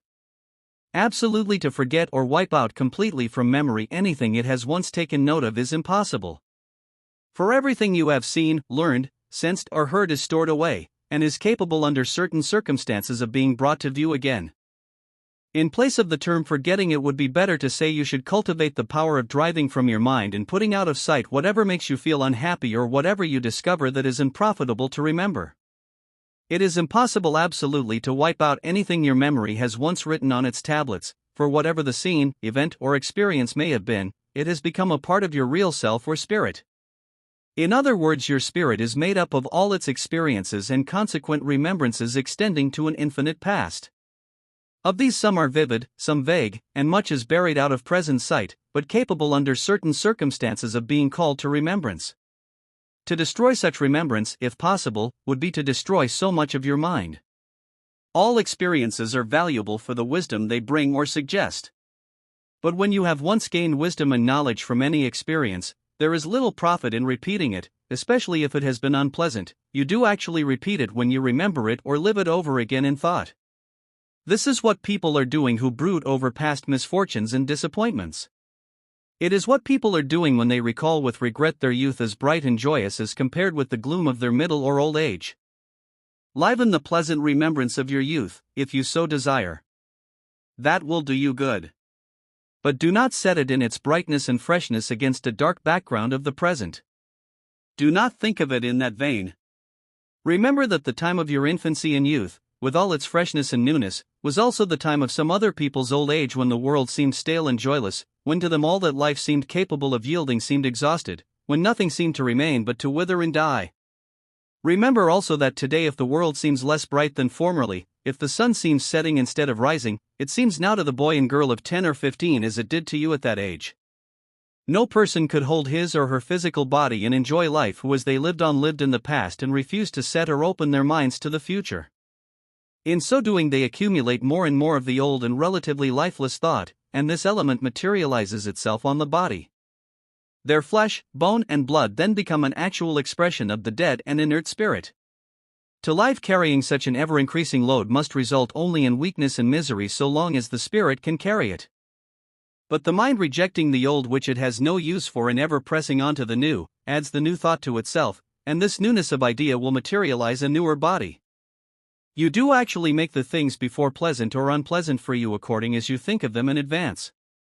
There is a class of people who, if in difficulties and anyone suggests a way out, instantly raise objections and find difficulties in the plan proposed. When in thought we so find difficulties, we actually make them. To lay awake nights and brood, devise, turn over or invent possible coming troubles is force and industry ill employed in preparing the way for those troubles. In all business we must press on in mind to the successful result. We must see in mind or imagination the thing we plan completed, the system or method organized and in working order, the movement or undertaking advancing and ever growing stronger and more profitable. To spend time and force in looking back and living past troubles or obstacles over again, and out of such living and mental action to conjure more difficulties or oppositions, is literally to spend time and force in destroying your undertaking, or in manufacturing obstacles to put in your own way. Forgetting the things behind and pressing on to those before is a maxim having 1,000 intensely practical applications. Every business success is founded on it. Men who cease to live in old methods and press forward to new, achieve the greatest financial success. But men who, having started out during their physical youth with the new, allow themselves with advancing years to hold on to what was new in their youth, but which is relatively old now, are really on the back track. Money may continue to pour in upon them, but their methods are really out of date, and a few more years will see their business superseded by the newer system. If you were debilitated, weak or sick yesterday at any hour, do not commence today with living in thought in the same weakness or debility at that hour. Forget it, live away from it, and press onward to the thought of being strong, well and vigorous at that hour.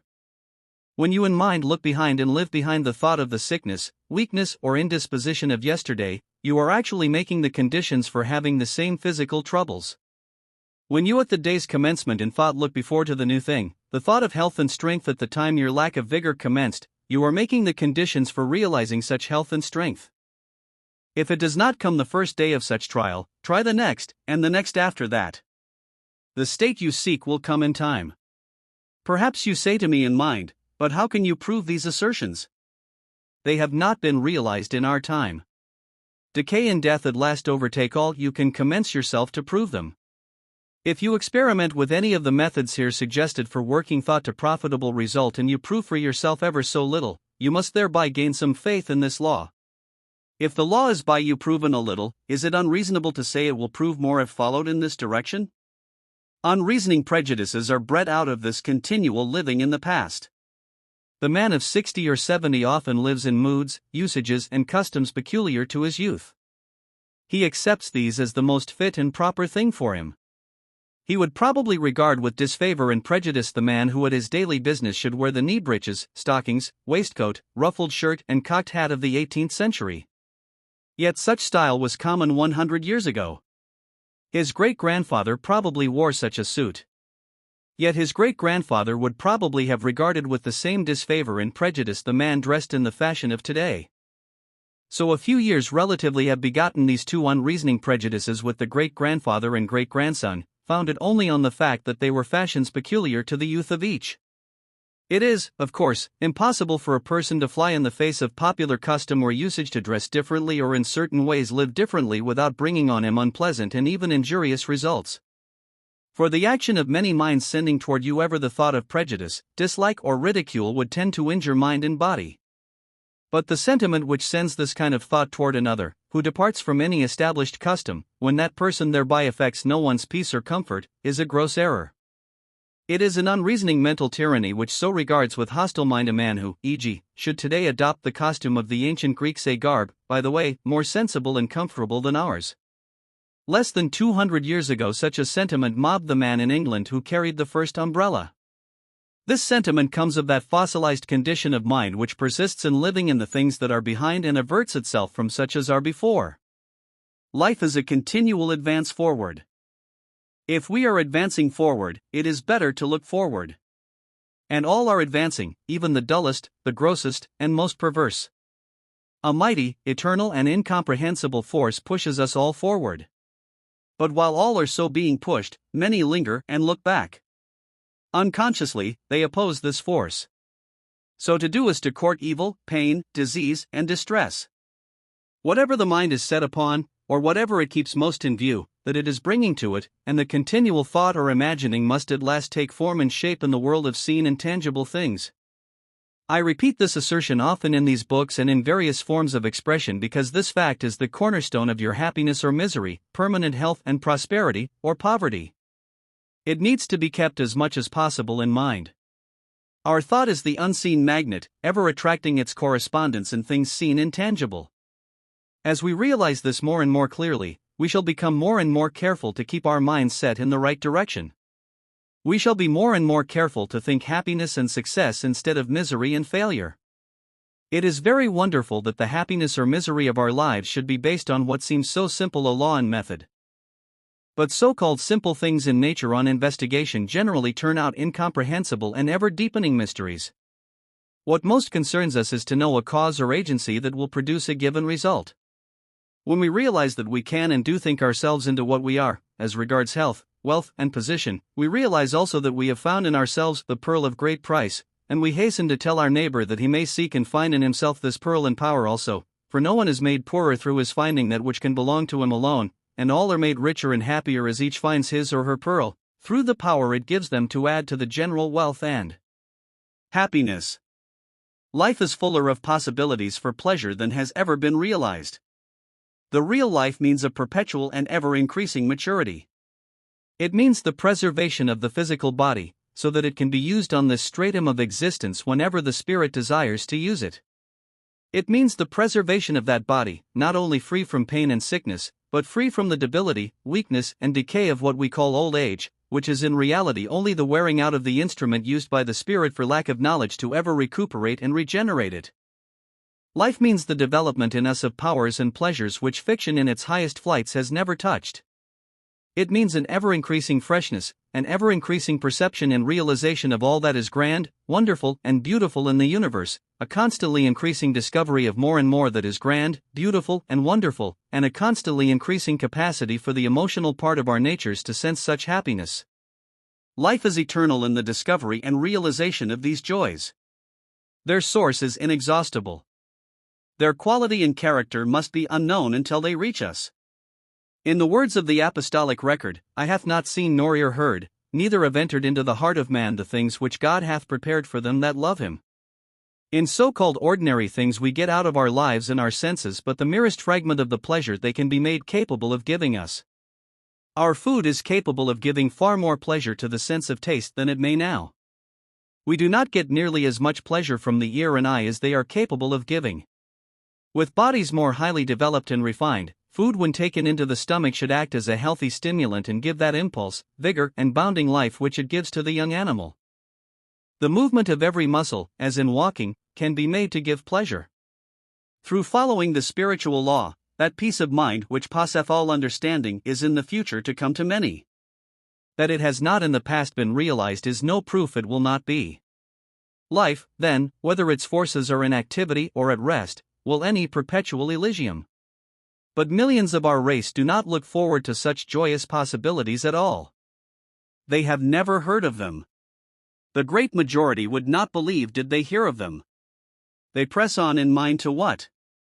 To a belief which grows stronger with years that life is short, that old age and decay are absolute certainties and must come to all, that at a certain age of the body its powers must decrease, and that as weak and feeble old men and women now are before their eyes, so, in time, they must be, and that one great aim of life should be to lay up a store of money to provide for old age. These are not pleasant things to contemplate. The many do not contemplate them. They shut their eyes to these gloomy views of their future, but they believe in them just the same. They believe in dread. If they believe, they must in mind press on to such belief. It is this pressing forward that makes of the thing believed in a material or physical reality. Providing for old age makes the old age of the body, because the person so providing sees him or herself for years as helpless and decrepit. What the mind so projects for the future it is making for the future.